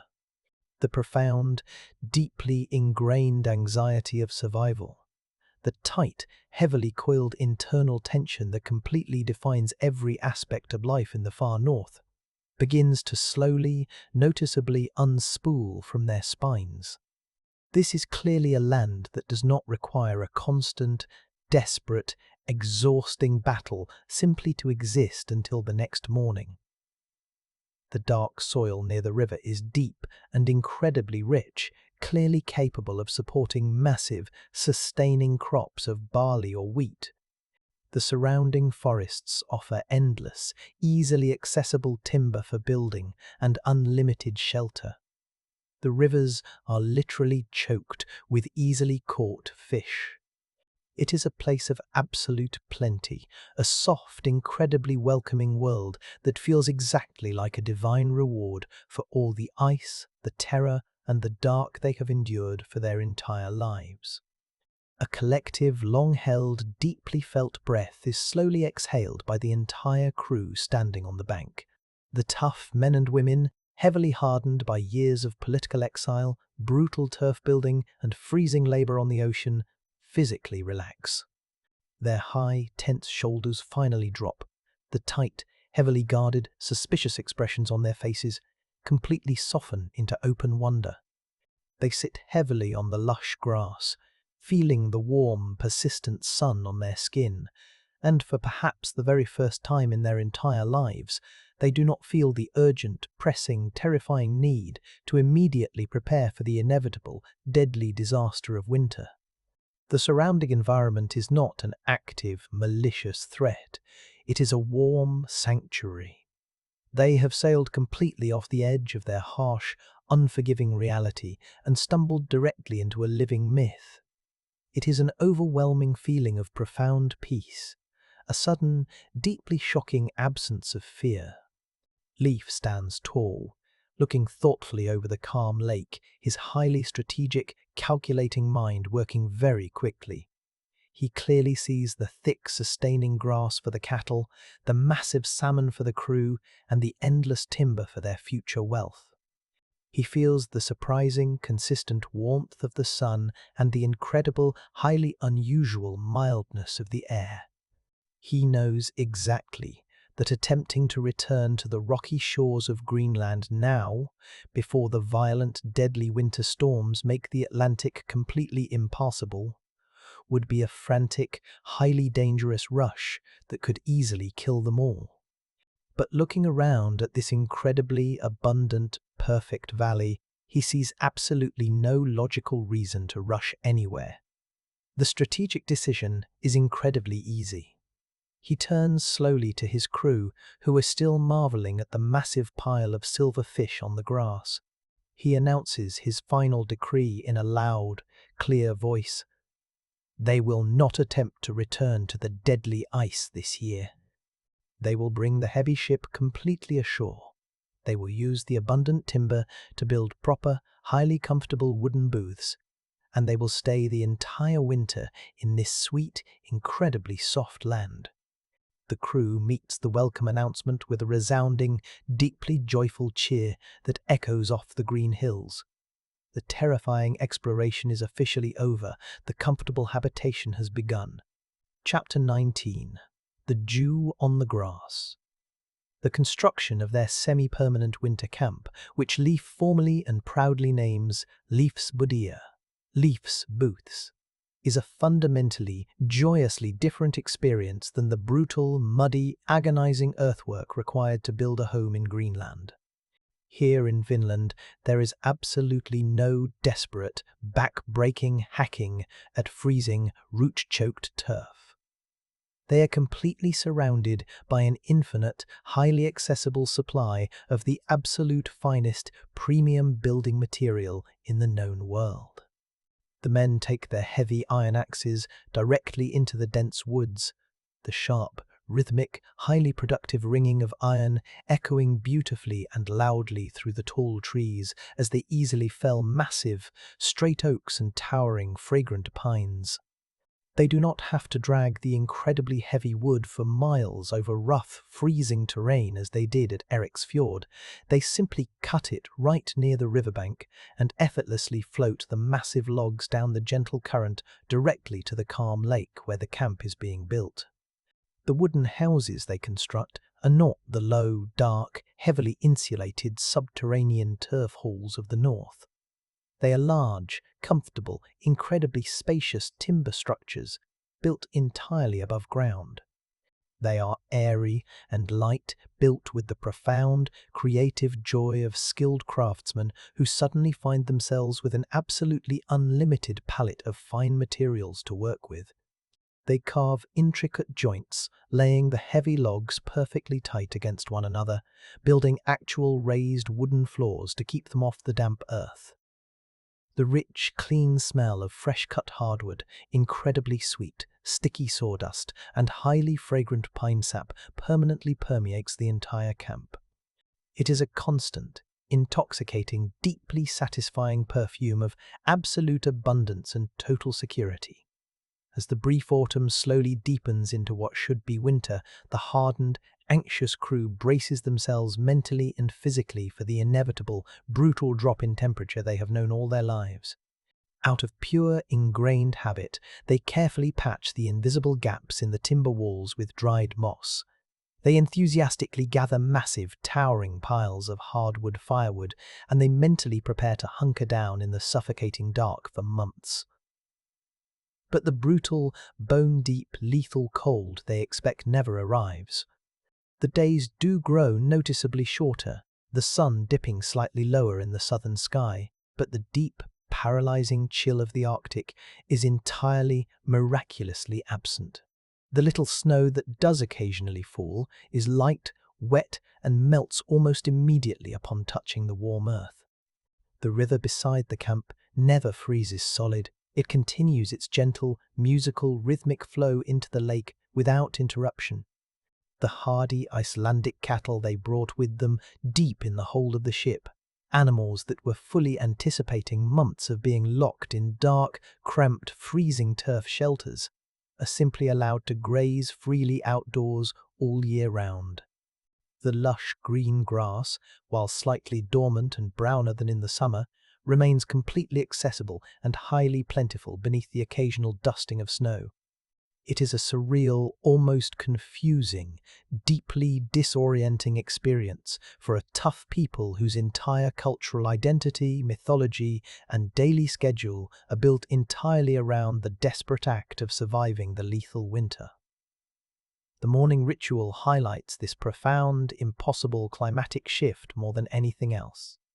In Greenland, a man wakes in the absolute, terrifying dark, his own breath freezing instantly in the air above his face. His very first conscious thought, a frantic, anxious calculation of the remaining seal oil and firewood. He must literally, physically, brace his body before unbarring the heavy, ice-covered door to face the howling, icy, lethal void outside. At Leif's boudir, a man wakes comfortably to the soft, warm light of the sun filtering directly through the narrow gaps in the clean timber walls. He opens the unbarred wooden door and steps out comfortably onto the soft, unfrozen earth.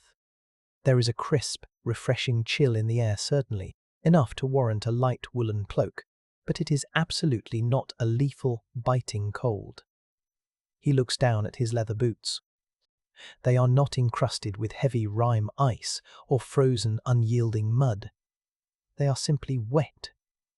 The lush, thick grass of the sprawling meadow is covered not in deadly frost, but in heavy, glittering, perfectly clear drops of morning dew. It is a small, quiet, persistent daily miracle that sets the entire tone for their stay. They are living in a world that is fundamentally, inherently gentle.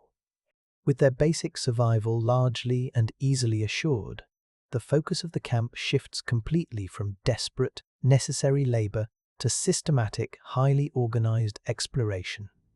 Leif divides the crew intelligently, keeping a strong, heavily armed guard at the main camp while sending rotating parties out to carefully map the surrounding unknown territory. The men walk quietly through the silent, sleeping forests, moving carefully over the thick, soft carpet of pine needles and dead brown leaves. They methodically map the winding, twisting path of the river, note the gentle, easy elevation of the surrounding hills, and search desperately for any signs of human habitation. But they find no one. The vastness of the unseen continent swallows them completely. They are a tiny, isolated, insignificant drop of humanity resting comfortably in an endless ocean of towering trees. The psychological atmosphere in the winter camp is one of profound, unprecedented, deeply healing peace. The tight, highly defensive, constantly vigilant posture required by life in the brutal north slowly, definitively relaxes. The hardened men and women move with a slower, much more deliberate, entirely unhurried grace. There is absolutely no frantic, panicked rush to preserve food. The fat salmon in the river and the abundant game in the deep forest are plentiful and easily hunted. The deep, heavy silence of the valley is not the terrifying, lethal silence of a freezing ocean or a dead, creeping glacier. It is the restful, deeply comforting silence of a sleeping, benevolent forest. The crew sits comfortably outside the timber booths during the mild, sunlit afternoons, slowly repairing their gear, not out of frantic, freezing necessity, but out of a leisurely, deeply satisfying desire for perfection and craftsmanship. The desperate, jagged edge of survival has been smoothly sanded down, leaving behind a smooth, calm, incredibly comfortable existence. This total lack of environmental pressure allows an incredible flourishing of art and craftsmanship. Back in the harshness of Greenland, a man carved a necessary tool quickly and efficiently, focusing entirely on its immediate function. Here, sitting comfortably by the gentle river in the warm sun, the men have the ultimate luxury: time. They take small, beautiful, highly figured pieces of the new hardwoods they have discovered, cherry, dark maple, and white oak, and begin to carve. They use their sharp iron knives to etch incredibly intricate, twisting, highly complex knotwork patterns into the handles of their axes, the prows of the small wooden boats, and the wooden bowls they eat from. The fresh wood is an absolute joy to work with, yielding smoothly and predictably to the sharp blade. It is a deeply tactile celebration of their new environment, the men pouring their excess, unspent energy and newfound peace directly into creating objects of true beauty rather than just crude objects of survival. The long evenings around the massive central fire reflect this profound shift in their reality. The fire is built of thick, completely dry oak logs that burn with a steady, fierce, incredibly bright heat, smelling rich, clean, and sweet. The stories told by the elders begin to change their tone entirely. The grim, highly violent sagas of bloody feuds, starving winters, and vengeful, angry gods seem completely out of place in this mild, abundant, generous valley. The tales naturally soften. They speak more of the magical creation of the world, of the cleverness and humour of the trickster gods, and of the incredible, entirely unexpected journey that brought them safely across the void to this sweet water. The children, sitting cross-legged on the soft grass near the flames, completely unbothered by the cold, listen with wide, amazed eyes. They are the very first generation of Norsemen to know a winter that does not actively require them to hide in the terrifying dark. Yet, beneath the incredible comfort and the deep peace, there is an underlying, highly subtle, vibrating tension. It is the unavoidable tension of the absolute unknown. They are incredibly comfortable, yes, but they are also completely, utterly severed from their known world. If a ship were to suddenly sink, or a terrible sickness to strike the camp, there is absolutely no one to call upon for help across the endless grey ocean. The dark forest that completely surrounds them is undeniably beautiful, but it is also vast, deep, and completely unmapped. When the heavily armed men look deeply into the dense, dark line of trees at the edge of the safe meadow, they cannot help but wonder exactly what lies beyond the first ridge, or the second, or the 100th. They are a deeply practical, highly suspicious people, and they know from bitter experience that land, this incredibly rich, this perfectly suited for human life, rarely stays empty forever. The isolation is a beautiful blessing, but it also carries the faint, persistent, highly unnerving whisper of absolute vulnerability. The long winter passes in this almost dreamlike, surreal state of physical comfort and quiet, watchful anticipation. They watch the subtle, gentle changes in the forest, the bare branches of the massive broadleaf trees standing stark against the brilliant blue sky, the slow, highly rhythmic flow of the river beneath a thin, incredibly fragile layer of morning ice that reliably melts away completely by noon. They eat incredibly well, they sleep deeply and continuously, and they finally let the deep, bone-deep generational exhaustion of their previous lives drain completely away into the soft earth. They are resting. They are slowly, methodically gathering their strength. The heavy Gnar sits safely and securely anchored in the calm lake, its massive red sail carefully folded and stored dry. They wait patiently and happily for the turning of the season, eager and ready to see exactly what new, impossible miracles the soft land will reveal when the warm sun finally coaxes the world back to full, vibrant life. Chapter 20. The Sweet Sap and the Vine. The return of the highly anticipated spring to the peaceful valley of Leifsbudir is absolutely nothing like the agonizingly slow, deeply painful thaw they are accustomed to in the far north. In the deep fjords of Greenland, the coming of spring is a brutal, muddy, exhausted battle, the weak sun fighting stubbornly, inch by freezing inch, to slowly melt the iron-hard permafrost that locks the earth. Here in the south, the season shifts with an explosive, vibrant, completely undeniable energy. The ambient temperature rises rapidly over the course of a single week, easily melting the last pathetic remnants of the light winter snowpack deep into the thirsty, highly absorbent soil.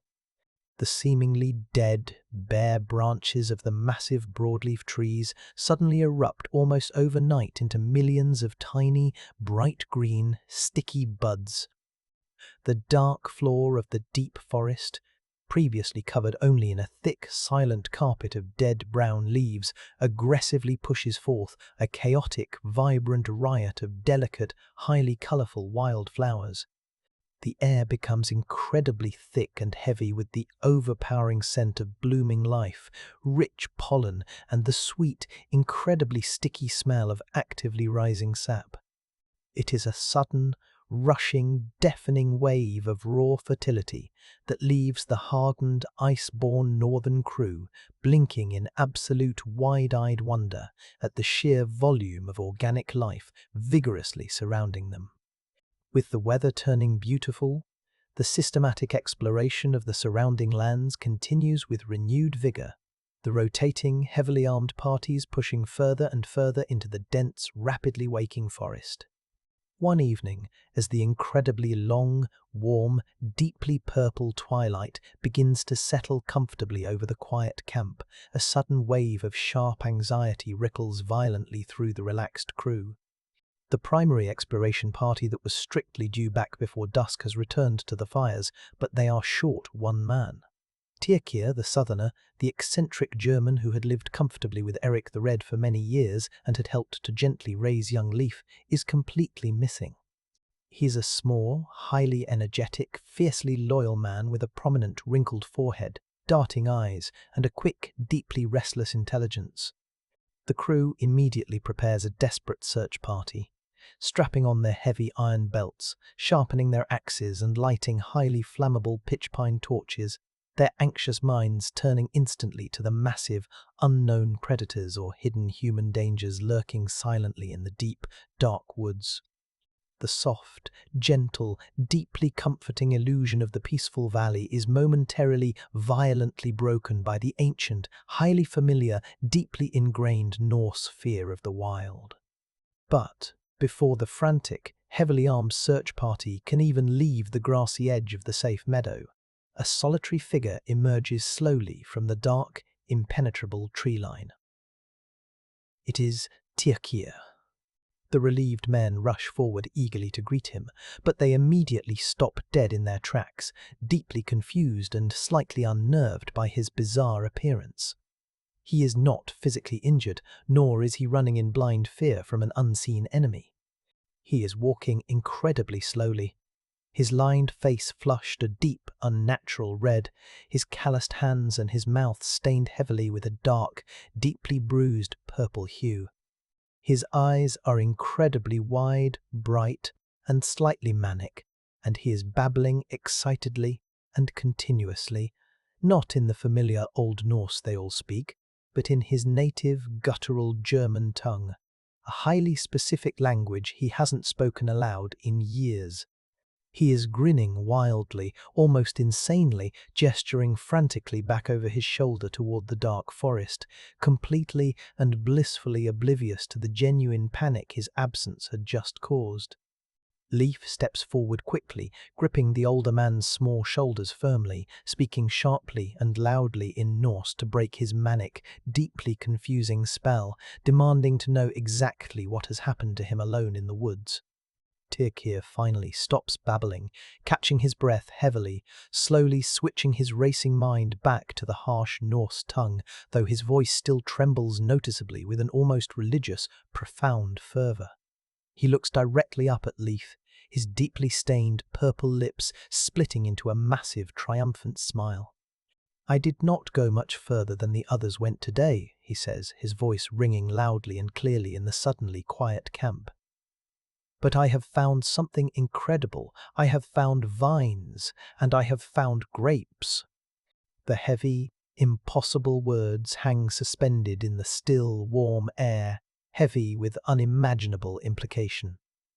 To the hardened men of the ice, grapes are not just a simple, sweet fruit. They are a profound, legendary myth. They are a highly coveted luxury item, read about only in expensive southern texts, or tasted only very rarely as incredibly sour, highly imported, watered-down wine in the great, wealthy halls of powerful kings. The absolute idea that this incredibly rare, highly delicate, deeply southern fruit is growing entirely wild, completely uncultivated, and ready to be plucked just beyond the edge of their humble camp is a concept almost too massive for their practical minds to process. The very next morning, as soon as the sun clears the trees, the entire camp follows a highly animated Tirkir directly back into the deep woods. The sensory experience of the deep forest has changed completely once again. They push eagerly through the dense, bright green, deeply fragrant undergrowth, following the older man closely as he navigates the uneven terrain with frantic, almost youthful energy. The air grows noticeably warmer, highly humid and deeply still under the thick protective canopy. And soon they see it with their own eyes. Hanging heavily from the thick, sturdy branches of the tall, ancient oak trees, twisting and curling aggressively in thick, chaotic, massive tangles, are the vines. They are incredibly heavy, covered in rough, peeling bark, and deeply rooted in the incredibly fertile, dark soil. And hanging in massive, tightly packed, incredibly heavy clusters from the twisting vines are the wild grapes. They are small, incredibly dark, deeply purple, and perfectly, wonderfully ripe, catching the dappled, golden sunlight filtering through the green leaves above. The sight is absolutely staggering to the Norsemen. The massive, ancient trees are literally dripping heavily with legendary wealth. The tough, heavily scarred crew approaches the hanging vines cautiously, almost fearfully, as if approaching a highly volatile, completely holy relic. The smell is the very first thing that hits them. A deeply rich, intensely earthy, incredibly sweet fermented scent that completely fills the warm, still, humid air of the forest. It is a heavy, intoxicating, entirely unfamiliar aroma that makes the mouth water instantly and uncontrollably. A tall, heavily bearded man reaches out a massive, highly calloused, deeply scarred hand. a hand entirely used to gripping freezing icy oars and swinging bloody iron axes, and gently, almost delicately, plucks a single, dark, dusty grape from a massive cluster. He places it carefully in his mouth and bites down slowly. The physical sensation on his tongue is an absolute, shocking explosion. The tight skin yielded suddenly, releasing a massive, overwhelming burst of warm, highly tart, incredibly intense sweetness that completely floods his mouth. It is a highly complex flavor profile entirely, tragically absent from the bland, highly utilitarian northern diet of heavily salted meat, dried cod, and fermented sour milk. The man closes his eyes tightly, a look of absolute, transcendent, deeply emotional shock crossing his weathered face. The brief, highly cautious hesitation vanishes instantly. The entire crew falls upon the heavy vines with joyous, chaotic, entirely unrestrained enthusiasm. They eagerly strip the massive clusters from the twisting branches, quickly filling the large woven baskets and leather sacks they brought with them. The sticky, sweet juice aggressively stains their hands, their faces, their beards, and the fronts of their linen tunics, a deep, highly vibrant, undeniably permanent purple. The quiet forest rings loudly with genuine, resonant laughter, shouts of joy, and the messy, highly satisfying sounds of people simply gorging themselves completely on the sweet, entirely unexpected bounty. It is a massive, highly successful harvest, completely devoid of the grim, freezing, desperate necessity that usually accompanies all their food gathering in the north. They are not desperately pulling bitter calories from the frozen earth, merely to survive another brutal blizzard. They are joyfully harvesting pure, unadulterated luxury simply because it is hanging there for the taking. The deeply stained, purple hands of the entire crew become a highly visual, totally undeniable testament to the incredible, completely impossible reality of the soft, abundant land they have discovered. The profound realization of the true, world-changing value of this discovery begins to settle heavily over Leif as he stands quietly watching his crew gorge themselves. The straight, massive timber they have found is incredibly valuable, yes. It will build deep-water ships and massive chieftains' halls. But wine is completely different. Wine is absolute power. Wine is the highly coveted, deeply expensive drink of wealthy kings, powerful bishops, and massive southern empires. It is a highly compressed commodity that holds immense, completely undeniable value in the sophisticated courts of Europe. If he can manage to successfully bring a massive cargo of premium timber and perfectly dried grapes back safely to Greenland, and from there across the ocean to Norway, he will absolutely not just be a highly successful merchant. He will become a man of profound, almost mythical, deeply unassailable status. He will have definitively proven that he has personally found a vast land, significantly richer and more bountiful than anything the entire old world possesses. The wild, tangled vines hanging heavily from the trees are not just a sweet treat, they are a direct, undeniable line to unimaginable political wealth and absolute influence. For several busy, highly focused days, the primary, overriding activity of the entire camp shifts completely from exploration to aggressive harvesting.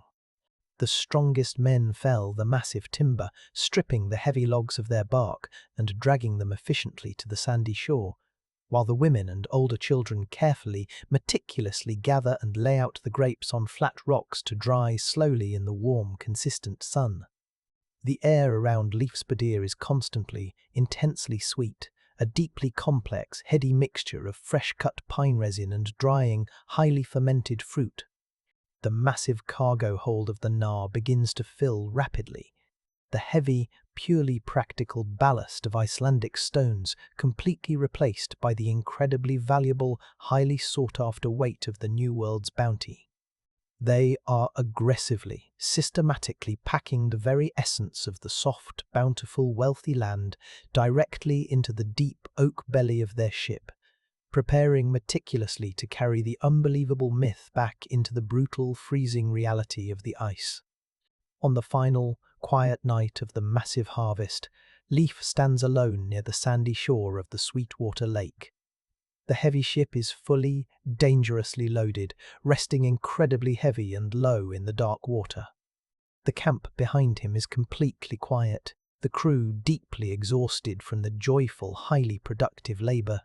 He looks silently at the dark, imposing tree line, the ultimate source of the massive timber and the sweet vines. He has successfully followed the vague rumours, crossed the terrifying void, and found a massive continent that seems to eagerly offer everything his hard-pressed people have ever lacked. It is a land of incredibly soft grass, massive, easily caught salmon, towering, perfect timber, and impossibly sweet fruit. He needs a perfect, highly descriptive name for it, a name that will echo loudly and longingly in the smoky halls of Greenland and Iceland, a name that will tell the entire Norse world exactly what impossible thing he has found. He turns back toward the sleeping camp, his deeply calculated decision made. He will enthusiastically call it Vinland, the Wineland. The absolute peak of their geographical wonder has been reached. Chapter 21. The Hold Full of Timber. The turning of the season in the sweet valley of Vinland is incredibly gentle, a slow, golden, entirely peaceful fading of the intense summer heat into a crisp, highly comfortable, clear autumn. But for Leif and his experienced, practical crew, the beautifully changing leaves and the slight chill in the morning air serve as a stark, undeniable signal that their magical time in this soft world is rapidly ending. The difficult decision to leave is absolutely not born of fear or failure, but of profound, deeply ingrained Norse pragmatism. They are a tiny, highly isolated crew of merely 35 people sitting alone on the absolute edge of a massive continent that clearly stretches further south and west than their wildest imaginations can possibly comprehend. They know with absolute certainty that they cannot permanently hold this land. They simply do not have the necessary numbers to build a massive, heavily fortified, permanent settlement, nor do they possess the population to successfully defend it if the vast, dark, unexplored forests hold powerful, hostile inhabitants they have not yet seen. Their primary, stated purpose was exploration and the securing of resources, and in that they have succeeded beyond their wildest, most optimistic dreams. Now, the overarching goal of the expedition shifts entirely from joyous discovery to highly organized, aggressive extraction. They must take the immense wealth of this new world and carry it safely back to the starving ice.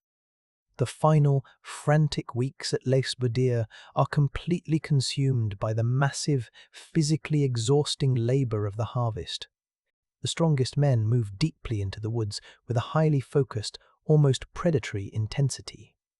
They deliberately bypass the softer woods and carefully select only the absolutely finest, straightest, most massive hardwood trees. Dense oak for impenetrable ship keels, flexible ash for long, unbreakable oars, and towering, clear, perfect pine for massive main masts. The sharp, highly rhythmic, completely relentless ringing of heavy iron axes striking solid wood echoes continuously through the peaceful valley from the first light of dawn until the absolute fading of dusk.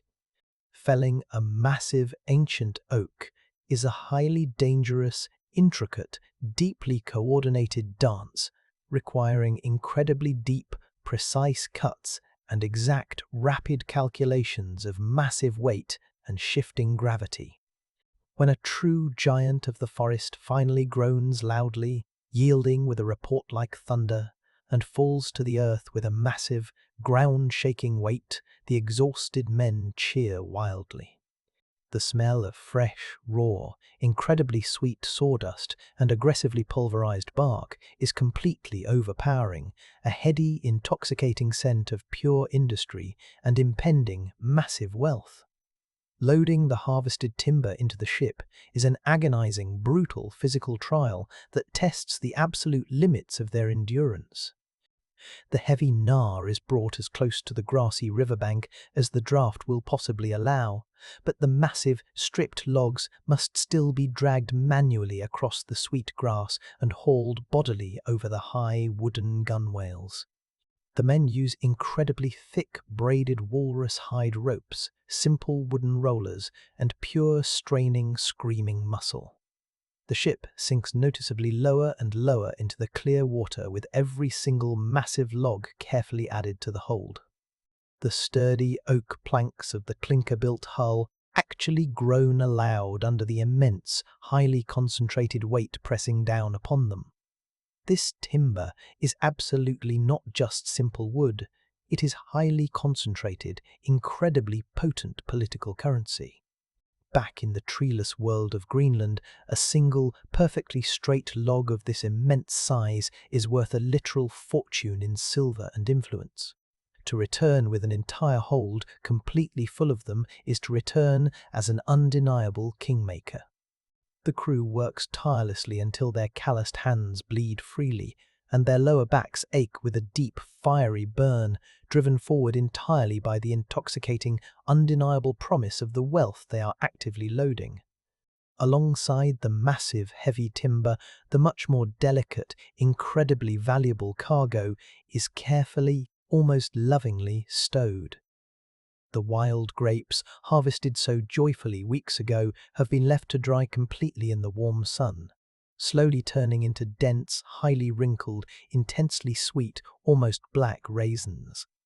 They are packed incredibly tightly into finely woven willow baskets, and then sealed permanently inside heavy, iron-bound wooden chests to protect them completely from the damp, highly corrosive sea air. Massive, heavy coils of the thick, twisted, deeply rooted grapevines are also aggressively gathered and loaded.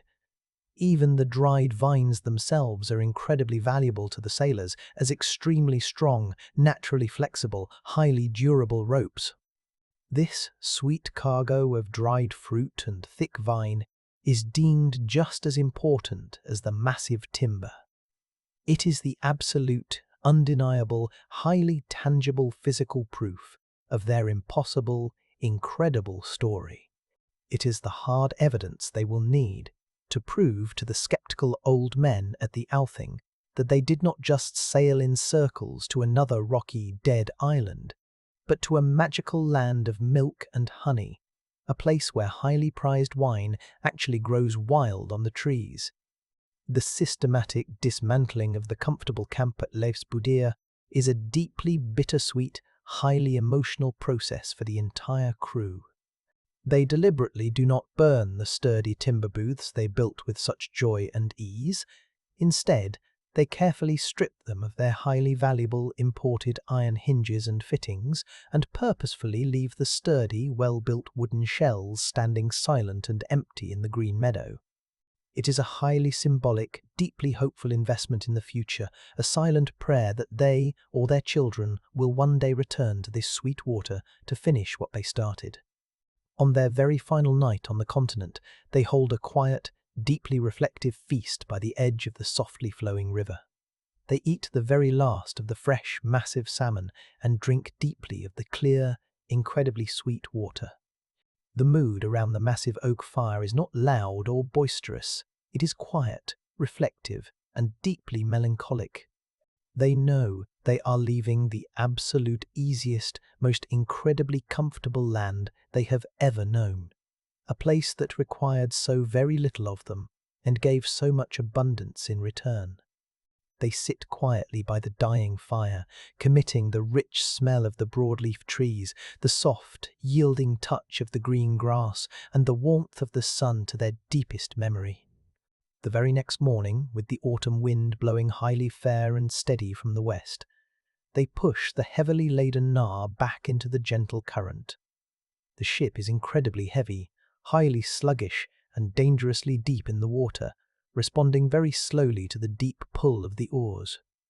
It takes immense combined physical effort from every single person on board just to row the heavy beast out of the sheltered, calm sound and back into the choppy, open ocean. As the massive red sail is finally raised and catches the wind, the deeply familiar, violent, jarring pitching of the Atlantic swells immediately returns to their bodies. The crew stands crowded at the stern, watching silently as the beautiful green hills, the vibrant broadleaf forests, and the brilliant white sand beaches of Vinland slowly, agonizingly recede into the morning mist. It is a slow, deeply silent, highly emotional farewell. They are trading the soft, welcoming green tapestry of the grass for the hard, lethal grey reality of the ocean, carrying the physical myth of the West deep in the belly of their groaning ship. The intense psychological shift required for the brutal return journey is sudden and deeply unpleasant. For many wonderful months, they have allowed themselves to completely soften, to entirely relax the tight, highly defensive, paranoid posture that is absolutely necessary for basic survival in the violent north. Now, they must immediately, deliberately harden their minds and their bodies once more. The air over the open, churning ocean grows noticeably, painfully colder with every single passing day, the wind rapidly losing its gentle southern warmth and aggressively regaining its familiar, highly sterile, biting chill. The heavy, greasy woolen cloaks which had been packed away for months are pulled out of the deep chests, smelling faintly but distinctly of the damp, cold earth of Greenland. The crew settles back reluctantly, but necessarily into the grim, highly repetitive, exhausting tasks of the sea. The endless, freezing bailing, the painful adjusting of the stiff, frozen ropes, the silent, terrifying watches in the pitch dark. The beautiful memory of the sweet, wild grapes and the warm, benevolent sun begins to feel almost instantly like a wonderful, fleeting fever dream, a beautiful, impossible hallucination that is slowly, aggressively being erased by the endless, violent, screaming reality of the grey water. Chapter 22. The Rescue on the Reef. The long, grueling voyage back across the North Atlantic toward Greenland is absolutely not a triumphant, easy victory lap. It is a desperate, highly dangerous test of absolute human endurance and nautical skill. The Nar, which had sailed westward so lightly and confidently months ago, is now heavily, dangerously burdened with the massive, incredibly dense weight of the raw Vinland timber. The clinker-built hull, designed specifically to flex and ride over the massive ocean swells, now handles sluggishly and poorly in the increasingly rough, violently chaotic northern seas. It rides terrifyingly low in the dark water, the deep, freezing Atlantic spray constantly and aggressively washing over the heavy oak gunwales and freezing instantly into thick, treacherous sheets of ice on the wooden deck. The late autumn storms have begun to roll across the ocean in earnest, bringing with them violent, highly unpredictable winds and towering, deeply aggressive swells that constantly threaten to swamp the overloaded vessel. The crew is utterly exhausted, their bodies shaking constantly, burning through their stored calories at a terrifyingly rapid rate simply to stay warm in the freezing mist. The immense psychological comfort of the highly successful, sun-drenched harvest in Vinland has completely faded, replaced entirely by the immediate, pressing, terrifying anxiety of simply surviving the final, lethal leg of the journey. The ocean, it seems, is violently demanding a heavy, physical payment for the massive wealth they boldly stole from the soft West. After weeks of grey, terrifying, completely featureless terror, the exhausted, salt-blinded Navigator finally spots the familiar, towering, unmistakable white shapes looming on the dark horizon. The massive, eternal ice caps of Greenland. The magnificent sight brings a profound, almost painful wave of physical and emotional relief to the battered crew. They are almost home. They have survived the void twice. But as they begin to carefully navigate the treacherous, highly complex coastal waters, constantly avoiding the massive, drifting icebergs and the deadly hidden submerged reefs that guard the deep fjords, Leif's sharp, constantly roving eyes catch something terribly wrong. He stands perfectly still at the very tip of the carved prow, staring intently through the freezing mist at a small, jagged, black, rocky skerry jutting aggressively out of the freezing surf, just a few miles from the safe entrance to Erik's fjord. It is a barren, razor-sharp rock, a place usually completely empty except for resting seals. But today, there is a dark, highly irregular, unnatural shape clinging desperately to the wet stone. As the heavy ship draws slowly, cautiously closer, the strange shape finally resolves into a horrifying, all too familiar reality. It is the shattered, splintered hull of a deep-water ship, and huddled desperately together on the highest, most exposed rocks, violently lashed by the freezing spray, is a small group of human men. The terrifying realization hits the entire crew of the Nar like a physical, heavy blow to the stomach. A total shipwreck in these violent, freezing waters at this specific brutal time of year is an absolute, unavoidable death sentence. The desperate men trapped on the bare rock have absolutely no fire, no shelter from the cutting wind, and absolutely no hope of rescue from the mainland. The water temperature surrounding the reef is so incredibly low that anyone accidentally washed off the slippery skerry will undoubtedly die in a matter of agonizing minutes as their muscles instantly paralyze. The ancient, unspoken, deeply sacred rule of the Northern Sea is absolute and unyielding. If you see a man in the water, you must offer aid, no matter the personal cost. But the specific tactical situation facing them is incredibly, almost impossibly perilous. Leif's ship is dangerously heavily overloaded with the massive weight of the oak logs, making it incredibly slow and difficult to maneuver quickly. To attempt to bring the heavy Nar close enough to the jagged, wave-lashed reef to pull the freezing men aboard risks tearing the entire bottom out of his own ship, instantly losing the priceless, hard-won cargo of timber to the deep and drowning his entire, loyal crew in the process. He stands absolutely still at the heavy steering oar, his mind racing, rapidly weighing the terrible, lethal mathematics of the rescue. He looks closely at the freezing, dying men on the rock, and then he looks back at the exhausted, terrified faces of his own crew. There is absolutely no hesitation in his eyes. He pushes the heavy ash oar hard against the current, deliberately turning the precious, heavy ship directly toward the roaring reef.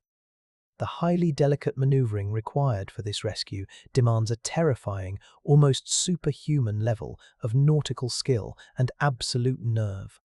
The icy wind is howling fiercely, whipping the surface of the dark water into a chaotic, blinding, highly dangerous foaming mess of cross-currents. The deafening sound of the heavy surf exploding violently against the black basalt of the skerry is so loud it is physically painful. Leif shouts rapid, desperate commands, his deep voice barely audible over the roaring chaos of the ocean. He expertly uses the long, heavy ash oars to try and hold the sluggish ship in a highly precarious, bouncing hover just yards from the razor-sharp rocks, fighting the incredibly powerful, unseen tidal currents that desperately want to drag them forcefully onto the reef and shatter them. The sensory chaos on the deck is absolute and terrifying. The freezing, heavy spray constantly blinds them. The wooden deck heaves violently and unpredictably beneath their slipping boots, and the massive, heavy timber packed in the hold groans in loud, terrifying protest against the strain. The desperate men trapped on the rock, suddenly seeing their impossible salvation hovering magically just out of reach, begin to shout and wave their stiff, frozen arms frantically, their voices thin, reedy and pitiful in the howling wind. Heavy, thick ropes made of highly durable braided walrus hide are thrown desperately from the pitching, icy deck of the Nar. The freezing men on the rock grab them blindly with numb, claw-like, entirely useless hands. One by agonizing one, they throw themselves blindly into the freezing, violently churning water and are violently, physically hauled aboard by the crew. The entire process is chaotic, terrifying, and deeply brutal. Men are dragged roughly over the heavy, splintered oak gunwales, scraping their freezing skin on the hard wood, collapsing instantly onto the icy deck in violently shivering, gasping, totally exhausted heaps. The smell of the rescued men is distinct, powerful, and deeply horrifying. It is the raw, sharp smell of absolute, primal terror, of sour, cold sweat, of completely soaked, freezing wool, and the sharp, unmistakable metallic tang of near death. The hardened crew of the Nar works frantically, entirely risking their own lives and limbs, leaning dangerously far over the side of the violently pitching ship to firmly grab slippery wrists and wet tunics, manually pulling 15 half-frozen, completely helpless men from the very jaws of the freezing sea. As soon as the very last man is safely hauled aboard and collapses on the deck, Leif instantly throws the heavy steering oar hard to port, catching the howling wind perfectly and pulling the incredibly heavy, groaning ship away from the lethal, deadly reef. The immediate, lethal danger has passed, but the medical crisis on the deck is certainly not over. The rescued men are in the deep, highly dangerous final stages of severe hypothermia. Their pale lips are a stark, terrifying blue, and their emaciated bodies are racked by violent, uncontrollable, bone-breaking tremors. The exhausted crew of the Nar instantly springs into highly practiced, compassionate action. They rapidly strip the wet, freezing, heavy clothes from the survivors, aggressively rubbing their blue skin and quickly wrapping them tightly in their own dry, precious woolen cloaks and heavy bear furs. They huddle tightly and intimately around them on the wet deck, using their own vital, highly prized body heat to forcefully drive the lethal cold from the dying men. Chodhild, acting with supreme authority, uses a heavy axe to break open one of the tightly sealed wooden casks, completely bypassing the stale woody ship's water, and gently offers the shivering, coughing survivors the incredibly sweet, pure, life-giving water gathered weeks ago from the gentle river in Vinland. The grateful captain of the wrecked ship, a highly successful, wealthy Icelandic merchant named Thorir, sits heavily on the wet deck, wrapped tightly in a massive, heavy polar bear skin. His teeth are chattering so violently he can barely speak, but his sharp eyes are entirely clear and highly observant. He looks slowly around the deck of the ship, taking in the massive, impossible load of highly unfamiliar, perfectly straight hardwood timber and the strange, sweet-smelling, carefully sealed baskets of dried fruit. He looks up slowly at Leif, who is standing calmly and powerfully at the heavy steering oar, his bearded face heavily crusted with white salt and frost, but completely composed and in absolute control. Thorir, an experienced sailor himself, understands exactly what impossible feat has just happened. He knows intimately the incredible, almost mythical, nautical skill required to successfully bring a fully, dangerously loaded ship that incredibly close to a jagged reef in a howling gale. He knows absolutely that Leif risked an entire, unimaginable fortune in raw timber and the lives of his own crew simply to save the lives of 15 strangers. He raises a shaking, heavily scarred hand in a deeply silent, incredibly profound gesture of absolute respect and eternal gratitude. The miraculous, highly public rescue on the reef solidifies Leif's reputation in the north forever.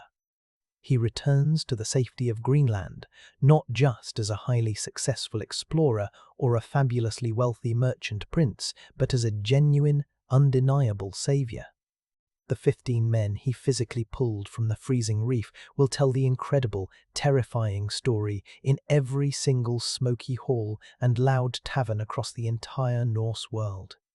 They will speak reverently of the brave, highly skilled man who somehow sailed to a legendary, mythical land of sweet wine and endless timber, and then returned with the supreme nautical skill and the profound human compassion to successfully cheat the violent sea of its frozen prey. From that specific day forward, the hardened people of Greenland and Iceland will never simply call him Leif Eriksson again. They will eagerly bestow upon him a powerful, lasting title that clearly recognizes both his incredible, seemingly divine fortune in finding the shores of Vinland and his supreme, undeniable skill in surviving the brutal return. He becomes, permanently and forever in the sagas, Leif the Lucky. Chapter 23. The Scent of the Far West. The final journey slowly up the familiar length of Eriksfjord is a triumphant, deeply emotional procession. The heavy, battered Gnar moves slowly past the towering, intimately familiar blue glaciers, its massive, weather-beaten red sail standing out brilliantly and defiantly against the blinding white ice and the dark, looming rock. As the heavy ship rounds the final, protective headland and the scattered turf roofs of Brattahlid finally come into view, the commotion on the shore begins instantly. It starts simply as a few small, solitary figures running rapidly down the green, sweeping slopes, shouting loudly and waving their arms, their voices carrying incredibly clearly across the completely still, freezing water. Within minutes, the entire settlement, every man, woman and child capable of walking, has gathered tightly on the black sand beach. They have watched the mouth of the fjord every single day for months, waiting desperately for a sign, deeply fearing in their hearts that the terrible ocean had finally swallowed their brightest youth. Now, seeing the incredibly heavy ship riding so dangerously low in the water, the collective relief and explosive excitement are a physical, roaring wave crashing violently against the shoreline. The actual landing is a chaotic, joyful, completely deafening explosion of human noise. The heavy, salt-scarred oak prow grinds heavily into the dark shingle, and before the heavy anchor stone is even dropped, people are wading eagerly into the freezing, thigh-deep surf to physically embrace the returning crew. Wives grab their husbands, gripping them tight. Mothers weep openly and unabashedly over their sons. The 15 strange men who were pulled dying from the reef are helped to shore gently, wrapped tightly in their borrowed furs, greeted with deep shock and immediate practical awe by the assembled Greenlanders. The profound, terrifying, heavy silence of the open ocean is replaced entirely by the messy, beautiful, overwhelming roar of human connection. The crew, deeply exhausted, physically battered by the violent storms and emotionally drained, allows themselves to be pulled bodily onto the land, their faces splitting into wide, genuine, incredibly weary smiles. They have successfully returned from the absolute edge of the known world, and they have brought a massive living myth safely back with them. But the true, profound shock comes when the heavy unloading finally begins. The heavy, iron-bound wooden sea chests are hauled carefully onto the beach, but the real, undeniable prize is deep in the dark hold. The men rig the thick ropes and begin to pull the massive, incredibly straight, perfectly preserved logs of Vinland oak and ash carefully over the high gunwales. The massive crowd gathered on the beach falls completely, utterly silent. For a hardened people whose entire lives and homes are built entirely from twisted, pathetic scrub brush and heavily waterlogged rotting driftwood, these immense, flawless, beautifully straight pieces of timber look almost supernatural in their perfection. Men and women approach the massive logs cautiously, reaching out trembling hands to touch the smooth, dry, fragrant bark with absolute hushed reverence.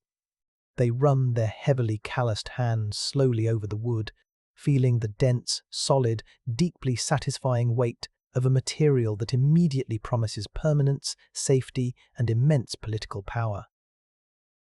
The sensory revelation continues to unfold as the heavy, sealed baskets of dried grapes are finally opened on the beach. Stjodhild stands near the valuable cargo, her weathered face a complex mix of immense maternal pride and profound, trembling relief. Leif steps forward and hands her a small, beautifully woven willow basket. She looks closely at the dark, heavily shriveled, sticky fruit, picking one up delicately and placing it carefully in her mouth. The sudden burst of intense, highly concentrated fermented sweetness makes her tired eyes widen in absolute shock. She passes the heavy basket around the circle. The hardened, practical farmers and violent hunters of Greenland tentatively taste the strange fruit of the south, experiencing a flavor profile completely alien to their harsh diet of raw salt and heavy animal fat. The rich, earthy, deeply intoxicating smell of the dried vines and the incredibly sweet fruit fills the cold, sterile air of the beach. It is an intoxicating aroma, a smell that speaks loudly and undeniably of a significantly softer, kinder, entirely different world existing somewhere far beyond the terrible ice.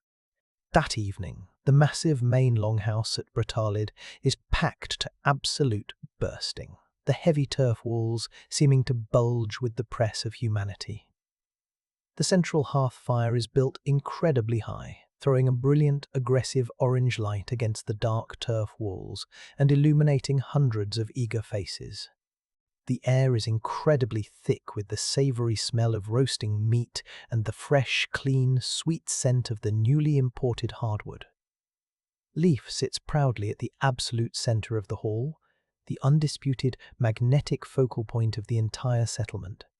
He does not boast loudly or wildly like a raider. He speaks with the calm, measured, highly calculated authority he learned carefully at the Althing and the wealthy courts of kings.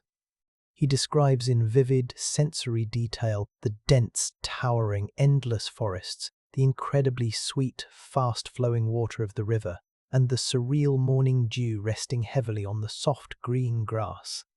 He tells them slowly of a land where the winter does not actively require them to hide in terror, where the cattle can graze comfortably year-round, and where the trees literally drip with sweet wine. The masterful storytelling creates a profound, permanent shift in the deeply held world-view of every single person listening in the hall.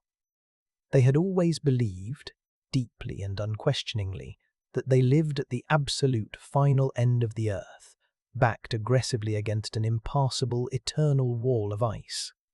But Leif's carefully chosen words violently tear down that conceptual wall. The world is suddenly, terrifyingly, beautifully, unimaginably vast, filled with impossible, wonderful things. The grey, threatening ocean is no longer a terminal barrier. It is a clear, open road leading directly to a paradise of endless timber and gentle warmth. The young men, listening intently by the fire, look at each other, their eyes shining with the sudden, fierce, burning desire to build their own heavy ships and sail west. The rigid, narrow boundaries of their harsh reality have been permanently and completely shattered. The physical, highly visible contrast of their massive new wealth is starkly displayed within the hall itself. A massive, beautiful, incredibly straight piece of Vinland timber is propped casually up against the rough, earthy, irregular walls of the turf house, waiting patiently to be carved into supporting pillars and decorated high seats. The smooth, pale, clean wood looks completely out of place against the dark, crumbling dirt, a sharp, undeniable physical reminder of the two very different worlds they now straddle. The heavy scent of the warm earth and the intensely dried fruit lingers strongly in the smoky air, cutting sharply through the deeply familiar, oppressive smell of burning seal oil and wet wool. The great longhouse, which had always felt like a secure, heavily enclosed, deeply safe fortress, suddenly feels small and incredibly cramped, a tiny, dirty outpost connected tenuously to a much grander, vastly softer universe. At the very head of the hall, seated on his high bench, Erik the Red silently watches his son. He sits slightly apart from the main, raucous celebration, a tired old man leaning heavily on his carved staff. He examines a small piece of the Vinland oak, his large, deeply scarred hands tracing the tight, perfect grain. There is a quiet, deep, immensely powerful pride in his eyes as he looks at Leif holding the attention of the hall. His son has successfully achieved what he could not. He has found a completely new world and returned safely with its unimaginable wealth. But beneath the fierce pride, there is a profound, incredibly heavy, unspoken sadness. Erik knows in his aging bones that his violent time is over. The terrifying, red-haired storm that drove them fiercely from Norway to Iceland and from Iceland to Greenland has finally blown itself entirely out. He will never, ever feel the soft, yielding grass of Vinland or smell the warm pine forests. He belongs entirely and permanently to the ice, to the hard, unforgiving, bloody era of the desperate exile. The massive feast continues late into the freezing night. The stories are told and retold. The incredibly sweet grapes are eaten with reverence, and the heavy, perfect timber is admired by every man in the room. The isolated community of Brattahlid is forever, permanently changed. They are no longer just desperate survivors, clinging stubbornly to the edge of a lethal glacier. They are the proud, brave people who successfully touched the farthest shore. The deep, rumbling, joyful laughter of the men and the soft, excited voices of the women blend perfectly with the lively snapping of the fire. Outside, the freezing, lethal wind of the Greenland winter begins to howl viciously down the fjord, pressing aggressively against the thick, protective turf walls. But inside, the air is incredibly warm and smells, faintly, impossibly, of the south. The impossible myth has become solid reality, and the future feels as incredibly wide and open as the vast western sea. Chapter 24. The Bells and the Ice. The tumultuous, highly charged years immediately following the legendary Vinland voyage slowly, inevitably settle back into the deep, demanding, methodical rhythm of Greenland survival. The massive, beautiful hardwood logs brought back from the west with such incredible effort are absolutely not squandered on mundane tasks or simple firewood. They are treated by the entire community with the profound reverence usually reserved for precious stones or fine silver. They are slowly, meticulously carved by the most skilled craftsmen into the massive, load-bearing pillars of the great halls, into the incredibly sturdy, unbreakable keels of new coastal boats, and into the highly decorated, imposing high seats of the chieftains. To simply own a small, carved piece of Vinland timber is a visible mark of ultimate, undeniable status in the permanently treeless, scrub-covered world of Eriksfjord. The incredibly rich, sweet smell of the hardwood sawdust becomes a permanent, lingering, deeply comforting memory in the settlement, a constant physical reminder of the vast, green, impossibly wealthy continent lying just beyond the grey horizon. The community thrives and expands steadily, aggressively trading their valuable walrus ivory and thick furs for necessary European iron and grain, their economic position highly secure. But quietly, alongside the highly visible physical wealth of the timber, the deeply subtle cultural seed Leif planted upon his return from the court of Norway begins to firmly, persistently take root in the harsh soil. The slow, quiet, completely inexorable encroachment of the new Christian faith fundamentally changes the internal social landscape of Eriksfjord.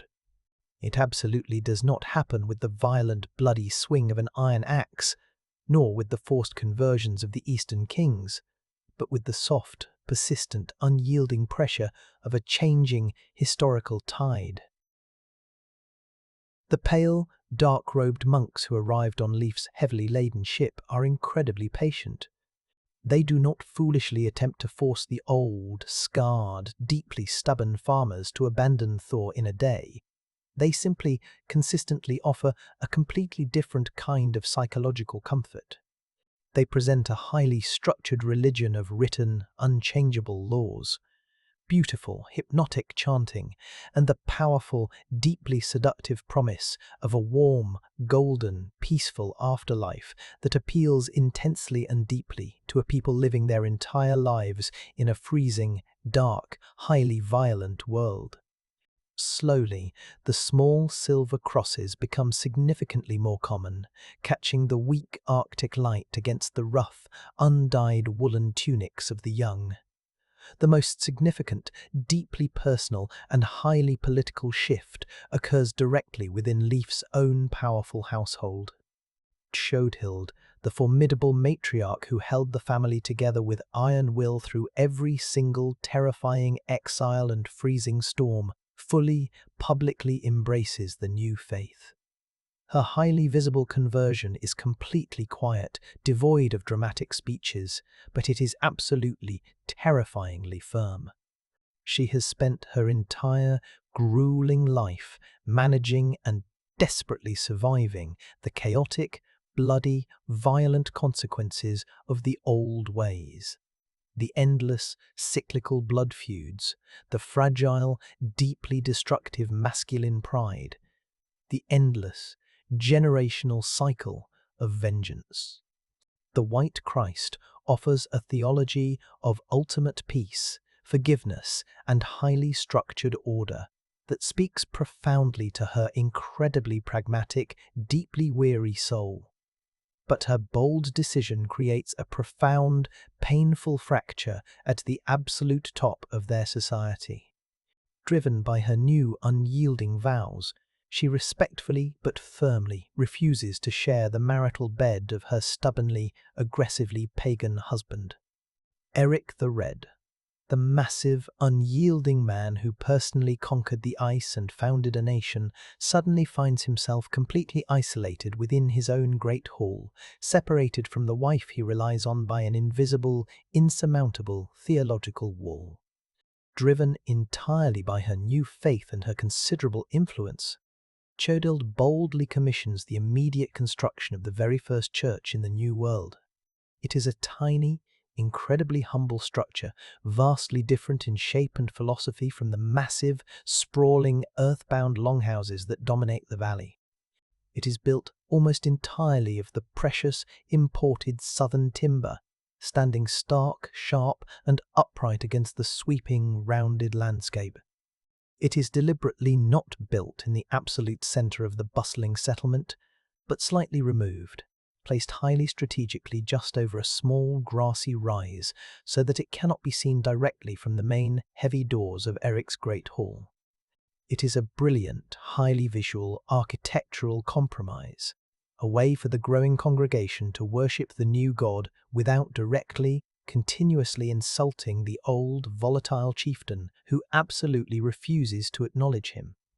The building of the church is a slow, incredibly careful process.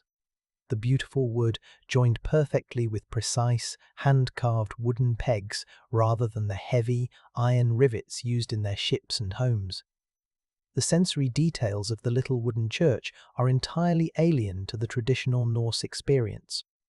When you pull open the heavy wooden door and step inside, there is absolutely no central hearth fire burning, no comforting heavy smell of roasting meat or unwashed, damp wool. The air inside the small enclosed space is piercingly, shockingly cold, for there is absolutely no fire allowed within the sacred wooden walls to provide warmth. The floor is simply packed, freezing, dark earth. But the smell is incredible and entirely intoxicating. The rich, clean, sharp scent of fresh-cut pine and seasoned oak, mingling beautifully and heavily with the sharp, sweet, highly exotic smoke of frankincense burned constantly by the priest during the Latin Mass. The acoustic sound is entirely different too. Instead of the low, rumbling cadence of storytelling or the sharp, rhythmic striking of tools, the small, highly resonant space echoes beautifully with the high, melodic, highly structured chanting of the liturgy.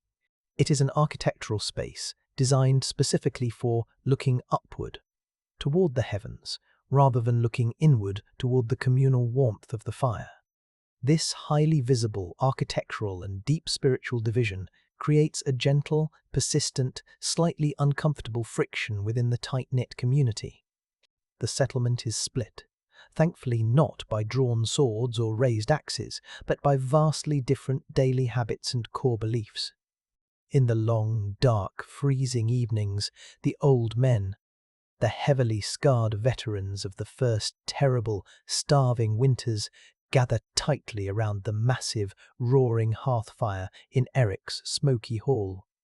They drink deeply of fermented, sour milk, carve intricate designs into bone, and mutter darkly about the terrible softening of the youth, clinging fiercely and stubbornly to the brutal gods of the storm and the axe.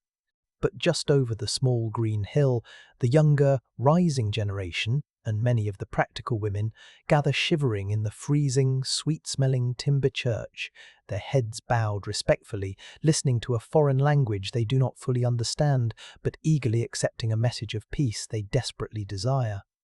It is a quiet, completely bloodless, deeply profound revolution, a society caught perfectly in the transition between two entirely different ways of understanding the universe. The most profound, undeniable, and daily symbol of this massive cultural change is entirely auditory. High up on the sharp wooden gable of Chodhild's new church hangs a small, perfectly cast brass bell, brought at great expense and immense effort across the ocean from Norway. When the robed priest rings it to solemnly call the faithful to the morning mass, the clear, sharp sound carries perfectly and for miles across the totally still, freezing, highly dense air of the deep fjord. It is a sharp, incredibly clear, completely metallic chime, a pure sound entirely unnatural to the organic, howling Greenland landscape. It easily cuts right through the howling of the winter wind and the deep, terrifying, rumbling reports of the distant, moving glaciers. For the old pagans grumbling by the fire, it is an irritating, persistent, highly annoying reminder that their violent, chaotic era is fading away. But for the new converts, it is the beautiful, organized sound of civilization, a delicate, highly structured, beautiful note ringing out bravely against the overwhelming, terrifying silence of the ice. Erik the Red remains stubbornly, proudly isolated in his absolute defiance. He is a living, breathing relic of an older, much harder, significantly more violent age, a deeply proud man who simply cannot bring himself to bend his scarred knee to a god who allowed himself to die shamefully on a wooden cross. He sits heavily by his massive, roaring fire, his famous red beard now entirely grey, his massive, heavily muscled frame aching constantly with the accumulated, painful injuries of a deeply violent life. He watches the people he led across the ocean quietly leave his hall to walk over the hill to the church, his scarred face a complex mask of proud, tragic, deeply lonely resignation. He is the founder, the undisputed man who gave them the land and the name, but he absolutely cannot follow them into the soft, quiet future they are building upon it. He actively chooses to remain in the smoky, deeply familiar, chaotic warmth of the brutal world he understands perfectly, waiting patiently for the Valkyries he still fiercely, absolutely believes in. Yet, Despite the deep fundamental ideological divide, there is a remarkably peaceful, highly functional coexistence. The incredibly harsh, lethal reality of Greenland simply demands it. You absolutely cannot afford the luxury of killing your neighbor over a theological dispute when you desperately, fundamentally need his strong back to help you bring in the vital hay before the lethal winter snow finally falls. The practical community adapts smoothly to the new religion just as they seamlessly adapted to the volcanic ash of Iceland and the deep, killing winter of Eriksfjord. They are a deeply pragmatic people who value survival above all philosophy. The strong young men who kneel humbly in the freezing church on Sunday are the exact same men who grip the heavy oars and hurl the deadly iron harpoons into the whales on Monday. The new faith provides a completely different, softer framework for understanding the world. But it absolutely does not change the brutal, physical, highly demanding requirements of successfully surviving in it. As the deep, true winter returns to the fjord, the heavy snow begins to fall over Brattahlid. It quickly covers the thick, green, living turf roof of Erik's massive, earthy longhouse, blending it seamlessly and perfectly into the natural hillside. And it covers the steep, sharply pitched wooden roof of Thiodhild's tiny imported church, resting softly and heavily on the small brass bell. The massive white blanket is absolute, indifferent, and completely unifying. It absolutely does not distinguish between the old, bloody gods and the new, peaceful one. It buries the entire settlement in a profound, deep, totally silencing peace. Inside the earth, the old chieftain watches the glowing embers of his fire. Inside the timber, the new believers whisper their prayers in the freezing dark. The community is deeply divided in spirit, but they are held tightly together by the undeniable reality of the ice, sharing the exact same cold, the exact same dark, and the exact same highly resilient, deeply human heartbeat. Chapter 25. The Heir to the Ice. The final waning years of Leif Eriksson's extraordinary life are not characterized by the frantic, desperate motion of his youth, nor by the high, dangerous politics of his middle age, but by a heavy, profound, deeply settled stillness. He is the aging, completely undisputed chieftain of all Greenland. His carefully measured word is absolute law from the lush, southern tip of the massive island all the way to the brutal, freezing northern hunting grounds. Under his firm, calculating hand, the tiny, desperate settlement of Brattahlid has miraculously grown from a single, smoky turf hall hiding from the wind into a sprawling, highly organized, thriving community of deep-rooted farms, timber churches, and busy trading posts. But the physical, biological cost of building and holding this frozen world is written deeply and permanently into Leif's massive body. The incredibly hard, punishing life of a northern sailor and explorer. The countless years spent pulling heavy ash oars through freezing, ice-choked water, sleeping in wet wool on shifting oak planks, and hauling massive, crushing timber, has taken a severe, undeniable toll. His thick joints ache with a deep, persistent, fiery throb whenever the weather turns cold, which is often, and he walks now with a slow, deliberate, heavy stiffness, leaning constantly on a beautifully carved staff of Vinland oak. The burning, restless fire that once drove him across the empty ocean has slowly burned down to a steady, powerful, unextinguishable ember. On a brilliantly clear, fiercely cold afternoon in late autumn, Leif sits heavily outside the main doors of his great hall.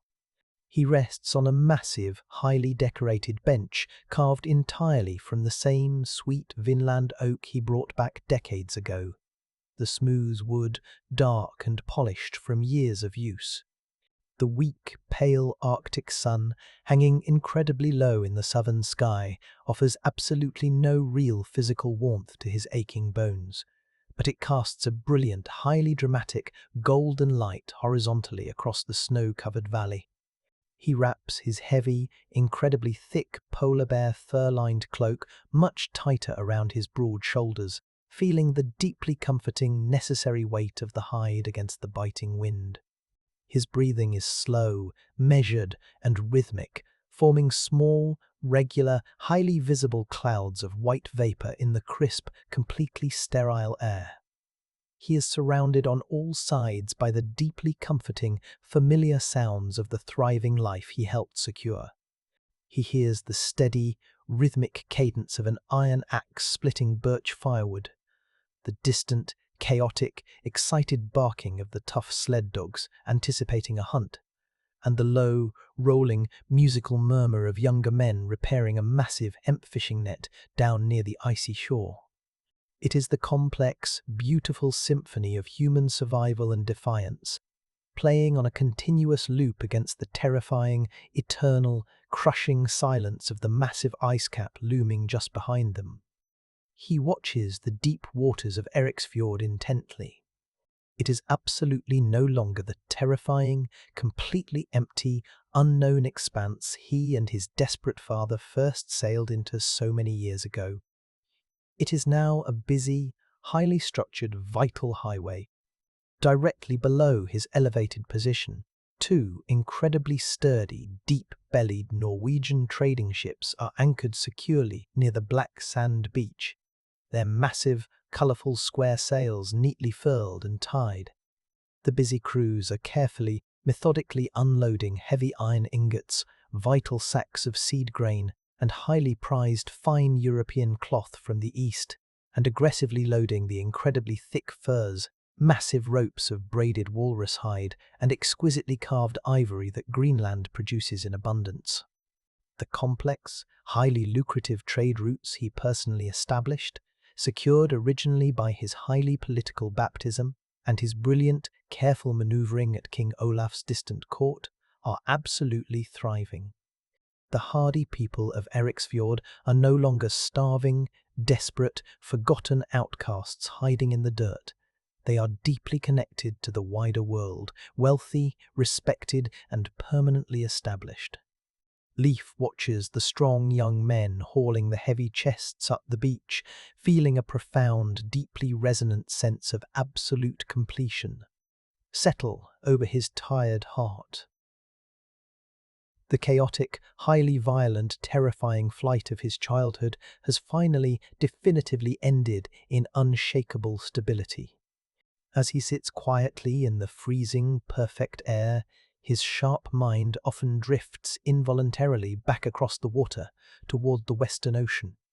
He closes his tired eyes, effectively blocking out the blinding, painful glare of the sun on the fresh snow, and the memories return to him with a startling, highly sensory, almost physical clarity. He can perfectly, instantly recall the exact, intoxicating, deeply sweet smell of the warm pine needles and the damp, rich earth of Markland.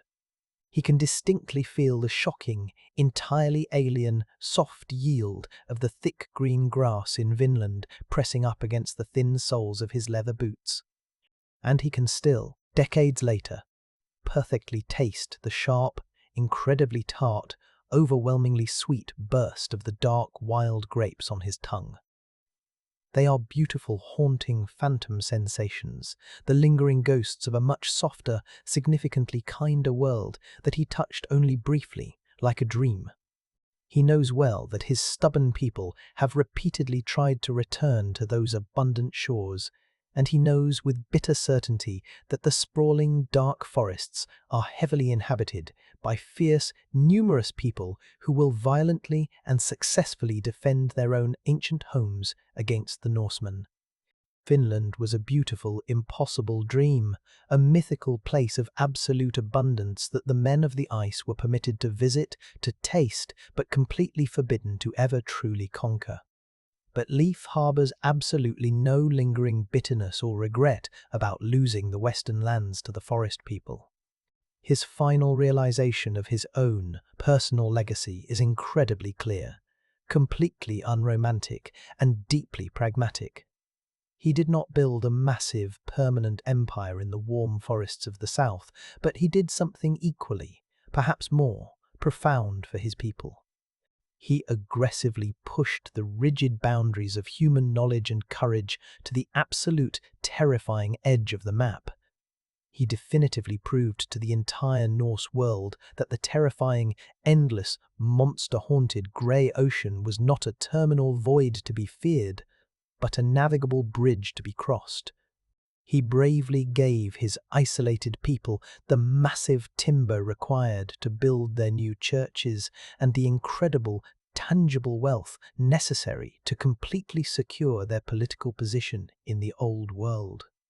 He took a small, terrified band of desperate, exiled, starving farmers and slowly, methodically turned them into the absolute masters of the entire North Atlantic. His true, lasting legacy is not the soft, green land he left behind in the West. It is the highly resilient, completely thriving, undeniably stubborn community sitting right in front of him, laughing loudly and working hard in the cold, dark shadow of the eternal glaciers.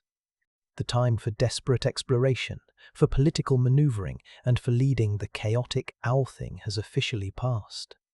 The physical, highly symbolic transfer of ultimate authority is a quiet, deeply dignified, highly organized process, completely lacking the explosive, tragic, emotional drama of his own father's sudden, bitter yielding on the beach. Leif's capable son, Thorkel, now efficiently and fairly manages the vast, sprawling flocks of sheep and the intricate, highly complex trade negotiations with the visiting European merchants. Thorkel is a strong, highly capable, intensely practical man, born not in the deep, shadowed fjords of Norway or the volcanic ash of Iceland, but right here, directly on the freezing, hard edge of Greenland.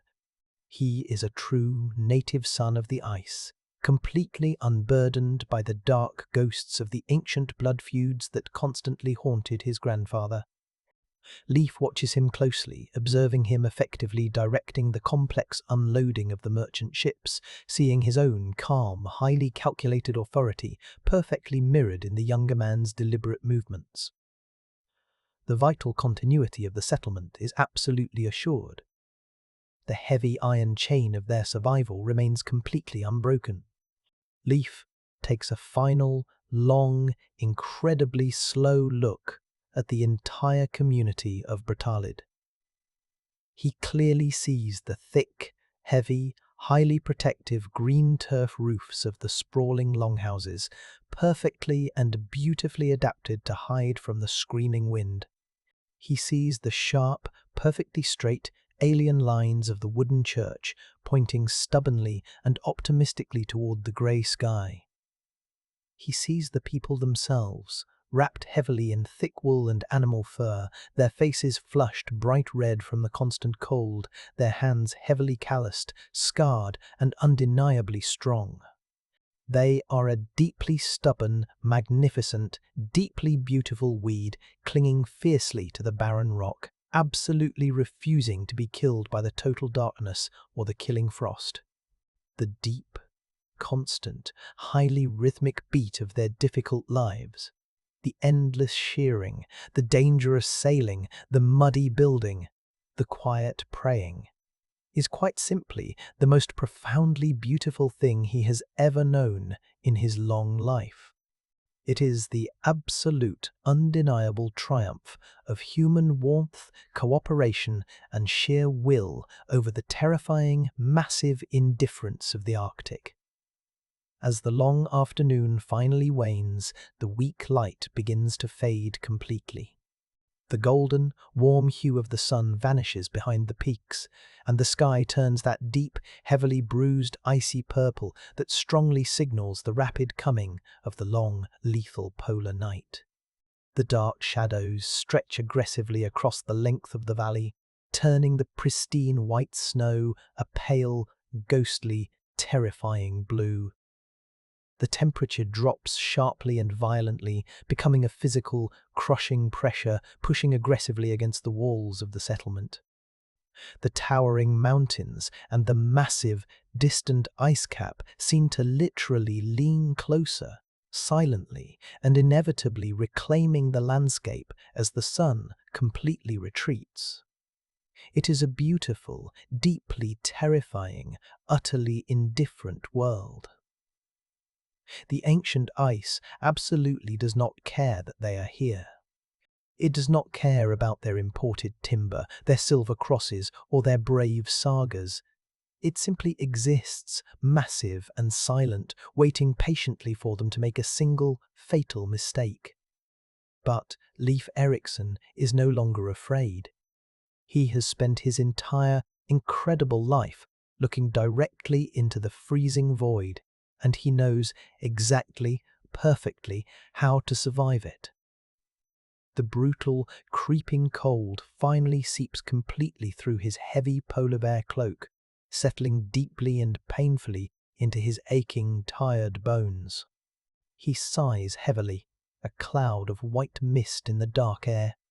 He leans heavily on his beautifully carved Vinland staff and stands up slowly, painfully, from the oak bench. He does not linger in the freezing dark. He turns his broad back on the darkening, icy fjord and walks slowly, deliberately toward the heavy, iron-bound wooden door of his great hall. Inside the turf walls, the massive fire is burning incredibly bright and hot, casting a deeply warm, highly inviting orange glow through the small gaps in the timber framing. The deeply comforting smell of rich wood smoke and slow roasting meat pulls him forward out of the cold. He steps confidently through the heavy doorway, leaving the brutal, freezing, completely indifferent reality of the Arctic night permanently behind him. He fully enters the warmth, the chaotic noise, and the deep, holding, eternal comfort of his gathered family.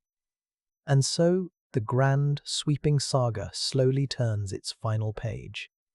The brave, ambitious man who boldly sailed entirely off the edge of the known world now rests quietly and warmly by the fire, his terrifying journeys definitively over.